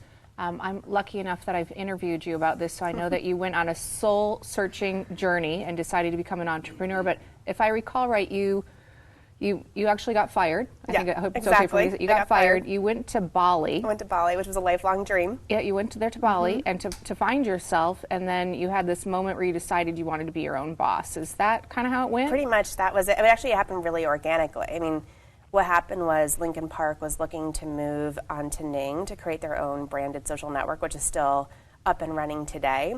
And their digital manager called me and he was like, I'm not doing the transfer without you. Like, you need to be involved. And there was like my first client. And then another friend became an executive at Hearst, and she's like, I need to build an internal community for all of our employees online. And so that became our next client. So it all happened very organically. And when I was at Red Magnet Media, when I was at Ning, I noticed that there were all these brands and public figures who were trying to figure out, like, how do I build a relationship with my consumers? And they just needed a strategy and then a lot of times execution help on making that happen. Right. So we saw a real need in the industry. Great. Well, what I love about your story, Rachel, is that you're not only an expert in social media, which is great, but I think a lot of the people sitting here and also viewing can relate to you because you're an entrepreneur. You've started your own business. You are figuring out, how do I make this work? How do I scale? How do I bring on new clients? So I think that a lot of what you've learned, Red Magnet Media has been around for 3.5 years. 3.5 years. So you had the core where you were really focusing on bands and music, and that was kind of the sweet spot. Is that correct? It was, and that's definitely moved on from there to be consumer brands in general. Okay. So before we move into the segment, I'd love to just hear one or two kind of exciting things that you've done with these bands, because not everybody gets to work with Duran Duran and Linkin Park and all of these other artists. What's something social media-wise that you've implemented where you're like, I can't believe I just did that? I mean, one of the biggest things that we did was worked with Duran Duran and YouTube and Momentum to do a David Lynch and Duran Duran live stream on YouTube. So David Lynch, the director, the famous movie director, we had Duran Duran playing live on stage at the Mayan Theater in LA, and then David Lynch edited the stream. So he did all of his like funky little things with like midgets and barbecues in the suburbs, like interspliced into a Duran Duran show. It was pretty wild. Wow. And we organized a blogger experience around the concert. And, a lot of times you have to pay bloggers to do things, but we really picked bloggers who either love the band and were in pop culture, were mommy bloggers, and we gave them an incredible experience because we gave them access to the band behind stage. We threw a pizza party, didn't spend a lot of money. We got them hooked up with Wi-Fi and gave them a pit where they could then cover the show and Facebook and tweet their heads off about it. And then they got to go to the after party afterwards. And so they were so excited about that experience that they did it before. They tweeted about it before, during, and after the show. And it was like incredible. We had, like Duran Duran songs were trending on Twitter that evening. Wow, that's amazing. So the shared passion that you were talking about, I think you said Duran Nights. What did you call yourself when you were young? Durannies. Durannies. Yeah. Okay, so you found a bunch of Durannies, brought them to an exclusive experience, and of course they just wanted to talk about it. That's amazing. Yeah, and it was Durannies, and then it was like regular mainstream mommy bloggers and celebrity bloggers as well. Yeah. So the whole group together. Wow. Okay. Well, you obviously know what you're talking about in terms of the space. So we're going to dive into the module. But before we do that, we do have in the book, we have tons of resources. Again, Rachel was another one that gave me thousands and thousands of lists of places to think about how do you do social media, use social media. And you also, I've seen that you put up on your site, Red Magnet Media, that you have a toolkit that you're offering to people. So I just want to make everybody aware of that redmagnetmedia.com, there is a social media toolkit that you're sharing for free with people. So thank you for that. Yeah, and we really want to make this as helpful as possible to everyone. Great. Great. So do that, use the resources. The other thing that before we get into this, you were just mentioning that you brought a lot of influencers to the concert. I have a list of people here, and again, not to go through all of them, but the amazing thing about social media is that you can find a lot of influencers, follow influencers, and learn from them. They're sharing tons of information. I've talked about a couple of these people, but just pointing them out. Mari Smith is a Facebook expert, so if you're really interested in Facebook on your business, then she's somebody that you really want to follow. Hunter Walk was at YouTube. Brian Solis is a social media expert. So they're just all different types of experts, and so based on what you're trying to accomplish, find the people that are really talking about the space, follow them, and watch their articles, watch their blogs, because social media is changing very rapidly. We were talking yesterday about Pinterest coming in and kind of what's the next thing, and it's moving so fast, all the settings, all the different things you can do. So we're going to talk more about that in this hour, but here are some great people to follow and people that I actually really respect and enjoy. So Rachel, we're so glad that you're here. You're the co-founder of Red Magnet Media. You're in San Francisco, Yes. right? But you've got clients that are all over the New country. York, LA, everywhere. All right. So let's dive in. We are going to talk about the topic. Tell me about this. 92% of people trust recommendations from people they know over another source. Why is this important for social media? So, I mean, I think that this points to the reason why social media is so important for brands, right? I mean, who would have thunk it that people's friends and family members on Facebook and on any other social network would end up becoming your best salespeople if you're running a brand? So what's also kind of fascinating is that word of mouth marketing has always been super important, but this has actually increased in importance and in power by 20%, which is from 2007, which is, as you mentioned, the same time that social networking became mainstream. Right. Well, that And makes so it's sense. only increased in importance. At the same time, almost half of people don't trust traditional advertising at all. So that means when they see an ad in a magazine or hear it on the radio or see an ad on television, if they even see ads on television, it has no effect whatsoever. Right. So, Well, I do think it's interesting because I obviously, I think all of us, we make our decisions much differently now. If I'm traveling, I will post on Facebook, does anyone have any restaurant recommendations, hotel recommendations in the city that I'm going? We never did that before. And we did talk about the other day about companies looking at the shared social graph too and how that's going to be more and more important. So I do think that we turn to people. It's hard to track. It's hard to know what kind of influence this is having, but very important to know about it. This was an amazing slide that you've put together. Can you describe what's going on in the rise of the social web? yeah, this is actually the conversation prism, and it's from Brian Solis, who you mentioned as being a social media expert in Just 3, which is an infographics company. And this was published in 2010, October of 2010. And you were saying before that the space is moving so quickly, and it's super overwhelming. Like, there's a social network for everything. There's a social network around video, there's a social network around question and answers, there's one for DIY. I mean, it's endless, but what's kind of amazing is that Instagram, Pinterest, and Google Plus aren't even on here. And they have hundreds of millions of members. I mean, that's how fast this space is moving. Wow. So for those of you that can't see the details on this, it is pretty interesting. It basically is splitting up kind of by vertical, so blog platforms, conversations, social curation, streams, DIY, all the different segments, which there is a book that Seth Godin wrote that's all about that it's easier now to find niche targets. And so when you're creating your businesses and your target audience, finding those niche players is easier because of things like this. You can probably find a social community that's just for fitness and yoga people where you can go find them. So really amazing that there's so many opportunities, but overwhelming if you're trying to figure out which one is the best. So can't wait to hear your point of view on it.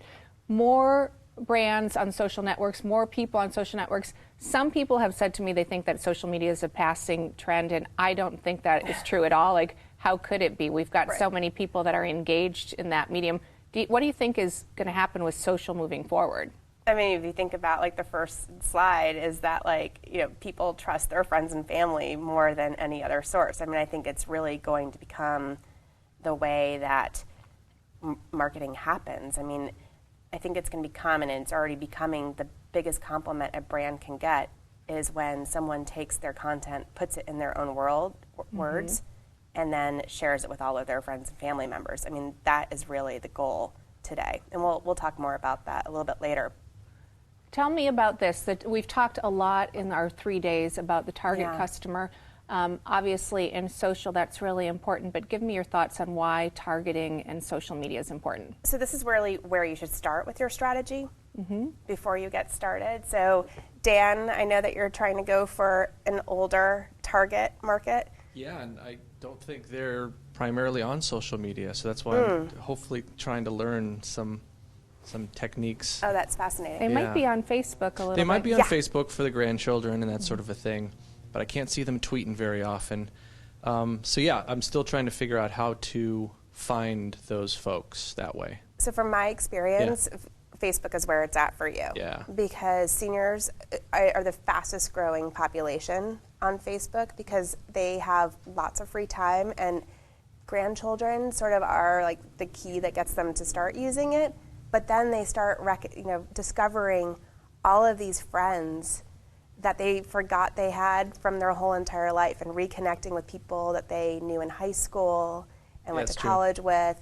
And they're spending more and more time on Facebook. Yeah, my parents are on Facebook. So. And so's my mom. Yeah. So yeah. So after you figured out, what your target is, we talked a lot about your objectives. So tell us some of the different things you can do with social media. It's obviously engagement, but what else can you do? So you really, just like with anything in business strategy, you really need to figure out what your business goals are and then figure out how they apply to social. So you can really think about using social to drive traffic to your website, get people to sign up for your email list, like what we're both doing for your ebook and then our social toolkit, and then also have conversions for sales. So how are you going to really use social to drive people down the marketing funnel? And you should take a look to see, benchmark, like where are you now, and what is your 3-month, 6-month, and then 1-year plan? So how do you want to see those goals. numbers go? Yeah, exactly. Look at your Google Analytics, look at your Facebook page insights, and really think about it. And then the other thing is that we find looking at your competitors as well. Mm-hmm. There's a really great tool called Social Bakers. Social Bakers? Social Bakers. I think it's on the resource list. Okay. It allows you, it's a little bit pricey, but I think it's worth it because you can then see your competitors' engagement rates, and you can benchmark yourself against your competitors. Oh, interesting. Yeah. Okay. So one other thing I just want to talk about on this slide is that we do have a picture here of Britt Morin, and I put her in the ebook because she's someone that I want to highlight. She started her business about 2 years ago, maybe less than that, maybe 18 months ago. She left Google, decided that she wanted to be kind of the new, younger Martha Stewart. And in 18 months, she's amassed over 2 million followers across the various social media channels. And so what I want people to recognize is that even if you're not in the social media game right now, that there's still an opportunity to get in there, to get followers. And I've interviewed her extensively about how did she do it. And a lot of it was posting very relevant content. And she posts about 3 or 4 times a day, very specifically to her brand, which is kind of the overlap of do-it-yourself and homemaking. But she also has figured out how to use all the channels. So Google Plus, she has told me, is more of an international audience, so she knows what time of day to post at. But so she's been very strategic about it. So what I want you guys to know is that getting these followers can be very positive. What she then did was she actually leveraged that because she had a following, and she was able to secure partnership deals, on-air deals, that kind of thing. So there's a lot of benefit to having that following to show your potential influence, which is just kind of a side category. So she's in the book. So after the objective, management, this was something that was really hard at Virgin America because when it was a new process, there was no one to manage it, and we actually didn't have the money for the head count, which is, it's hard too when you're a small company. So we used an intern at first to help us and then hired him on. But now what I say to clients that I'm advising is pick one channel and do it well, and don't try to stretch yourself too thinly, and that if you really don't have the time, it's better just to not do it than to do it poorly. So if somebody thinks you're there, be there and actually make a commitment. So what's your thought on community manager? Because a lot of businesses don't have someone that can be the community manager. We're talking about photographers and small businesses. How would you handle it? So someone really needs to own it. So you either need to make the conscious decision that it's going to be you yourself or delegate it to someone. And then if you're delegating it to someone, and even if it's yourself, just like you'd have a brand guide for, like you've mentioned over the past few days, having a brand guide, you should have a social media tone guide. It's the first thing we do whenever we get started with a new client. We say, this is what your voice sounds like on Facebook. This is what it sounds like on Twitter. here's a great example of a Facebook post, and we get their approval, and then we get started. Another really smart thing that I see a lot of startups doing, and Tumblr does this, is that they divide the social media responsibility to a different team member each day. So people aren't overwhelmed. Exactly. And also, you know when it's your day that you have to be smart and come up with some great content. And it also really, I think, paints a really lovely picture of the company because you get to hear all these different voices. But if you're going to do something like that, you have to make sure everyone understands the social media tone guide before you get started. Right. Interesting. I haven't heard of that, splitting it up. Well, that's a great way to think about it. Okay, so the ad budget, obviously, kickstarting growth with social ads. We've talked a little bit about using Facebook to generate fans and followers or promoted tweets. These obviously can be costly mediums, but tell us if you think with the niche targeting, is it worth it? If we want to target people that are only following other photographers or target people that are only following tech influencers. Yes, it's totally worth it. I mean, if you want to have growth, if you're a brand that's just starting out, I mean, like within all of the noise. And if you're just starting a page now, organically, it's incredibly difficult. So you really need to commit just $60 to $200, which I realize for a startup can be a lot of money a week, but I think you really need to make that decision. And I'm a big believer in sponsored stories, which basically is an ad unit where you take special content that you have and then you promote it through a sponsored story so that all of your people who have liked you on Facebook, all of their friends on Facebook, then have the opportunity to see your post. Okay. And we've seen that work really well for our clients. One of our companies, which is a mobile app, we had great content on wine, paired it with social sponsored stories, and we got over 2,400 likes for them in less than a month. Okay. So it works. So minimum spend levels, you're saying $60 a week to do something like this? $60 to $200 a week. Okay, so dollars could happen. Play with it. But you could test it, and you could test immediately. Like in a week, you can see if something's working. So you could say, I'm going to do a $60 test or a $200 test, then decide if you want to move on. So exactly. It's an interesting thing to play with. Obviously, Twitter, Facebook, and Instagram, huge players. I know that you're going to tell us about some of the perks, but tell us about this, about a multimedia strategy. And here's our friend Mike that was with us, and yes to Carrots and Virgin and Soma. So yeah, so it's so funny because when we first started Red Magnet Media 3.5 years ago, we would hire community managers who were great writers. That's all we cared about. Now I want to hire every kid around the corner from the art school. I mean, I want someone who knows how to use Photoshop, who knows how to edit video. We're seeing quotes, inspiring quotes, like we're working with Sheryl Sandberg's Lean In Foundation. One of the top performing pins for her on Pinterest has been the quote from Eric Schmidt. Someone offers you a ride on a rocket ship, don't ask which one, just jump on. That has been shared like wildfire. So again, when you're starting your social media strategy, really stockpile your content and make a video, make amazing images, and make captions. Right. Well, on that, I just want to stop for 1 second. The quotes, because I have seen a lot of people doing that where they're sharing quotes on social, but there are a lot of, I guess, there'd be apps that you basically just put the quote in and then it pops it out and it looks beautiful, or it almost looks like something that would have cost, $100 in the past to art direct and do, and now you look like the great designer. Do you know any of those off the top of your head? Completely. So one of my favorite ones for making GIFs, which are like little moving images files, is called GIF Boom. GIF Boom, okay. And Vine, obviously, for making 30 new Twitter new videos. And then I think there's one called Pop Caps for making the captions as well. So pop caps. Yes. Pop caps. Okay. Exactly. Because some of those, I mean, it's so great. It's all so of a sudden, easy. your content can look really fresh and professional, and you're not spending any money. It's just your time and your resources. So I love those. Yeah.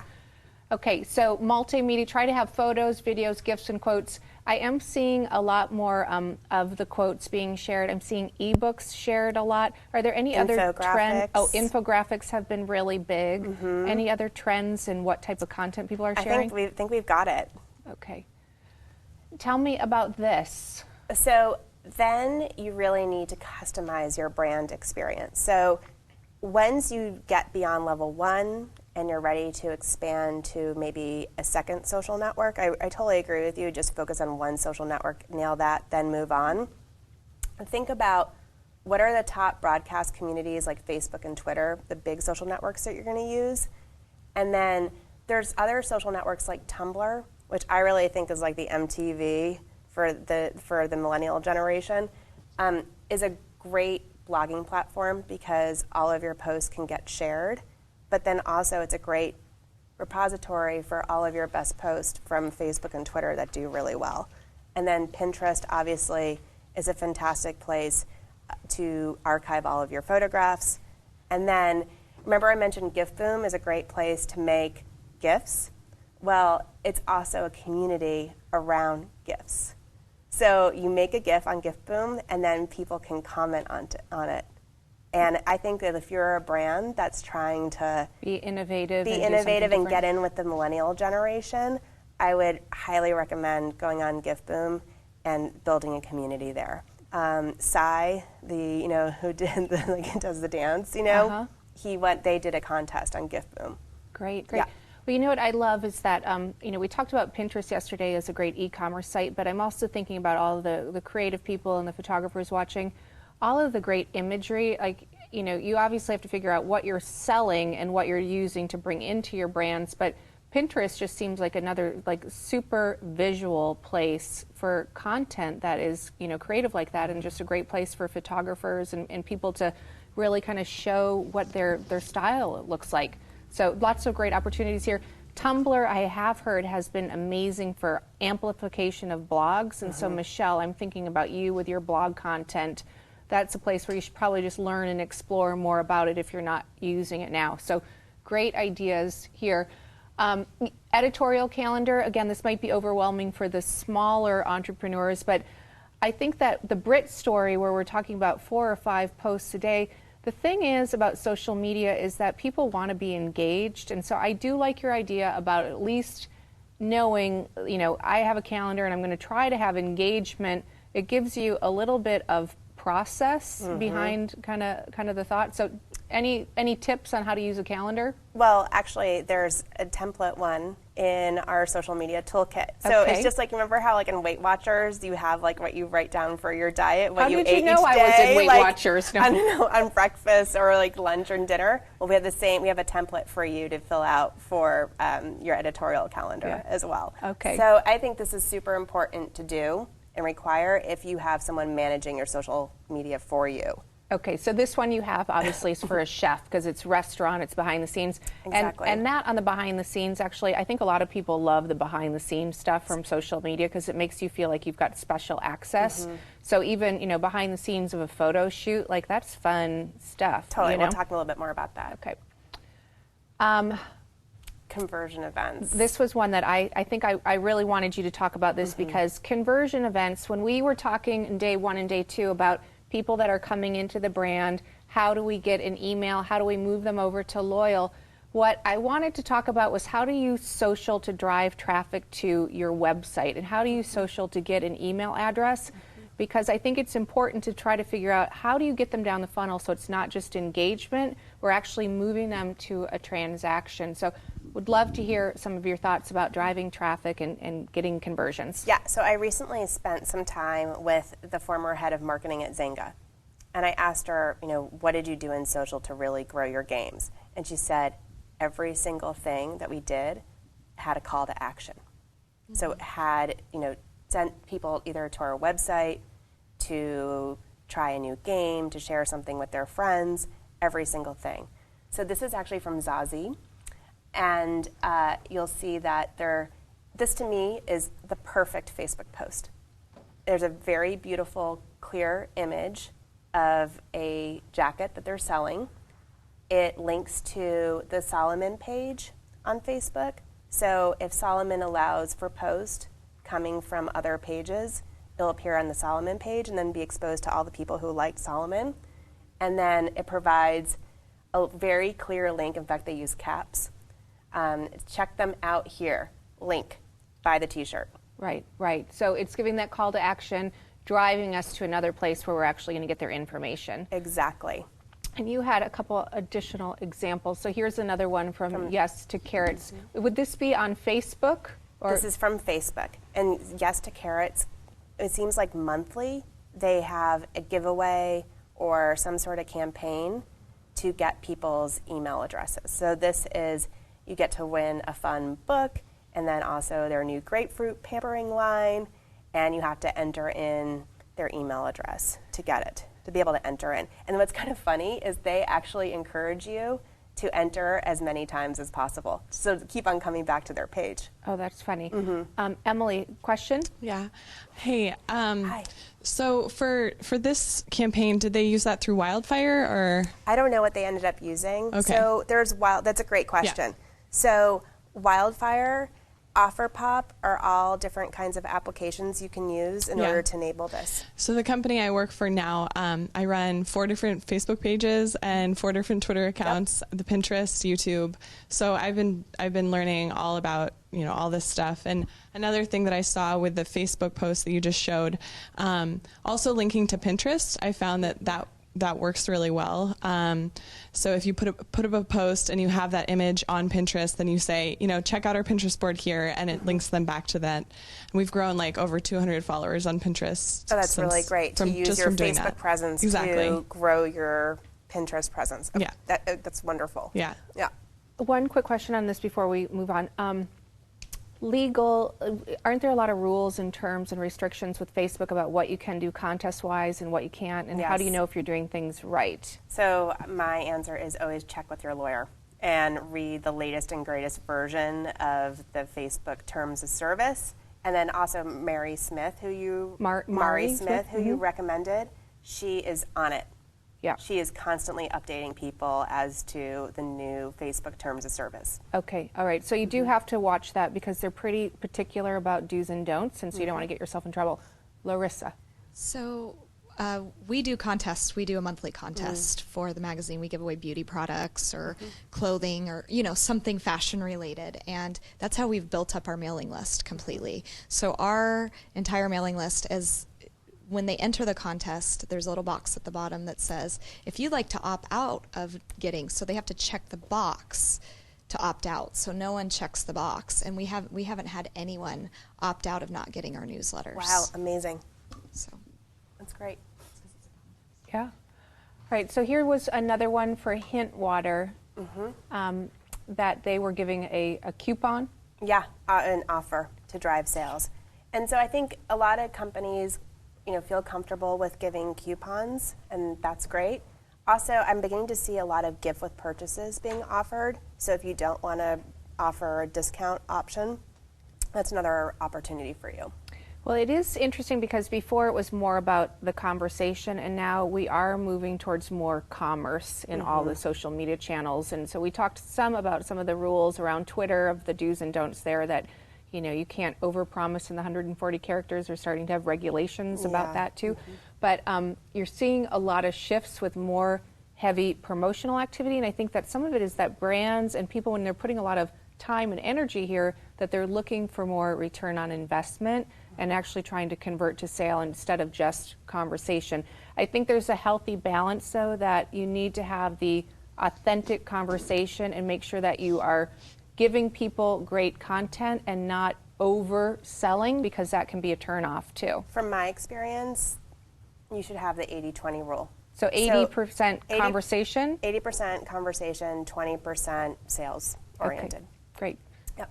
So you also need to remember that discovery is social. So how are you going to implement various social hooks into your e-commerce experience or your website experience? So for example, there's Facebook Connect, and Fab has tremendously grown their business by implementing Facebook Connect. And Fab, for those of you that aren't aware of what it is, it's a curated online site of consumer goods. Yeah, is that like a a good flash site for fun, artsy design type goods. Okay, and so you just said that they grew mainly because of Facebook Connect? Yeah, so the stats are kind of incredible. So they implemented last summer Facebook Connect, and they didn't suffer an e-retail summer slump. So when all their competitors saw their business going down in the summertime because everyone's like busy going to the beach, Fab's business didn't decline at all. And they really attribute that to Facebook Connect. The other thing is they found that Facebook sharing of their products had risen 300%. Well, with Facebook Connect, a lot of retailers and brands that I've talked to have used that to begin with because of ease of use of sign up. But what you're talking about, the social sharing, you are seeing a lot of that now where I like this item, I like this outfit, I like these shoes. People are sharing things. And then I think that there's also a lot of sharing that you don't even realize. You know, you like something and then you're sharing it. One Kings Lane is another one that integrates a lot of social sharing. You can see it. So those are good ones to look at. And Jeff, when you're thinking about the consumer aspect of your business, I think that between the passion that people have for bands and the collectibles, I could see a lot of sharing going on where, and you know, the other thing is that t-shirts are inspirational quotes a lot of times, right? So you're hitting a lot of trends that could be a sweet spot for social and getting messages out about your brand. Totally. And I suspect that other companies are going to follow Facebook's lead and have other kind of API integrations. They're going to make e-commerce better for you and better for them, driving traffic back to their site. Right. Nodding your head. Did you have a question or you're just nodding? Or you're just thinking? This is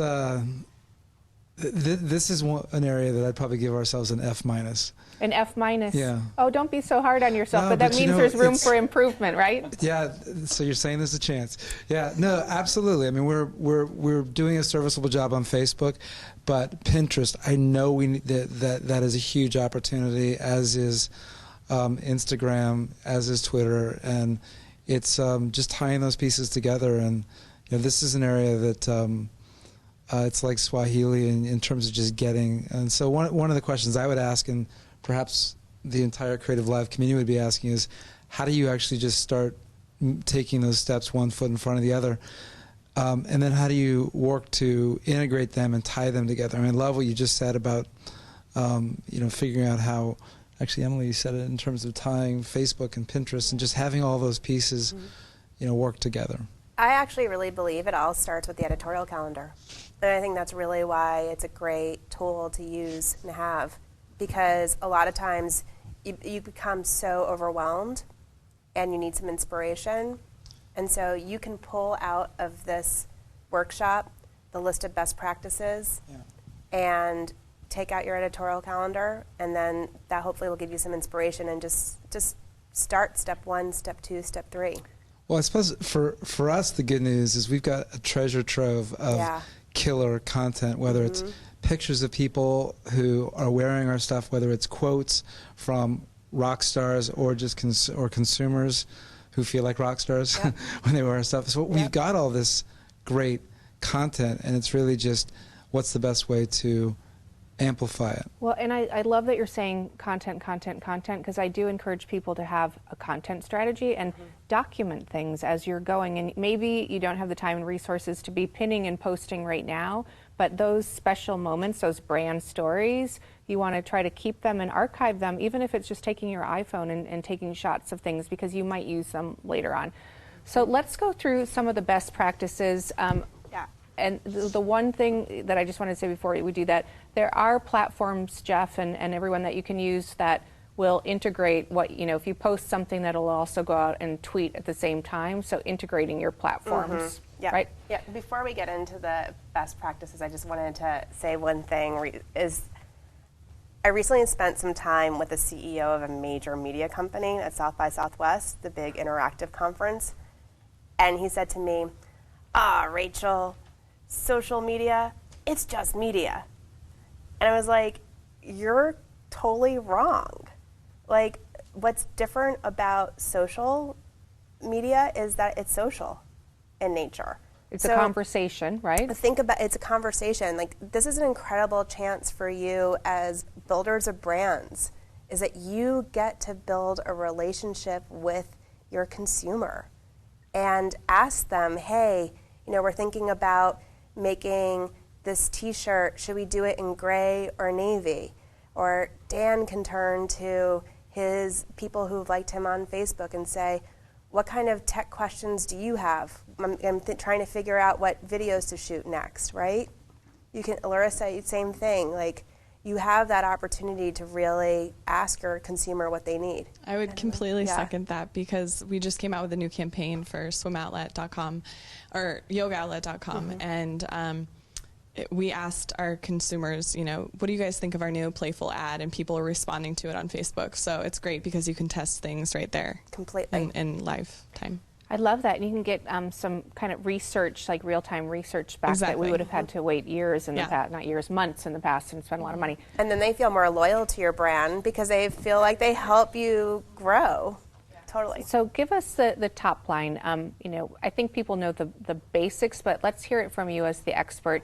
Twitter, I started tweeting 4 years ago, and I actually love Twitter. I think it's great for curating articles, sharing information, and I've met amazing people. Right. TJ, who was here, I met him on Twitter. So I've made fun relationships with people on Twitter, which is kind of odd, but brand building as a marketer, what are you seeing with Twitter? So Twitter is the social network for what I like to call know-it-alls, right? Like, they're oh boy. They're the type of people who are like, whether you ask or not, they're like, you should go to this restaurant. You should go see that hairdresser. Like, they're really helpful people who want to be thought leaders or are thought leaders. And it's so incredible because it makes anyone really accessible to you. That's the good news, right? It's also sometimes the bad news, but that's mostly the great news about it. I mean, I actually, tracked you down on Twitter. You did, actually. I remember you asked me for coffee on Twitter, and I was like, who is this woman? That's how we met, yeah. Because I read an article that you were open to meeting people that you never knew before, and you met them through Twitter. Uh-oh, I might be opening myself up. Right? So anyway, it really gives you amazing direct access to people. And so there's about 500 million people on Twitter today, probably a little bit more. It's estimated that 200 million of them are actually active accounts. And I really think that if you want to reach influencers, including journalists and the press, and be top of mind, you need to play on Twitter. I love that point about trying to find the journalists and the bloggers and following them. Like, that's very important. And actually, when you see an article written by somebody that you like and is well done, like, tell them, hey, great article, thanks so much. Like, you can start to make these connections with people that could be beneficial. Okay, go ahead. I found that if I'm not getting responses by email or phone calls, I'll tweet to them, and now it's public. They almost always tweet back. So sometimes if you're looking for a response from someone, Twitter's a great way to do it because it's so public that they oh yeah, let's connect, and now they follow up. And I've had that many times, so it's been great. And I've also had celebrities do retweets for us that will say, hey, check this out, it relates to you, and then they'll retweet for us. That's great. Great. So tell us your best practices that you have here. So we'll go through a few of them, but I mean, really, Twitter, as we already mentioned, is a great place to build relationships. So it gives you access to all of the people that you want to have access to. Listen to comments and respond. So if you're a brand, the first thing I would do with Twitter is to search for your company's name, and then your name, and then your competitor's name, and see what people are saying out there in the Twitterverse about you. And see who has an active interest in your area, and then consider following them as well. And then go look to engage with them and build a relationship with them. Understand the real-time nature of Twitter is super important because it moves very, very fast. So let's say that you're dealing with someone who's flaming you or some sort of negative comment. Don't feel that you need to go and tweet right back at that moment. Take a deep breath, think about a strategy of how you're going to respond, and then try to take that conversation off of Twitter as soon as possible. Get it into email. Just tweet that. DM me, follow me, DM me. Let's take it offline. Exactly. Yeah. Exactly. And then I think another thing is not just tell someone that you actually really like the article about them, but then retweet it to all of your followers. It shows them that you're listening to them and you value what you have to say. And then ask questions. One of my little pet peeves is a lot of brands, and if it's your brand, it's okay to do, but like, Happy Friday, or what are your plans this Friday? Ask questions that relate to your brand. What color are you looking forward to wearing this spring? What kind of video do you want to see me make for my tech help support? Well, this comes back to our brand filter that, if we are interested in yoga and fitness, you may not need to be tweeting about construction trends, So you tweet about what you're passionate about and what's relevant to the brand. Exactly. And then I guess all of this relates to really providing value. Like, give people a reason to follow you. One of the things I love is when brands do something special for their Twitter followers. So give them exclusive access to a product or service that normally isn't available to anyone else. Give them a special discount or do something special for them. Right. Super easy. Tell us about Facebook. Who is on Facebook these days other than Dan's Target and my mom? The whole world is on Facebook, right? I mean, it's really like a global platform. It's growing bananas in India and in Latin America. So what's kind of amazing is that 500 million people a day log into Facebook at least once. So it really is the social operating system, I think, of our world today. And you're saying that half people are once a day, and on average people have 130 friends.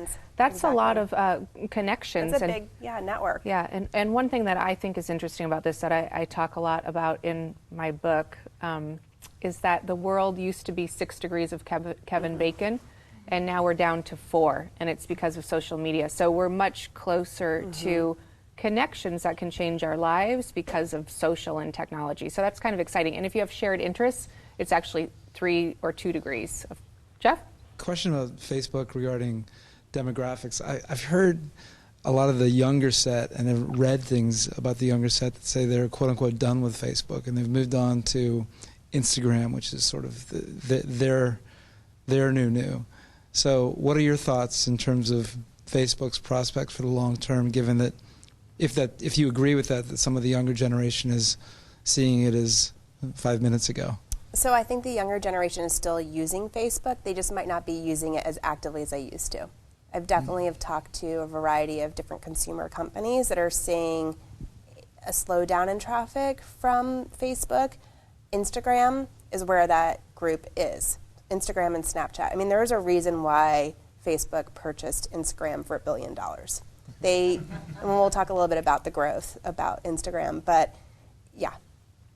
Yeah, Snapchat, texting, things that are faster. And I've also heard that a lot of younger consumers are interacting via gaming. So they may be playing a game, they may be playing Minecraft, but socializing at the same time in a virtual chat room. So again, the technology module that we had yesterday about how will things be in 5 years, it may be very different, and you do have to kind of forward project who my customer will be, 5, 10 years from now. Tell us about best practices here for Facebook. Yeah, so first, really important, I think most brands forget to do this, set community guidelines. You're smiling, Emily. There's, in the About section is a really fantastic place to set some community guidelines of what kind of posts are favorable for the community on that page, and that flaming and being negative just will not be tolerated. So if you have to take down a comment or remove someone, you can point to your community guidelines in your About section and show them that they violated the rules. Again, with your content strategy, provide cohesive branding. Make sure your image and your cover photo is as beautiful as possible and really speaks to your brand. Soma does a beautiful job with this.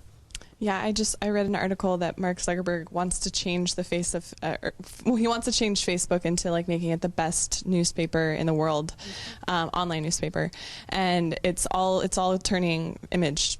It's all going to be image imaging. So like you're going to have text overlay on image. So it's all about communicating your brand like with a picture, not words anymore. Exactly. Right. Images are becoming more and more important. I mean, that again, harkens back to the conversation around Instagram. People love taking pictures of their friends and their life. Well, let's talk about Instagram since that's a good transition. So tell us about this. It's only 3 years old now, If right? even, Yeah, right? Crazy. So what's incredible about Instagram, so we said for Facebook that people log on, 50% log on once a day. Instagram, 61% of people log on once a day. Wow. So last reported, I think it was in the summer, Instagram had over 200 million registered users. I think that their growth is explosive. So I think they're at least adding between 1.6 million to 2 million new registered users a month.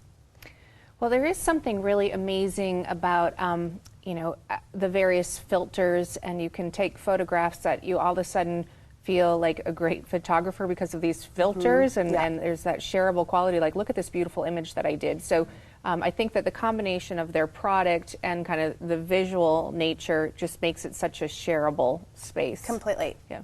But also, don't be just so image focused on Instagram. I really think that so many brands forget that Instagram is a social network. So that means you should look for photographs in your category and heart them, add comments. I mean, if you go about doing that, you'll very quickly build a community on Instagram that's incredibly valuable. Like if I was a brand that was looking to reach out to the millennial audience or in fashion, beauty, Food. Instagram food, Yeah, food. Instagram is where it's at. Food porn, they call it. I know all about that, unfortunately. Hashtags. So this is my biggest pet peeve about Instagram is all of the hash bombing that goes on. Like that's a major don't. A major don't in yes, Instagram. In Instagram. Wait, what's hash bombing? Hash bombing is when you're just like so desperate, it looks kind of needy to like build your community that you use every single hashtag out there underneath your photograph. We're seeing so many brands really do this. So yes. would that be the equivalent of when you're doing keyword searches, like thinking that they're your keywords? Yeah, exactly. Exactly. So that you get pulled up with searches. Right, but the thing is that this is like actually yes. Wow. And this is like even more public. So it makes all of your comments on Instagram completely unreadable, and no one's going to pay attention to you if you comment. So up above is a do. So I love doing little makeovers on people's posts. So Tripping Bells, she hashtagged Birchbox, Sephora, and interesting enough, ombre, because if you think back, ombre hair was a big Larissa trend. knows is a big trend, and so people love looking at different ombre hairstyles, and that's really strategic hashing. Okay, and the bottom one's a don't. Is a big don't. I have heard that hashtags are coming to Facebook soon, that there's going to be searchable hashtags on Facebook. So even though it started as a Twitter thing, it obviously is moving throughout the other channels. Yeah, we'll see. Dan? So just a quick question on that. For the do post that you have right up there, I see that there are a few companies being hashtagged there. When do you put a hashtag for a company, and when would you put an @ symbol for the company? That is a great question, and we can actually get to the next slide. And there's a really great tool out there called Statagram, and I believe it is actually free. And you can see the popularity of various hashtags on Instagram. And one of the guidelines that they give is to think about taking a look here at the top 100 tags on Instagram and see which one relates to your brands. And Looks use like that. the number one is love. Love, right? Instagood is one of my favorite ones. Coffee. So you can actually go and see, like I would search for your competitors or let's say different tech companies like Apple and see how often people are using that hashtag and then try to insert them so that you can be searched. And if you don't see a hashtag, would then you want to use an @ sign and a Twitter handle? You can do that as well. You can you at like it's a if you want to like call out to Apple on Instagram. I don't know if they're even on Instagram, but you could do @Apple, and then a notification will come up to them, and then that's a great way for them to recognize and find out about your account on Instagram. Okay, Pinterest, one we've talked Pinterest. about is great for e-commerce. Really fantastic. I mean, Sephora has found that the people who follow them on Pinterest spend 15 times more than their Facebook likers. 15 times? 15 times more. That recently came out. Yeah. So Pinterest is a fantastic place to archive all of your photographs, like I mentioned before. It's also a fantastic place to really define your brand. One of our clients was Skice Taylor, the fashion line founded by the people who started Juicy Couture. And their tagline is for eccentric Californians. And so they used Pinterest to pin everything that was eccentric. So eccentric ladies, eccentric Jell-O, eccentric tree houses, and you really got a sense of what Skice Taylor, this new fashion line, was all about through looking at their Pinterest presence. Communicating their brand values, but there's also a lot of retail opportunities, and Pinterest can be integrated into your emails too, right? You can be kind of cross-channeling things. Yep, exactly. And then another thing from my experience that we're seeing a lot of with brands is that they tend to pin all at once. And that's like kind of like pin bombing your audience, which is another little don't. So one of the things you might want to think about is just pinning one pin at like every 3 hours. So this comes back to your editorial calendar and timing. And you know, the timing thing came up with email. It also came up with the Kickstarter campaign. But timing is really critical because you're putting so much energy into it. You might as well do the action when most people are looking. So you're saying after 6 p.m. is a good time for pinning? Is that just kind of a hypothetical? Or? Well, people are on Pinterest while they're watching TV. Oh, okay, so they're multitasking. Yes, exactly. So they're watching Dancing with the Stars or Bravo, and they're pinning at the same time. So that's a great time to reach people with fresh content.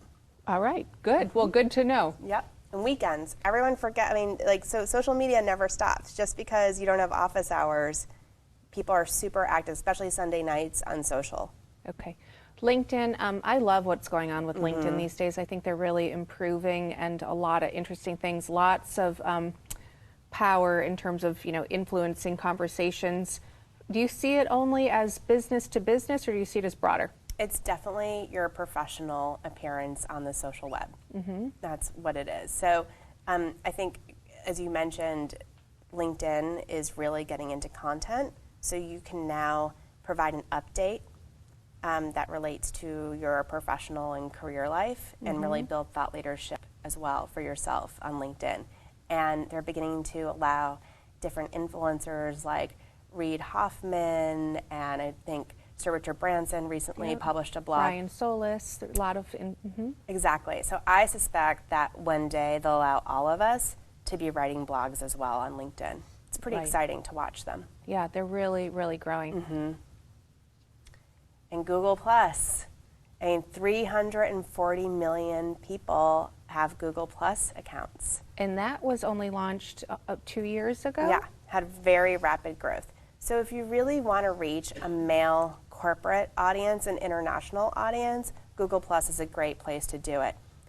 A wonderful way to keep your Google Plus profile updated is to, whenever you're looking or searching for an article or doing a search and you come up with a web link that you think you'd want to share, just press the Google Plus button. Super easy to add content that way.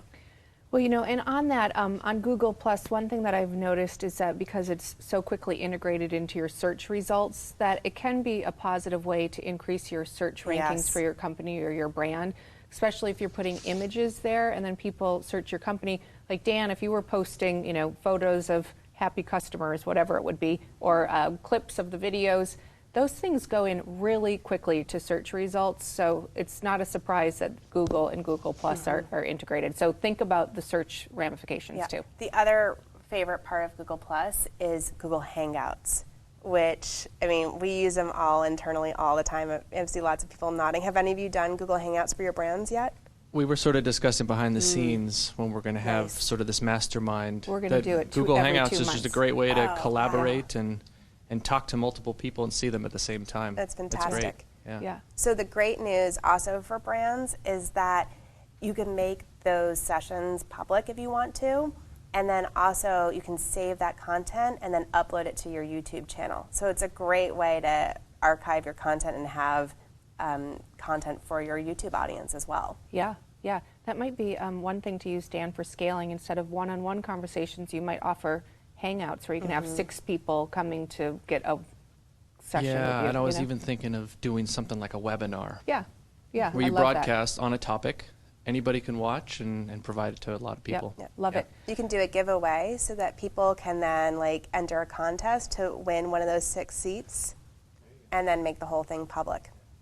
So how do we get out with all the noise? It's a crowded space. A lot of people have already been in there. You have some ideas for us on how to stand out?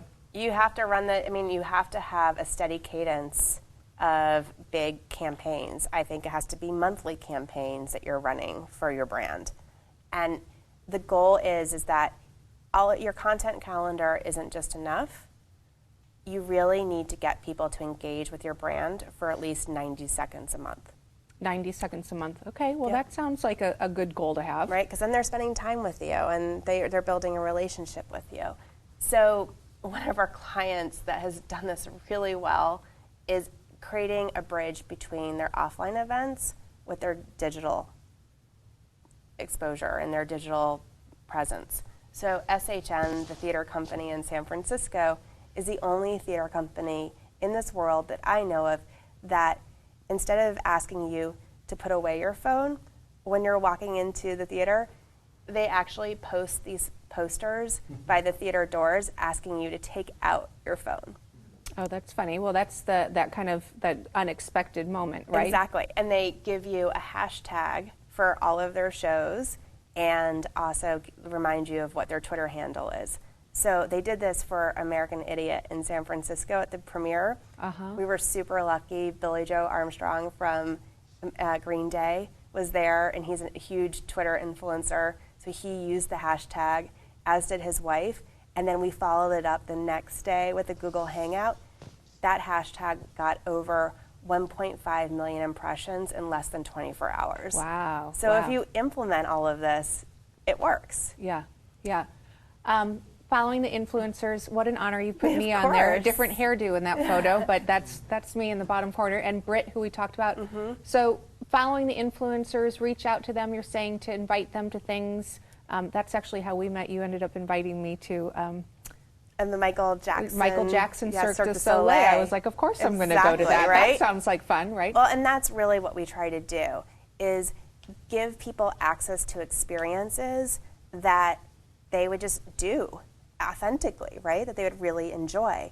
So, gift people things, invite them to whatever. I know everyone loves a pizza party, and get crafty about how you can reach out to people. I think you have to also, there's a fine line.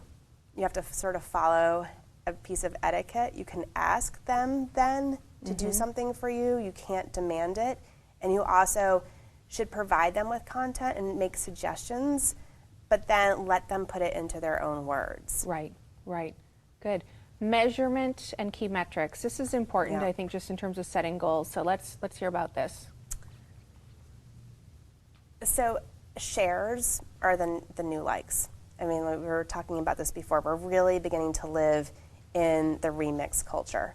The biggest compliment someone can give you is sharing your content with their friends and family. That's the goal, right? To have people tell their friends and family about you. And if they're liking it, their friends and family aren't necessarily seeing it, so they have to share it. Well, that's the other thing, is that you no longer on Facebook need to like a page in order to engage with the page. So anyone can add a comment onto a Facebook page or share content. So, a lot of times brands are very focused on how many likes they have, but really these are the metrics you should be paying attention to. Okay. What's the total reach of your content? How many people are talking about you? how many people are sharing your content? What's the viral reach? Great. Okay, so Facebook, the Twitter key metrics, number of followers, the reach, and the engagement. Anything that you really are looking for in particular here? Yeah, so again, with Twitter, I think retweets, and then are really the highest compliment that you can get, and then number of favorites as well. You've told me before, because we've talked about this, that you think it's a quality list of people rather than quantity that's important. So really having a good list, and that going out and buying followers is not worth it. Exactly. And then really get back to those business goals, right? And make sure that all of this social marketing that you're doing is hitting your bottom line. Like, is your website traffic? Are you getting more traffic from Facebook and Twitter if you're on there? Is your email list growing if you're running campaigns around it? And finally, like, how's it driving sales and revenue? Now, for us, you could have Google Analytics, where you're looking at where the page is, the last click. Another way to do it is omniture tags. Now, that's more expensive, but there are tracking tools so that you can figure out last click to your site, and also last click to a purchase. So I do think that these are really important, and it just shows you, okay, it was worth my effort. That brings us to the questions, and I've only left us about 5 minutes for questions, so maybe we should take a couple minutes and get questions from the internet. Sure thing. We are always ready with questions. Got a couple more intro level questions. So Beauty of the Lake from St. Pete says, I'm a photographer / designer with a blog, Google Plus page, and will soon be setting up a Facebook page as well. I've stalled in not knowing how to start. Do you have any advice on a great first post to introduce yourself, your company, or your brand? And Sky is also a photographer designer, says that they started Facebook, want to open up a Pinterest account, but I have no idea how to start correctly. So can you kind of give some general advice on how to get started on these social networks? How do you introduce yourself? And maybe with the filter for a photographer, just using that as an example. So if you're a photographer, I mean, that's half the battle, right? Like, find that one photograph that you're super proud of and post that and talk about why you love it so much. Or even take a picture of yourself, like it's called a selfie today, and post that and introduce yourself to your audience. And I think that also combining that with Pinterest, starting kind of the Pinterest page with images would be a great thing for photographers too. Completely. Question from Sky and some other folks are talking about having a global audience. So when in looking at timing for different social media outlets, like here, what is the best timing for pinning? Are you just talking about the U.S., but we have people all over the world that are clients or followers? Or Yes, this was U.S.-centric. So think about evening, where your audience is, and after dinner time, wherever your target market is. But what if you do have a global audience? If you're an internet company and you do have a global audience, do you repeat the same things or create new messages? No.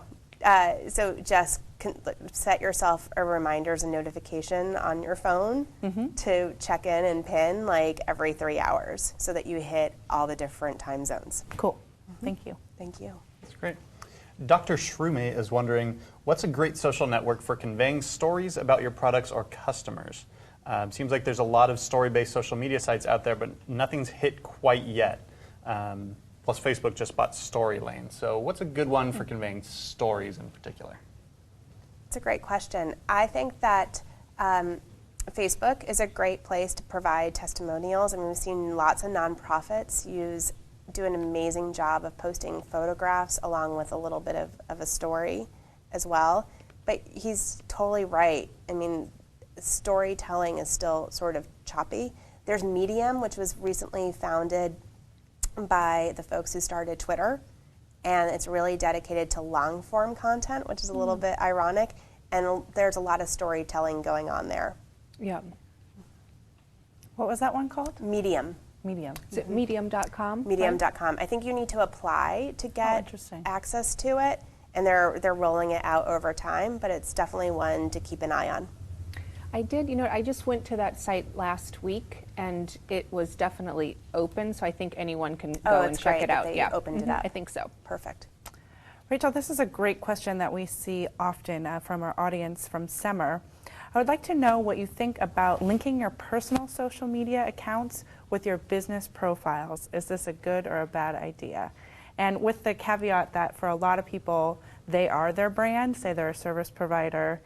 So how do you go about that? And for me personally, I don't know, like there's always, as a photographer, that divide between getting people to friend me versus having people like my fan page, and there's a lot fewer people going to that business page. Yeah, so especially on Facebook, you have the ability to decide which of your posts your friends are going to see and which ones you can make public. You just need to get in the habit of knowing where those controls are.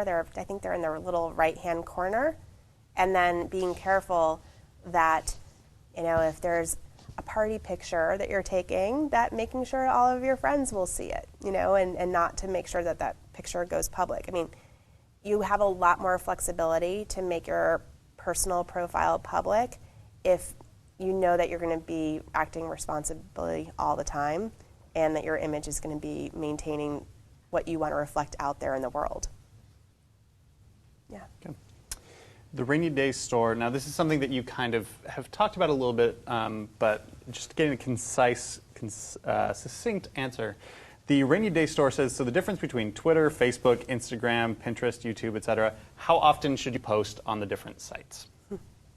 So that actually is a great question. So with Twitter, I really believe that it should be about 3 or 4 times a day, a lot more active because it's a really fast-moving, real-time network. Facebook, where... Really quick, does that include replying to people, or is that just the posts that you're putting out there? That's a really wonderful question as well. So replies that you do at someone are only seen by that person and people who follow your brand and also that person. So they tend to be a lot more intimate, and you can do as many replies as you want. So I think there's no limit on that. So, but public posts that don't start with an @ you should do 3 to 5 times a day. Mm-hmm. That's just Twitter, and then Facebook, I think 2 to 3 times a day is smart. I actually wouldn't go any further than that. And then pinning, again, you need to do it constantly throughout the day, but just remember to do 1 or 2 pins at a time. Instagram, I actually have a funny story. I lost a lot of followers on Instagram because I went to a furniture store and I started taking a lot of photographs of all the pretty photographs, the furniture I was seeing, and I think I did it a little bit too much. So with Instagram, I would just do it about 3 or 4 times a day. And again, do what you can do. I think, don't hold yourself to these standards if it's something that feels. Would want to add on that, again, back to what are your objectives. There was at one point an orthopedic surgeon who asked me, what should he be doing with social media? And we talked a lot about what his resources were and what he was trying to accomplish. And for him, it wasn't the most effective use of his time, right? And so he knew that he was going for, a sports clientele, and trying to start relationships with coaches of teams was more important. So all of these things are great, but you have to look at what is right for your individual brand and really what you're trying to accomplish and what your resources are. So again, I go back to, if you're going to do social media, pick one channel, do one channel right, then add on. But make sure you know what you're trying to accomplish and why you're using what you're using. So we blog often. We have 30 writers, so there's constant, content. How often should we post a blog? I really believe, so is it easy for you to post a blog, or does it feel like a huge task? It depends. Sometimes people will be really excited about writing, and they'll write 5 things and then date them out. And then sometimes we'll go 3 days without a post, So we do date them out, but sometimes people get excited and they'll do their post the same day that someone else did their post. And we try to avoid it, but there's, it happens where we're like, check to see, and then we'll see that it's already been up and they've shared it, so we don't want to take it down. And do you have what kind of blogging platform are you using? WordPress. You're using, so on WordPress, I believe that there's a way to schedule your posts. Yes, and we are doing that, but with 30 writers, they don't always check the calendar. There's things that, because we're virtual, with the magazine itself, we don't have that issue, but with the blog posts, people just, there's so much fashion stuff constantly going on, and we have a blogger in London who is posting for us as well, and her time zone is different. So with your blog, I really want you to be able to maximize the opportunity around all of those posts. So it's not just about posting the blogs, but then also being able to make sure that you're telling your Facebook and Twitter audiences and Pinterest about those blogs. So you want to give yourself enough time and bandwidth to be able to do that. Okay, great. So I would say like 2 blogs a day is fine, but if you can try to do at least 2 blogs a week. Okay, I think then we're pretty good on there, but I wanted to make sure we weren't overdoing it or, something like that. No. So, okay, great, thank you. I don't think so. Okay. A question from Gabrielle D. What is an example of a sponsored story, and how would you approach choosing the subject of the story? So an example of a sponsored story is a piece of content that goes on a Facebook page that is then promoted, so that all of the people who've liked your Facebook page, that their friends on Facebook see it. So I would choose to promote as a sponsored story your best content.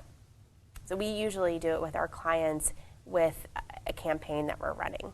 So with Michael Mina, for example, we're going to be running a Mother's Day campaign, and we're going to be asking people to submit photographs of their favorite Mother's Day meals. And we're definitely going to be putting a sponsored story spend when we kick that all off, and then around some of our favorite entries. So looking forward to that, as you can tell. Okay, maybe 2 more questions here. So one Fashion TV from Singapore says, should we even start or think about writing a controversial post or getting involved in one of these in social media? What do you think about being involved in controversial or otherwise just hot button issues on your social media? Well, first of all, hi Fashion TV. I love Singapore, so thank you for your question. Go into controversy if you can withstand the heat, right? And if something you really believe in and you think it's going to add to your brand and your notoriety and not take away from it. And Porter, you probably have an opinion on this as well from your experience. Well, I'm kind of for it, but we are going to be talking about public relations in our next module, so it might be a good topic for Paul, our expert on that, because I think it depends on what your brand is, what you're trying to accomplish, but I have been one to say go for it if it's brand relevant or brand appropriate. Right, so perhaps one final question is about the sort of automation across the different platforms of social media, not just the automation of say, using a tool to set them up to go out, but posting something on one platform that then gets posted on another, that gets posted on another. How much of that do you see as being okay versus looking too automated? So I think it's an okay Band-Aid method. So if you really only have the time to focus on Facebook and that's where your audience is, then it's okay to use Facebook to syndicate out to Twitter, but your content's not going to be optimized for Twitter, and it's just not going to be as socially shared on Twitter as it is on Facebook. Again, it's kind of awkward to see @ and hashtags on Facebook, right? And people who really love your brand are going to go search you out on all of the social networks and want to follow you there. Point, yeah. And you need to give them a new experience and new content on each platform. Right. You agree? Yeah, if you can, but again, it's a bandwidth. So I'm all about prioritizing because I just think we need to be realistic, and I don't want people to be overwhelmed with social media paralysis. Exactly. Yeah. All right, I love it. Porter, do you want to wrap us up? Do you want to kind of put a bow on this segment? Yeah, well, first of all, Rachel, thank you so much for joining us. It's been just a great pleasure. You really added a lot of value, and I love all the tools and tips, too, and some of them that I've never heard of, so thank you for your expertise. We have one more segment to close out the day. We are going to be talking about PR, which is one of my favorite topics for the last segment. But thank you for everyone that's been watching, and have safe travels back to San Francisco. Thanks for being here. Thank you. All right, so we are going to take a 15-minute break before we finish out the day. So I just want to read you a quick quote from the internet. Carol Giambri, who has said a couple of very nice things, says, CL has brought in the best. Don't mean to sound like a broken record, but she's just sharing how she feels. So thank you for being here. Oh, thank you so much. Absolutely. Well, we're almost to the end. We still have an amazing section to go, Porter, but like you said, not only does CL bring in the best, Porter, you have brought in the best. Again, you are getting access to Porter's personal mastermind group, if you will, her personal network of people that are now yours to have. This course has been getting more valuable and more valuable. That's what we've been hearing from people with each and every of our 12 modules, with each and every segment. You already know that you get the 79-page ebook. There's a reference guide, and not just a reference guide, but there's so much dense content in there as a guide to when you're watching these videos. Well, I have some great news for all of you, because this workshop just got even more valuable. Over lunch, we heard that Porter and her guests are now going to provide all of the keynotes of all of the presentation slides when you purchase this course. So as we've been over the past 2 days, so many people, so many of you out there have been saying, I really wish I could have these slides. There's so much of the questions that are being asked in addition to what's in those 79 pages of the ebook. So the different charts, I think it was when we saw some of those infographics, and somebody in the chat room said, gosh, that's why it would be so great to be able to get the slides with the purchase of the course. Well, thank you, Porter. Well, thank you for letting us have the slides, Thank everybody. you to all of your guests. That is just an incredible, huge value. I think I don't even know how many, hundreds. We had to get specific permission because everyone had written their own, and so we had to get permission from everyone. So thank you so much to all of Porter's guests for allowing us to give these to people. And I'm curious what they're saying in the chat rooms right now. Like, the crowds are going wild.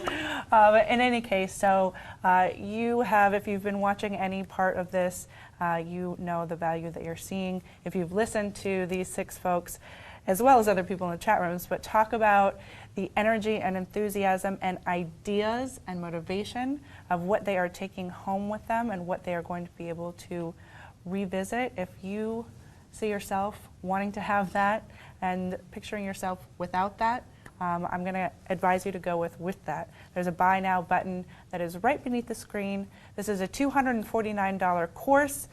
There are now less than 7 hours, however, to purchase this course, plus the ebook, plus all of the slides, which is another book, for $149. So imagine what you can do with that extra $100, and imagine tomorrow if you feel like you have just thrown away that $100. That doesn't feel so good. So everyone, thank you again for joining us. Thank you again, and we will see you all back in 15 minutes.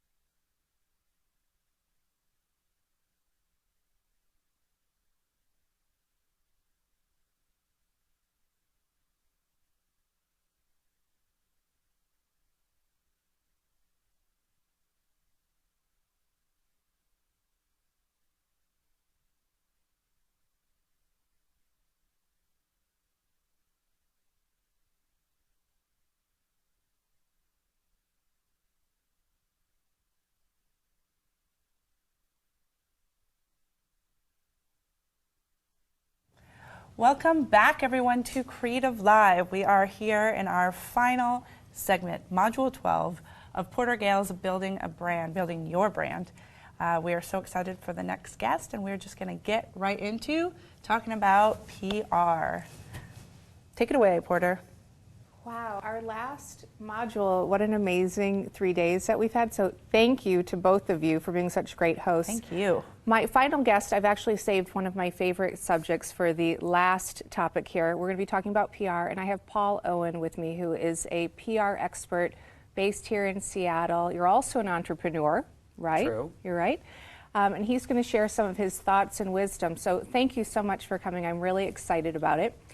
Before we get into the course, I'd love to just know a little bit more about your background, because lots of entrepreneurs here, entrepreneurs watching, but how did you end up starting your business and how did you get into the field of PR? I am a corrupted journalist. I started as a journalist, as the editor of my college paper, and I worked at a newspaper in Portland, Oregon, and a friend brought me into PR a long time ago.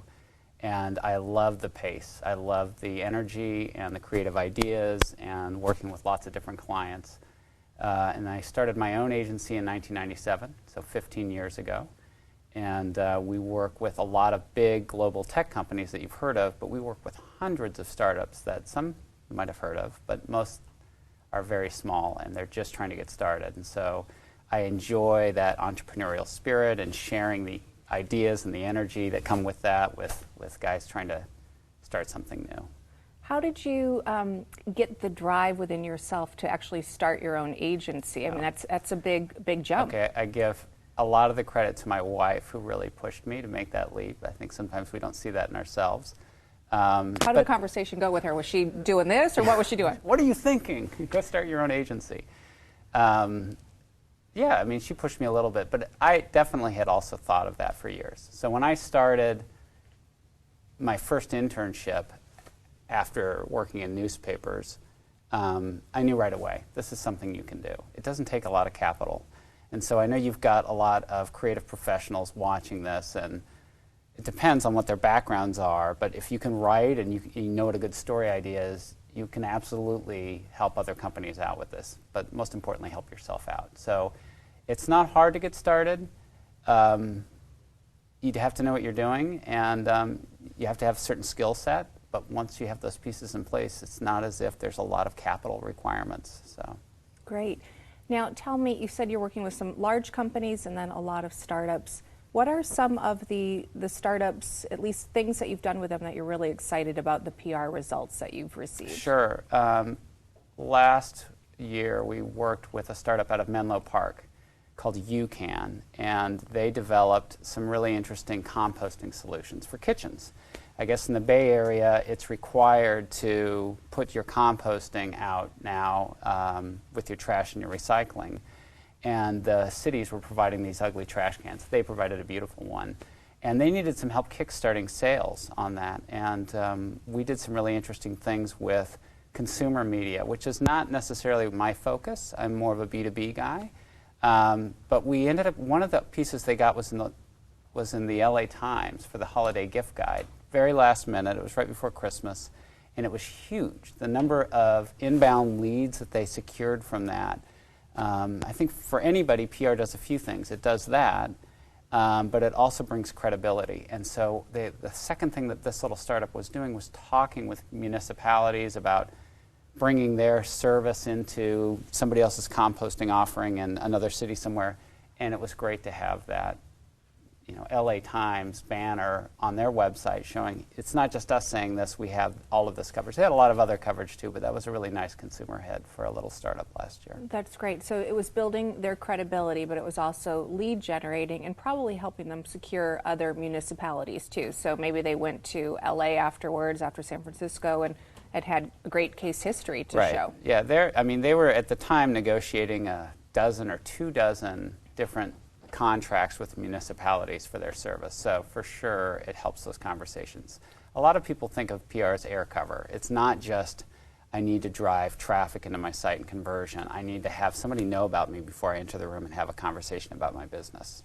Especially, it depends on your students, but if they are a relational kind of transaction where they have a dozen clients a year, that's helpful. If it's transactional, where they're getting hundreds of folks coming in, then or thousands of leads coming in, and they're doing small sales to each one of them. Helpful too in driving traffic, but that air cover piece is really helpful for big, expensive, kind of long sales cycles. Great. Relationships. What are some of the biggest mistakes that you're seeing or misconceptions in terms of what PR really is? What are misconceptions? Well, yeah, it's hard. PR has been around for 150 years, and the agency side of it's been around for 100. It's old. But a lot of people put PR right up there with Congress and used car salesmen. Oh gosh, right? Not me. I love PR. I think PR is amazing. It is great. The problem is that people think we're whitewashing troublesome issues, and I guess that's true. There are people who do that, but my philosophy is you can't polish a rotten apple, and you have to just tell your best story, whatever that is, and you have to be authentic, just like you do in social media. You cannot get away with trying to whitewash something. But that said, that's the misconception. There's a little bit of that in the industry. And to be fair, there are hundreds of thousands of PR specialists in North America, according to the U.S. Department of Labor. And there is no requirement for a PR person. It's not like being a lawyer where you have to pass the bar. And so there are bad practitioners out there. So that's the misconception. You have to fight that a little bit. Now, do you ever turn down clients because you think they have a bad apple, to use your phrase? Yeah, we look for three things on our clients. I hope this is helpful for your students, but number one is chemistry, by far. So you want to be able to get along with the person you're talking to, and you can see through all kinds of trouble and all kinds of hard issues with somebody as long as you really like them and trust them. And number two is an interesting product or company. So for sure we want to avoid a bad apple. We're talking right now with a huge commercial developer about a new technology development that they're doing. And my concern with that, I love the guy, and I really think the category is hot. My concern with that is, am I whitewashing commercial real estate greed? Is this truly something innovative and different, or is it just selling real estate? And so, so to your point, yeah, we could turn something down like that. And we've turned clients down. Usually the way we do it is it's not in our area of interest, or there's no chemistry there, or they're asking us to do what we would think of as an unnatural act, either polishing a rotten apple or trying to get something done. Like I have to be on the cover of the Wall Street Journal. I can probably make that happen. We could talk about that, but I can't guarantee anything. So it's out of I don't control the Wall Street Journal. Right. So. Well, let's dive into our module. We have a couple of slides that we want to go through, but the first thing that I just wanted to say, like I do with all the modules, there are a lot of resources out there. Some of them are included in your presentation, and then we also have some of them in the book, but one that I can point out right now is HARO, Help a Reporter Out, is a site that everyone should be following, and it basically provides leads that when reporters are looking for stories, they'll send out leads. So that's one great resource. Couple other resources, I think there's a PR Society, PRSA. Yeah. PRSA is another great resource for people. And you put a couple of books that people should be reading too. So for people that are interested in PR, there's also video news releases that you can do. There's all sorts of sites. So look for information to kind of help guide yourselves and get smart, and also think about the story, as Paul said. So let's dive in. So you have your own company. We can all relate to that, having not enough money. And so you're really trying to figure out how you can maximize exposure for a small amount of money. And what is public relations? It looks like you've got a lot of different deliverables. Well, I think I was trying to address the question you asked, which what are those misconceptions? And PR is this kind of broad term, and people don't really know what it means. I've put up PRSA's definition there, and I've put up the deliverables to help people kind of understand, well, what are these things that you're doing? What is, you help people publicly relate? What does this mean? PR is basically two things. It's content and outreach.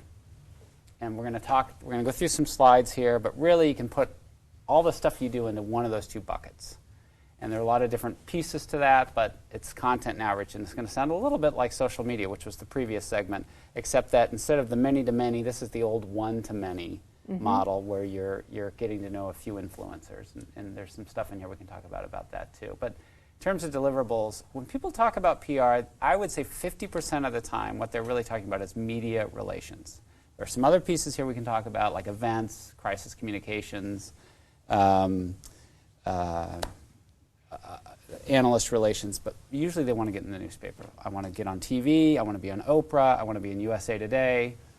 That's media relations. And so we're going to talk a little bit about that on these slides too. And so when people talk about public relations, that's kind of what they're talking about. And to make that happen, it's content and outreach. I would imagine, Paul, that a lot of the success of a PR person is the relationship that they've established with the journalists. It's not only the story they're pitching, but the relationships that they already have. So how do you know if a PR professional has a good list of contacts and actually has these relationships? That's a great question. Well, are they in your space? So, for example, a lot of your students might be professional photographers or creative professionals, and so then you look at Communications Arts and How magazine, and there's a variety of communications and advertising type trade publications. Can you find a PR person who's had a lot of placements in those magazines? Have them just talk to you about those placements. Yeah, that's how you know. Okay, great, great. So let's move on. Why media relations? Tell me about this. Why do we want that? Well, everybody seems, I think you probably know the answer to this, but third-party credibility is probably the #1 reason that you can say this. You can run ads that say that you offer this, and you can run promotions that say that you offer this, but it's far, far stronger if the Wall Street Journal or Bloomberg or Reuters or the Associated Press run a story about you that says you're doing this thing. So you've kind of been vetted by an independent, highly trusted third party that also has a wide following of people who read them because they're the most widely respected sources. So there are other pieces. There's buzz, which you can also generate in other ways. The dirty little secret, it's orders of magnitude less expensive than advertising. That means take a zero off. So at least a zero. So, you know, $100,000 ad campaigns become $10,000 PR campaigns, that kind of thing. And I think a lot of people understand that. That said, don't be, if you can do it yourself and you have the time, you know, we'll talk about what you need to do. If you're going to hire someone, don't be too frugal. I don't know if I have it on this slide, but a future slide. There is a minimum cost, I think, for a PR firm where they're actually going to be able to do the things you said, which is have the relationships or make those relationships and have great stories for you. And that takes time. It's just time consuming. So it's less expensive, but don't be too cheap. And there are great examples of brands initially built on media relations. Microsoft, Starbucks, and Amazon are 3 that now all advertise, but when they started, they didn't. And they used, Microsoft in particular, had hundreds of PR people filing stories for them in mostly the tech trades, which is kind of my background, and also the consumer trades. So this is to introduce new technologies. And depending on what you're offering, if your students have something new and different, there's a bias for innovation in the news, and editors want to know that. So if there's some new way, if you're disrupting something, you're disrupting cancer research, you're disrupting a way to sell photography online or something, they want to talk to you about that. What's new and different? So that's why I'm in tech too, because that's inherent to my business. Great. One thing that, of course, I see often is that after people have had the press listings, they'll pull, you know, a Wall Street Journal or a CNN logo and put it on their website. So as seen in, when is it really ethical and right? Like, do you have to have like a sentence? Do you have to have your name in there? When can people do that as seen in? Gosh, great question. Well, I think it's what is it going to say about you if someone clicks through to the story and your reference is minimal. So you have to be true to your brand. So you suggest linking, backlinking. Always. In fact, if you're just listing the flag, like the Wall Street Journal name, I would argue that that's less valuable to you than listing the headline, the name, the headline, and the date, and a link back to the Wall Street Journal, which is also technically respecting their copyright on the material. Right. You want to have people, if they want to read the article, they should go back. And if, again, to your point, I think to your initial question, if you're going to have the flag on the site, there better be some good reason why that's there. Right. So I like that too, linking back, because that's actually giving us an inbound link on the site that's going to give you more searchable traffic and more spiders too, so it's going to help our natural search. Right. Love that. Okay. What Apologize. question? I know we're holding off on questions, but I want to say something about linking logos on your website. It's actually a legal issue, so you have to be careful. It's something I worked for a big tech company here, and that was my job, was putting all of our press up on the website, and we had some links up there, and several publications contacted us. One threatened to sue, and we had a lot of issues, so we had to take all the logos down, and then I had to contact every single one of them to get permission. So in order to use so in order to use their logo, you do need permission to use the logo. So I just wanted to say that. Great, thank you for that clarity. I love that. We're getting great advice all around. Well, there's the answer to that question. Thank you. So tell me a little bit more about, we just did a module on social media, but internet news. Yeah. Tell us about this. There's a Venn diagram. I'm not graphically oriented. Between social media and PR, right? And that is, where do you go to get your news? And if you're on Facebook and you're reading your friends' news feeds, that's great. And they may have a link to a New York Times article that they liked or some reference to it. And so that line has become blurred. And additionally, a lot of the editors who are writing, like the Bits blog on the New York Times, for example, is kind of just free form, that these are the writers from the New York Times posting their own pieces up there. And so kind of, you know, those two worlds have overlapped a little bit. It used to be much more formally separated. The other thing that's happening is the business is in transition. So I was talking with one of your students earlier.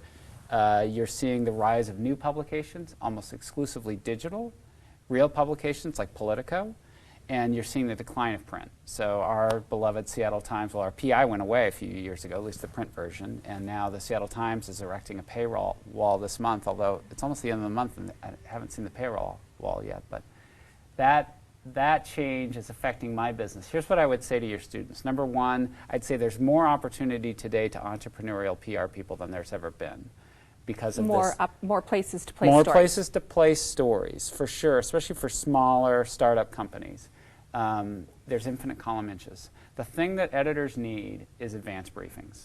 This is, one of your students had a point earlier, or you did, or the social media pro, Rachel may have, that people want exclusivity and access. Editors do too. They want it on your news. They don't want you to issue a press release until they've talked to you first and gotten the story from you. So set up advanced briefings with editors, and I can talk a little bit about how to do that, but that was something that was valuable 10 years ago, but is of greater value today than it was then, because news is a commodity in some respects once it's gone out by one source, but advanced briefings is the new currency. It's getting stuff before the rest of the mountains of people get it, so that I can drive traffic to my site. Right. If you're an editor. So, right. Yeah. So, I mean, I think just clarity on that, Paul, what I'm hearing is that the publications, especially the digital ones, are wanting the advanced briefings. So they're going to get the exclusive and then also get link backs, because they're being judged on eyeballs on the site. So whoever gets the best story first is going to win. Speed is a big deal now. And do you think because of speed that integrity has been compromised, because we're moving so quickly and that there's less fact checking? Yes. Yes? Yes. And more news breaking on social media? We can have another conversation some other day about the coming backlash from consumers for quality, right? And so, you know, the New York Times has a newsroom budget of $200 million, and their ads are declining every year. But that's some of the best journalism out there. It's a question of how many people value that and want to buy it. So to your point, there's a decline in quality, but for better or worse, that's an opportunity for my startups. Right now, there are more ways to get coverage, to drive traffic to your site, to drive awareness. Take advantage of those and get to know those editors. Great. Well, good. Sounds like an opportunity for us. So let's move on. Do it yourself. Obviously, some of these numbers here, when I looked at this and I thought about the audience, or I thought about myself, I had a heart attack when I thought $20,000 for a monthly retainer. That's a lot of money. So obviously, some of us are going to be talking about the do-it-yourself kind of mentality. Tell us, what would people be getting with these types of fees? $20,000 a month? Mm-hmm. So that's a great question. You'd probably get a team of 4 people, and you'd probably get a mid-level manager who's your day-to-day contact. And they would develop a media list for you and a stable of content, and they would be reaching out to press for you on an almost daily basis, and they'd be giving you reports daily or weekly showing here's where we're tracking these stories in development. And at the end of the month, maybe they get 5 to 10, depending on what's going on, articles placed a month. That's either broadcast, print, or web. And yeah, it's not cheap. But that's Edelman, and that's the biggest independent PR firm in the United States. So there are lots. I mean, in Seattle there are 120 PR firms. San Francisco probably has double that. So they're not all Edelman. Edelman's the number 2 or 3 in Seattle. Well, it's good to know for WAGAD, benchmarking, just for kind of understanding. And to hire someone $50,000 a year, that's Seattle market rate. Seattle market rate. Rough. I had a guy ask me the other day, entry level. It's lower than that. But if you need somebody who knows what they're doing and has done this for 5 years or so, yeah, that's a Seattle market rate. Everything else all in. And this is about undercapitalized startups. Let's be honest. That's the vast majority of folks out there probably watching this or thinking about doing this. And so how will you get coverage on your own is the thing. Okay. Well, how about this question that you have here? What is newsworthy and how to release it? You know, I've often heard that it's really important to have a hook and also to listen to what the news cycle is going and to try to hook up with what current events are. But you also have been talking about new product releases. So how do you figure out what is newsworthy and what is relevant? This is the question. This is what it's all about. So if you can answer this, then you can handle everything else in PR. And it sounds like it's pretty easy, but I've been doing this for a long time, and some people have a native sense of what makes a great story. They're great storytellers, and they're a little more adept at it, but anybody can learn how, and so we're going to talk a little bit about that. So you touched on that. The first thing I would say is read the paper. Read your trades. So if you're doing photography, you need to read communication arts. You need to read how. You need to read the local trades. In Seattle, it's media, ink, and marketing. And I'm sure in your hometown, wherever you are, there may be a business or a marketing trade publication if you're in the creative business that relates to you. Read the stories. And one thing I do as a PR person, whenever I read a story, and oh, that's interesting to me, it's about supercomputing, or it's about a new digital technology. After I've read the lead and I realize, oh, this is really interesting, I go right back up and say, who wrote that? And I think about, okay, that's who I thought it would be. You know, that's John Fontana at Network World, or it's John Markoff at the New York Times, or Don Clark at the Wall Street Journal. And I just kind of make a mental note of that, and you train yourself to know who covers the space and what do they like to cover. What are their preferences? What are the kinds of stories that they tend to write?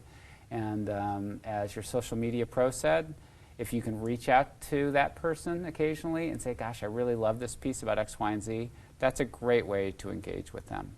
So the first thing I would tell anybody out there who's thinking about doing it themselves is read your trades. Read the publications that are relevant to your audience and to your industry. Great advice. So read them, look to see who the reporters are. A lot of publications now will have somebody's email address and actually in the byline, so you can start creating your own media list, keeping that information, send them a tweet or a, hey, I thought that was good, and start engaging with them. Yes. Okay. Tell me a little bit more about the media relations, what you have here. Just from a high level, understanding what you're trying to do. So if you're a creative professional and you're just trying to get more meetings set up, that's one thing. I think one of your students is raising money for cancer research or support for a foundation, that might be a transactional thing. So you're trying to get lots of leads in, high volume. We have a lot of startups, and they usually have 3 or 4 audiences. Besides the customers, there's recruiting, new employees, and there's investors, which are slightly all different messages. And then identify the editors or analysts who cover your category. As I said, read their stuff, subscribe. And then, this is to the previous point, anticipate the story that's going to be important to them. So right now, immigration reform. If you have a good story that somehow relates to immigration reform, this would be a great time to bring it out. Or in my business, security, cybersecurity, cloud computing, mobile computing. Then there's some specific things underneath each of them. You'll see that these memes pop up where almost every daily's got some variant of that story running. maybe above the fold on the business page or something. That's a theme. That's something that if you've got something for that, you can respond to it. And we all know what it is. It's the same stuff that, it's whatever's topical today, whatever's hot today. So, and then what you want to do is deliver this to the editor. This is how it works. I love it. It's all in one slide.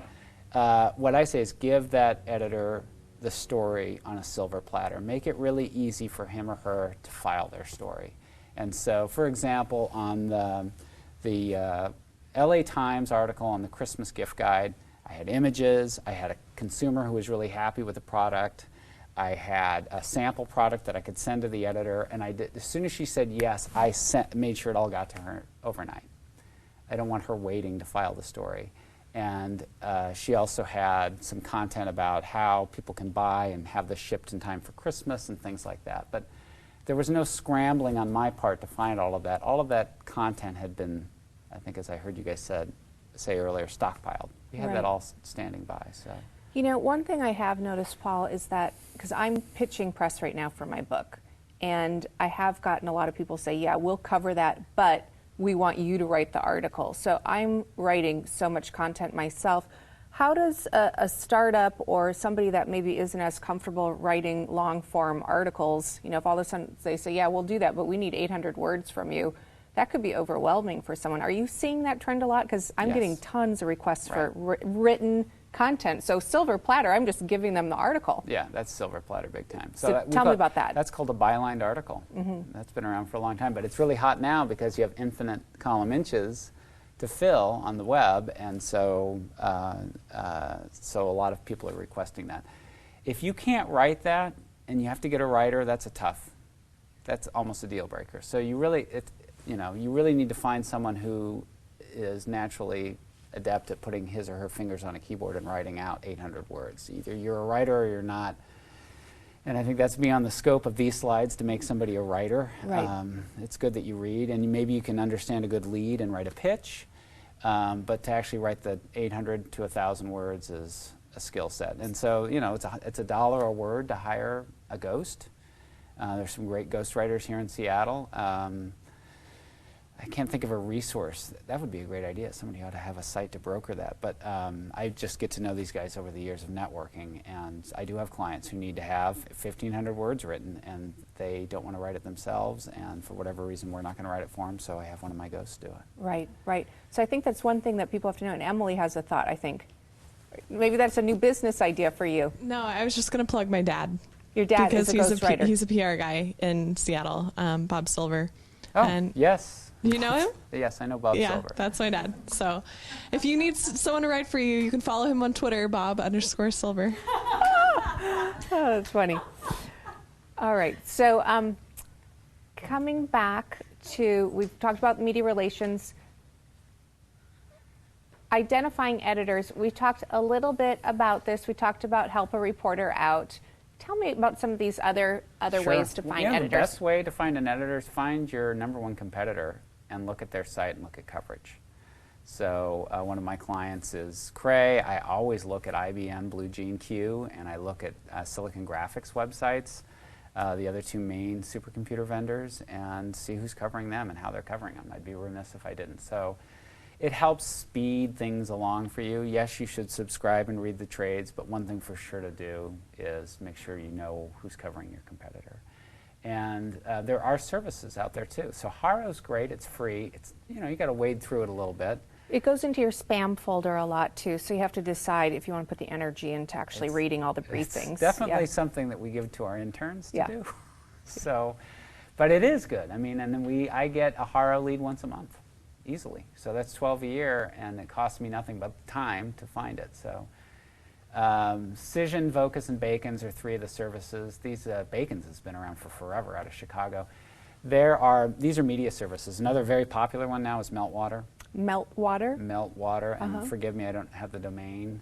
But these can cost, a couple $100 to $6,000 a year, and it's a database of every editor, his or her phone number, email address, their preferences, sometimes their birthday, favorite color, stuff like that. So yeah, it makes your job, if you're doing a lot of outreach, it makes it a lot easier. So it's a good tool to have.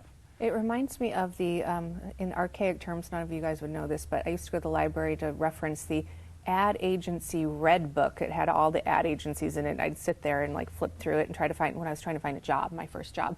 But it's nice that you can have it online. How much do subscriptions to these types of things cost? Well, a few $100s to $6,000. Oh, so a lot, yeah, so a lot. A lot. Like Bacon's, you can still get the print version for about $800. Cision and Vocus are about $6,000 a year. Miltwater's about the same. There's some others out there now too. Well, if you're building a list and trying to do it yourself, you know, $800 might be something you want to consider if you're building a list. One suggestion to your students is partner. Find other folks who will go in on the subscription with you. You're not going to be on it all the time. One person can use it at a time, and you're only going to use it a dozen hours a month. So find others and split the cost. Right, right. And then reading, we talked about Twitter, getting their emails, subscribing to their feeds. Read.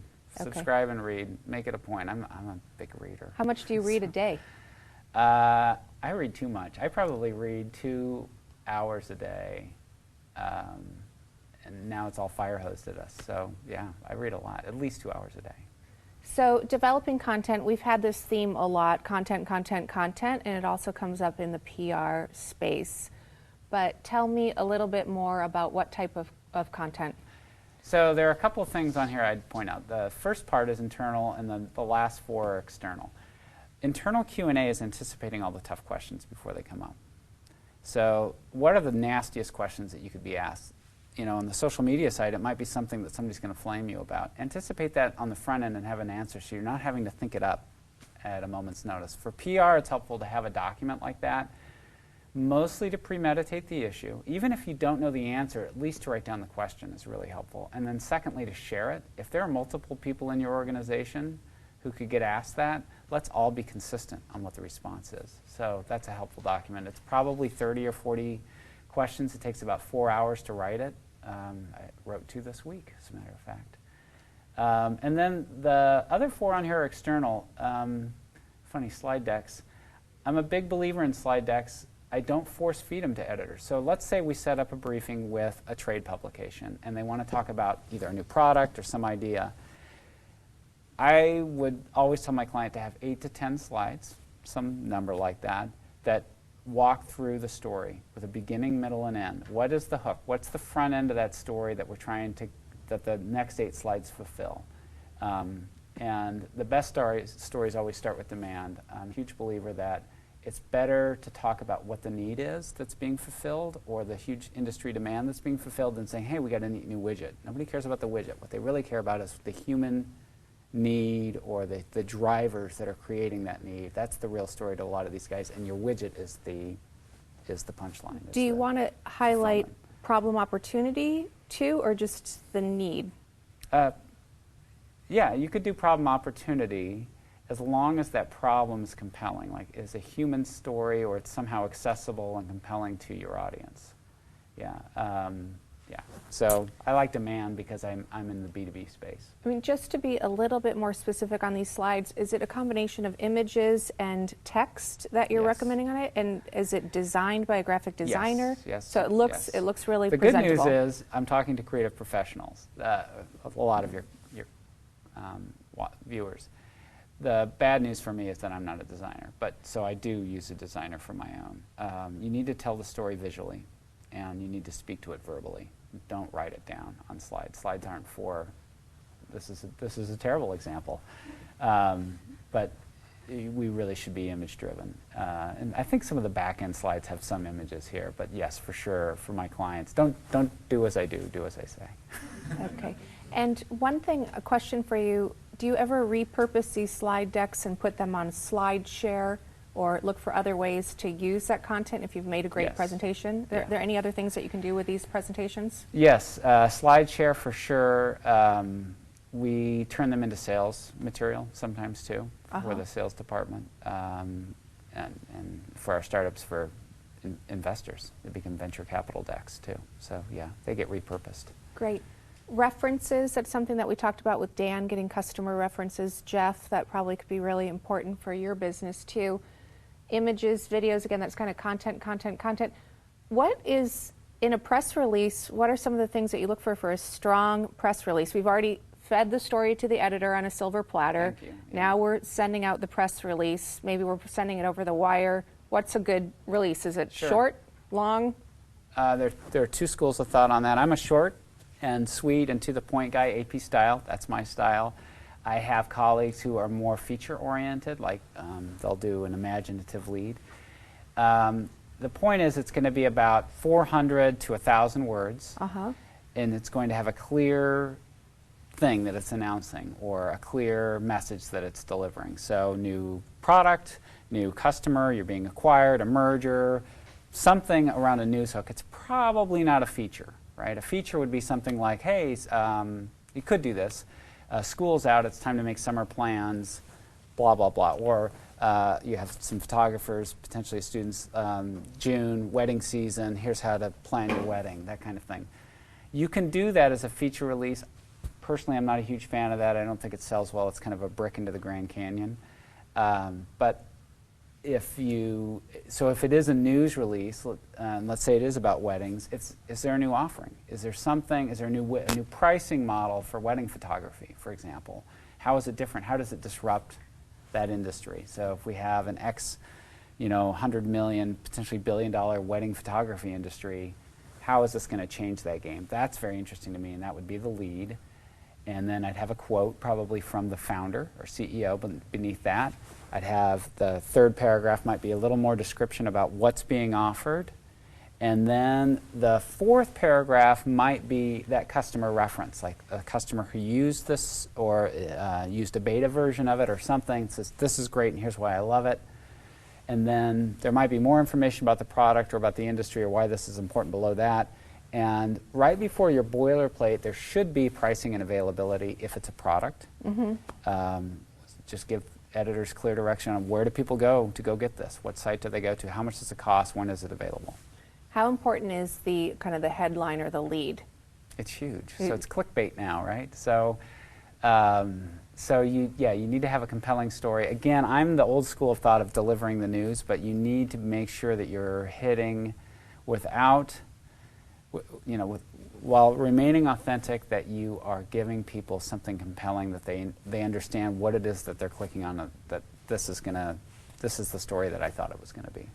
But so with that kind of headline, are you, at your office, are you tossing out your ideas with like, I like this line, you like that line? I mean, you're not A/B testing the lines. Like, how do you pick the line? That's a good question.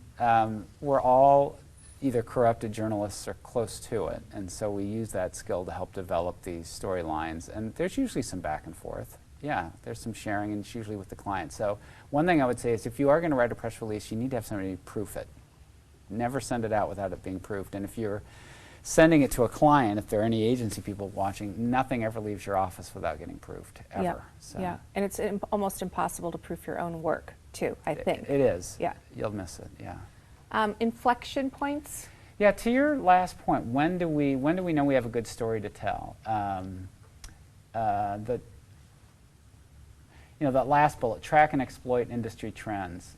Big data is huge right now. So finding, like there was a Strata conference, the third bullet there, which was a big data conference a few weeks ago. And editors are looking for stories around that and what's different and new there. The thing that's missing in big data right now are success stories. So if anybody has a success story right now on big data, they'll find it a welcome audience with the press. I saw some interesting stories on the federal government saving billions of dollars using big data, Cisco making billions using big data, an NBA team selling lots more tickets with big data. Those are few and far between. So inflection points are areas where you see some rising demand for a story. Another one is security. There's a company here near Seattle that does security training. Did you know that most companies, 80% of their security budget goes toward firewalls, so hardware and software, yet and 20% goes to training, and yet 80% of the problems, the security risks that companies are human. Yeah. It's sharing passwords. Yeah. It's stuff like that. You've got to train people. So they have a great story to tell, and it's hot right now because I think the Bush family email was hacked a few weeks ago. Well, we had a big spam thing just like yesterday or the day before, where the internet was slowed down because of some big hacking thing. So I know it's a big topic at the moment. It's a big topic. Yeah. Okay, so looking for the industry trends, Planning around conferences, that's interesting too. Fashion shows.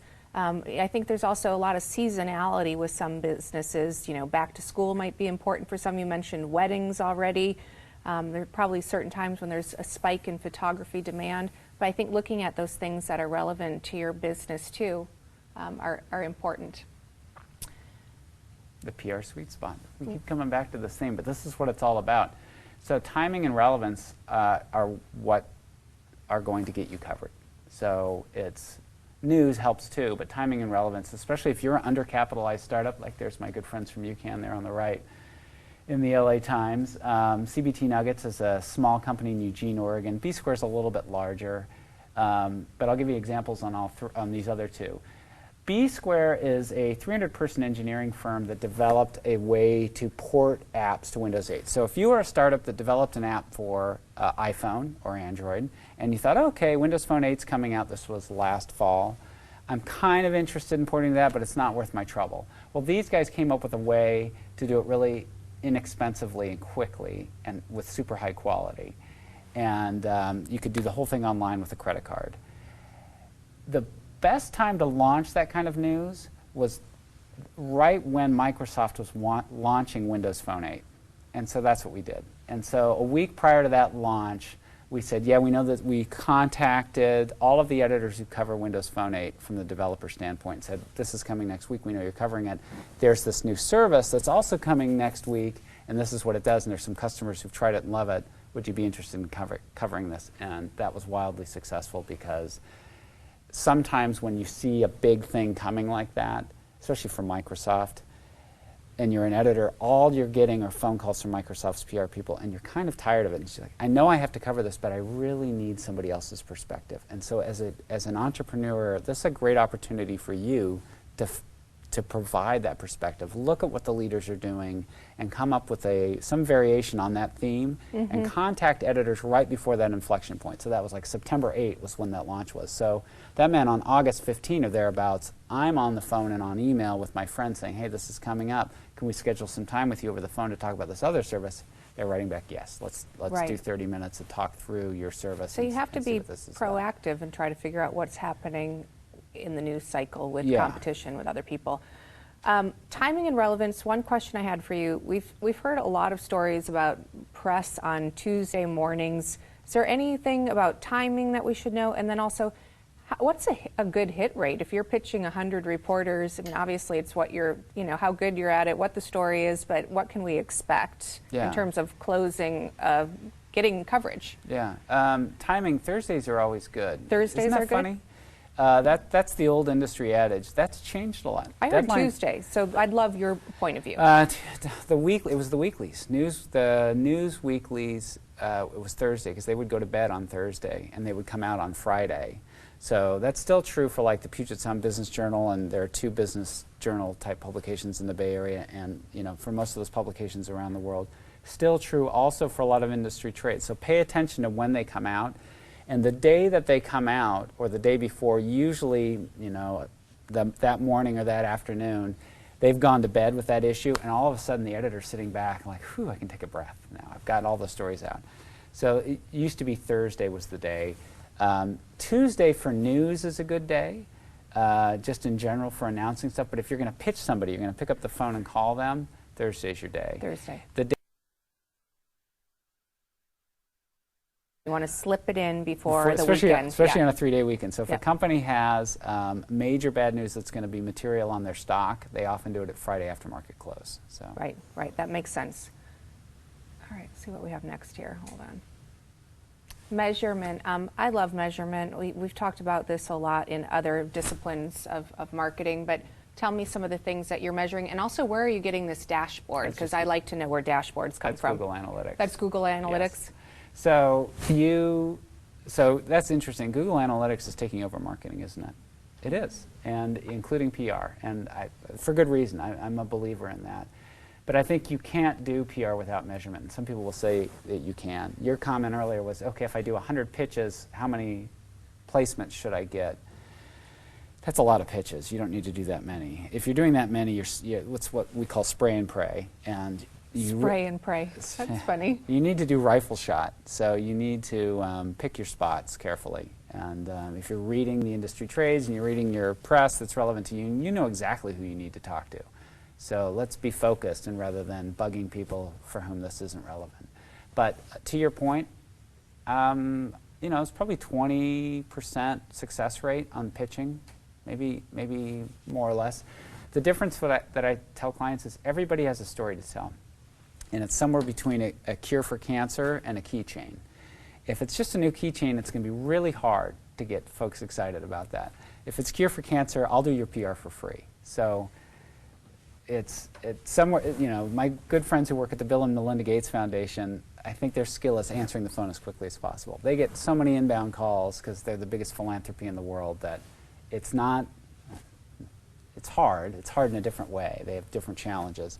But for a startup, for an undercapitalized startup, it's going to be engaging these editors and telling great stories. And so it's your ability to find an interesting story and finding the right time to reach out to the right person. So how should people get started? What would you recommend? It looks like you've got a plan for us. Yeah, identify and rank your outlets, for sure. Who really matters to you? There are hundreds of thousands of publications in the world, but there are really probably a dozen or so that matter to you. So let's be clear on who those people are. There's some ways to do that, as I listed here, and some of these that we've talked through. A lot of them are online. I use compete.com.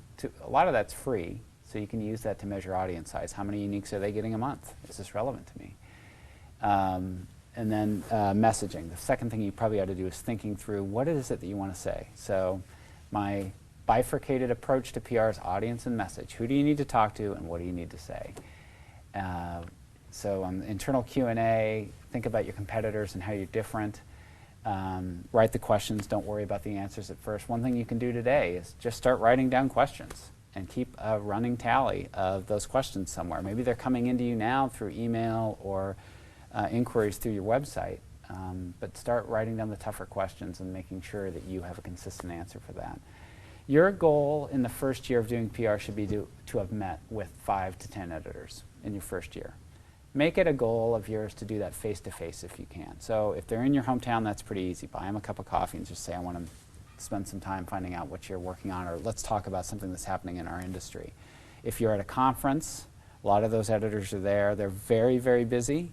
It's hard to get their attention. If you can give them a story, they'll probably be more likely to get together with you, but not all the same. Try to meet with them in the first 12 months. So. Great. I love that you have a specific plan for people to follow with goals. That's great. So these were some other books that you had mentioned that might be good for people. So Effective Public Relations, Crossing the Chasm, and Influencing the Influencers. Right. Pick one of those that's the best, or are they all very different? They're all very different. If you want to go hardcore PR, Effective Public Relations is the basis for PRSA's accreditation program. Okay. It is a college textbook. You can get it online for maybe $50 used. It's dry. The other two are much more application-oriented. It's real world. The last one, Influencing the Influencers, I guess I wrote William Hopkins. Regis McKenna was the guy who came up with that phrase. And that is just great philosophy for any startup doing marketing. And that is, you need to know who influences your industry and have relationships with them. And that's true for social and PR. Yeah, so. yeah, great advice. Well, before we move into questions, I did want to have one quick little brainstorming session. And so we have a lovely image here that is from Love 12. And this is Tracy's company. And so what I wanted to hear first was, Tracy, if you could tell us a little bit about what you're trying to accomplish. And then I thought we'd just have a little brainstorming about potential PR opportunities or things you might want to explore for your business. Cool. So it's kind of two-pronged on what I want to do. And one is I really want to start changing the conversation about young cancer. And I kind of think we need to rethink the pink ribbon a little bit. And I just want to clarify, this isn't just about breast cancer. It started out that way because it personally affected me, but especially after doing this calendar the first year, I definitely want to branch it out more into all cancers, because after you've experienced it, especially as a woman, you feel kind of like you've been invaded and you don't have you just don't feel like yourself. And so this became a really good way of kind of repairing that relationship and feeling better about yourself after you've had an experience like cancer. And the other thing is I do want to kind of change the conversation to how not to get sick in the first place. I think the pink ribbon is kind of more about prevention in the conventional forms of mammograms and self-examinations. But especially when you're young, you don't know necessarily how to take care of yourself as someone who is perhaps older, and don't know how to listen to your body. When I say not take care of yourself, you don't know how to listen to your body as well as someone who is, say, a little bit older.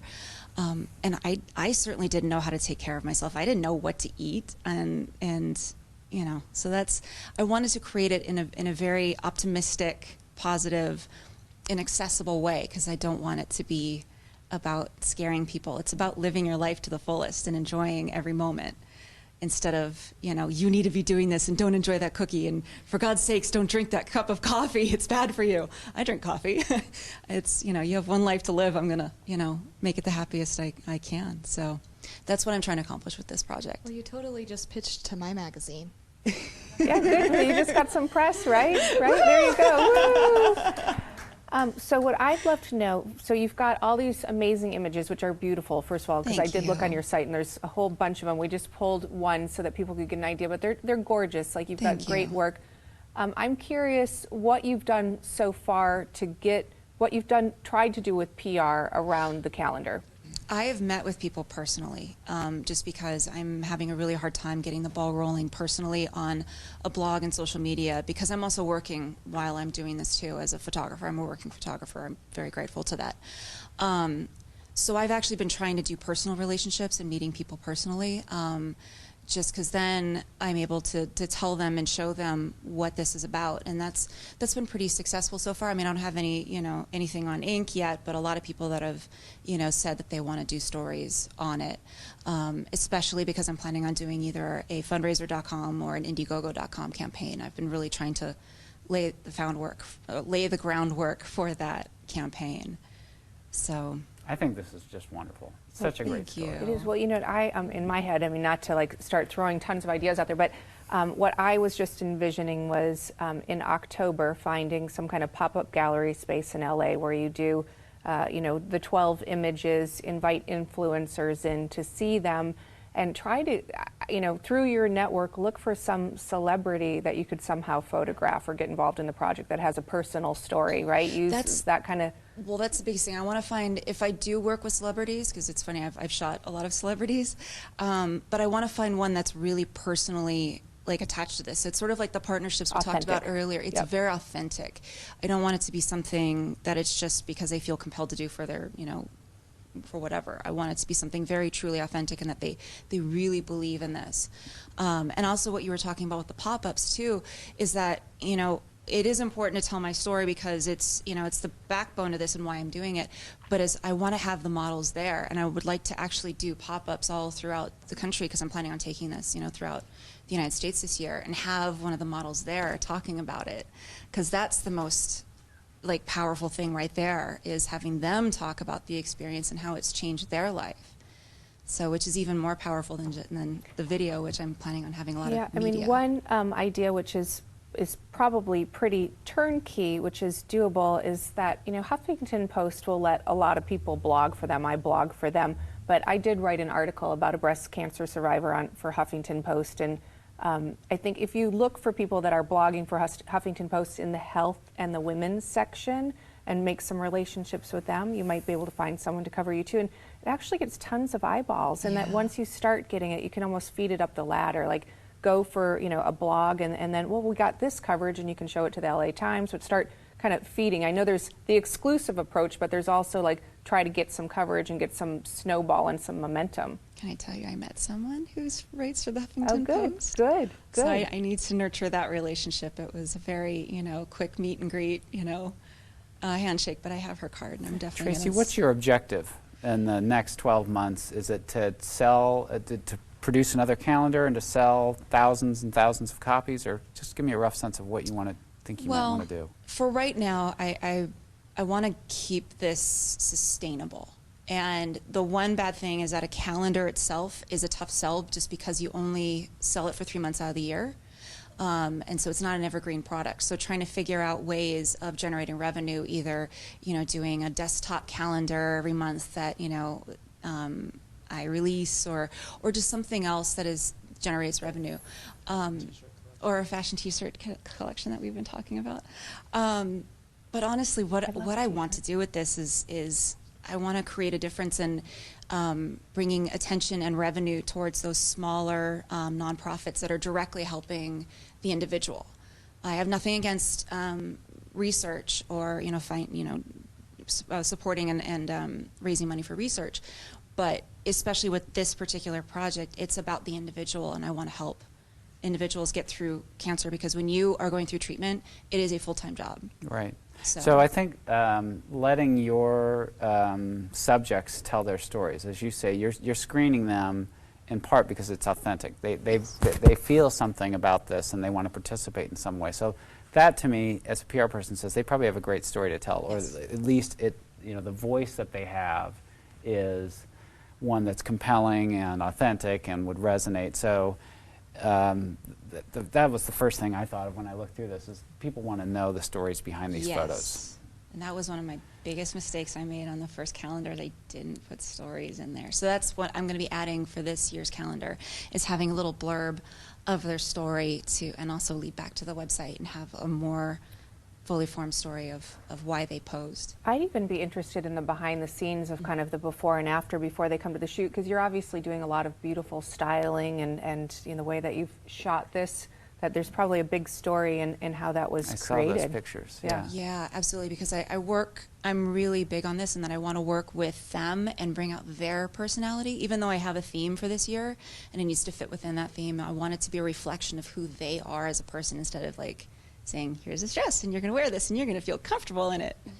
So I want it to be, working with them as far as like what they want, and plus also what they want to show off. Right. I'm a PR consultant, and I don't want to tell you, here's how you should run your business or anything like that. So I'm going to give you an idea, but understand that this isn't fair, because I don't have to do it, you have to do it.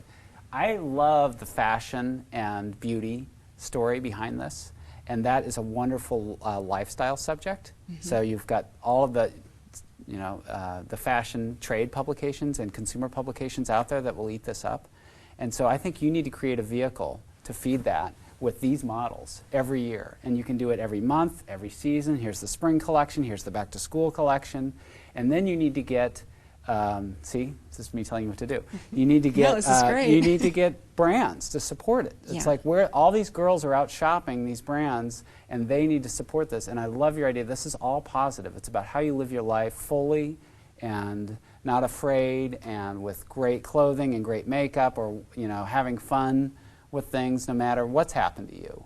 And so I think, broadly speaking, that's what this says to me. It just needs, it's bigger than a calendar. It's a whole channel of content that can come out, and it's all about these women.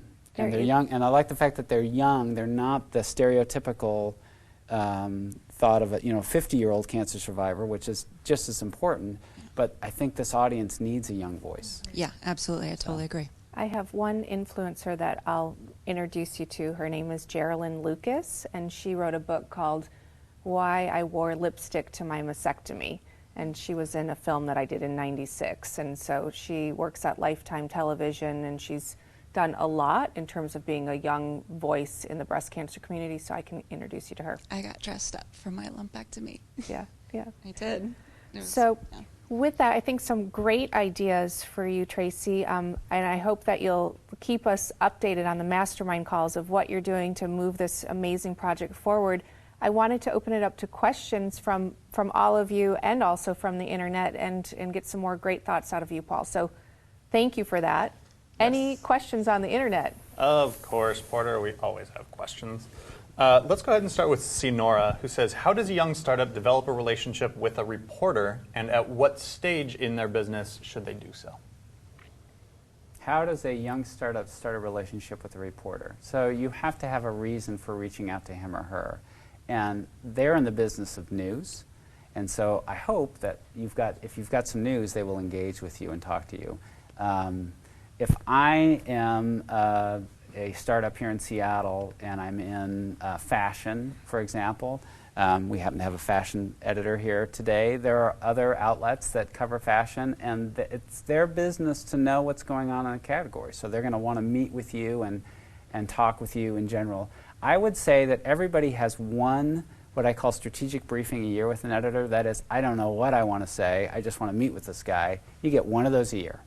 If you ask for two, they're probably going to turn you down. They need to have you bring some news to them because they've got to be producing content all the time. So have some news, and if you don't have that, maybe just go in for a cup of coffee and share with them your business plan and what it is you're working on.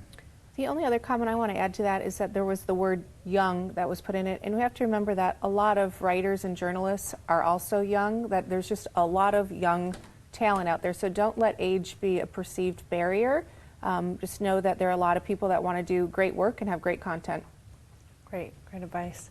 Okay, question from Mad Lizzie in San Francisco. What are good titles for my press release to make it stand out in a reporter's inbox? Titles question again. Cure for cancer is a good one. Sorry, free money. No, free money. Yeah, free beer. No, I think you can see what's happening in your industry. For me, disruption is always a good verb or noun. Disrupt. Or talking a little bit about something that's happening in the industry. So whether that's we're seeing a lot of consolidation in one of the verticals that we serve. We can talk a little bit about that. Do not trick people that Google and Apple are part of this news by putting them in your headline. Right. Well, that actually leads nicely into another question. Richard Bravo says, some marketers buy ad space in a newspaper, for example, and then use the flag on their marketing collateral as seen in XYZ mention. Is this kosher? No, Richard, don't do that. Good. This is earned media. That's what we're talking about. Perfect. Right. Did we have any questions from you guys? Okay, we'll go think of them and let us know. Back to the internet. We have a question from, let's see. Oh, here it is. The Rainy Day Store. My cousin has been featured on several blogs in the Seattle Times for his food cart in February. The real question is, but he hasn't done press releases to the TV local news. How long out is too late after some other event has happened that you did get coverage for? Yeah, you know, news coverage is like dating. You don't want to have the one girlfriend see the other girlfriend go out with you. So if the Seattle Times covered you, Como really doesn't want to see that. They want to think that you are untouched and you're not damaged goods. So it isn't about, coverage begets coverage to some degree, but you can't pitch it that way. It's not up to you to decide, hey, the Seattle Times covered me, so Como, you should probably cover me too. So to Rainy Day Store, my feedback would be, if you've got something to say to Como and King about the food cart, the weather's getting a lot nicer, and I think people are interested in what's going on, or if there's a new way to connect with where the food cart is located today, something interesting and intriguing, then for sure let them know. Maybe you can even have a special offer for, that's kind of promotional for the Como viewers, but your motivation for reaching out to broadcast should be something that's unique and not because the Seattle Times covered you. I have something to add to that a little bit. Something that we did in our magazine is we had sent our press releases and did all of that when we launched, and then 3 months later, we're like, we didn't get any TV press because it was the same thing. We didn't really reach out to TV. We were still so new. We didn't know what we were doing. So we, our photographer that took a shoot for us, she was a cancer survivor, and she donates her services for free and donates all of her, so she'll do these, I mean, I shouldn't say for free. She does these and donates all of her proceeds to charity, or she does charitable photo shoots for free. She's amazing. Sorry, I'm going to put in a plug for her. But is this Lynn? What? What's the photographer's name? Her name. That's all right. We'll come back to that. Irene Jones. All Sorry. Right. Yes, Irene Jones. She's amazing. IJphoto.com. So, but she.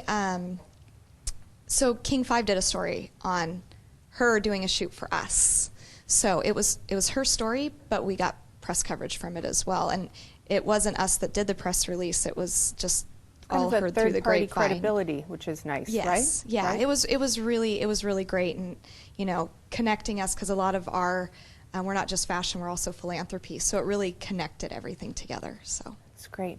Wow, we have had so many amazing ideas, and I see lots of connections that are coming together, even between our group here. And I hope that's happening in the chat room too. It is. Paul, if people want to find out more information about your company, is it owenmedia.com, or where would they? That's right. The owenmedia.com. Go there. You can contact me through the site. There's a blog that's updated, not as often as I'd like, but it is updated. And yeah, I'd love to hear your questions or hear what you're doing. Great. Any final questions?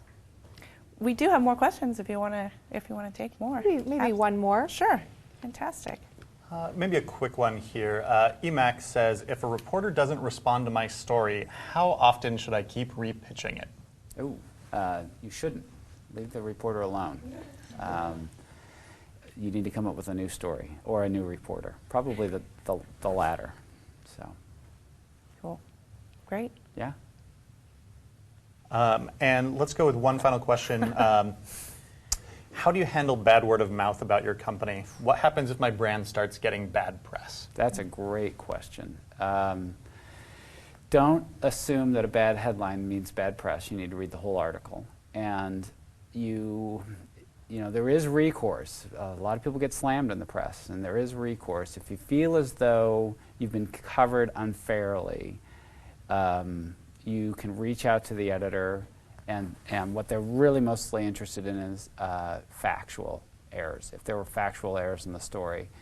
If you're misrepresented, what you're going to have to do, unfortunately, is start building a relationship with that editor. And it's not going to get fixed overnight, but it's going to get fixed over time. And so if someone is familiar with you, they know you, you've met for coffee, he or she is much more likely to pick up the phone and call you when they're writing a story than if they've never met you before. And you want to have that trust and that familiarity so that that communication can happen. If it's happening a lot and you're getting covered unfairly, you probably have a real problem, not just a one-off editor. And so then you're in crisis communications mode, and that's a different school. And I think that you have to look at what can you learn from. But there was just a recent example of that where Tesla was covered in the New York Times, I believe, and the CEO was not happy with the coverage and tweeted about it. And then it escalated into a larger, kind of bigger story. So I think that you're kind of behind the scenes, talking to the person, looking at what you can fix is a good approach. Yeah, don't fight with people who buy electrons by the barrel or whatever. That's a mixed metaphor, but yeah, you can't win against the press. So Elon Musk is a great guy. That was one where he should have fallen on a sword and said, sorry about the test drive not working out for you.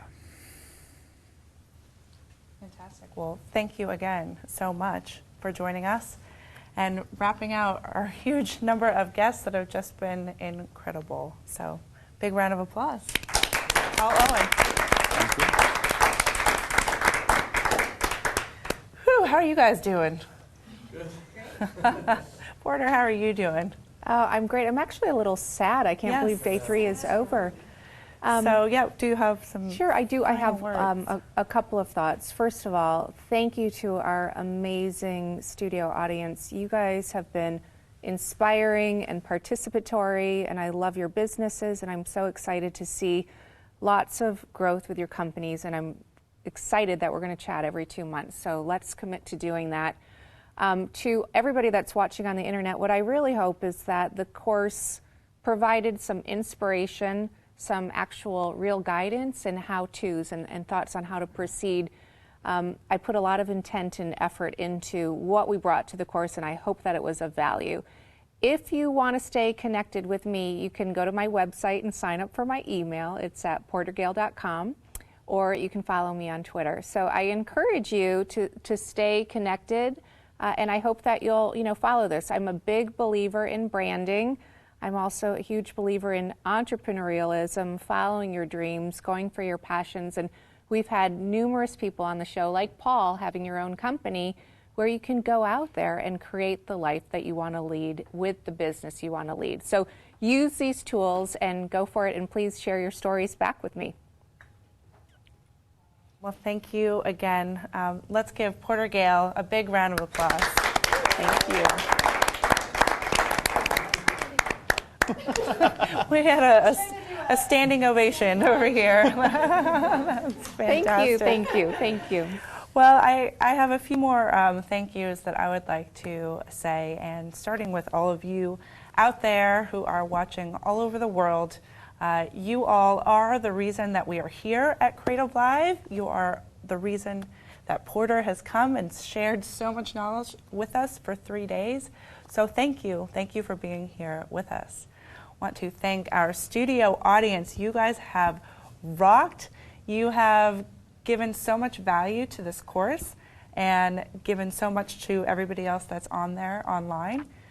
Through seeing your examples, through seeing your challenges. So I just really, you guys have been really great. So thank you very much.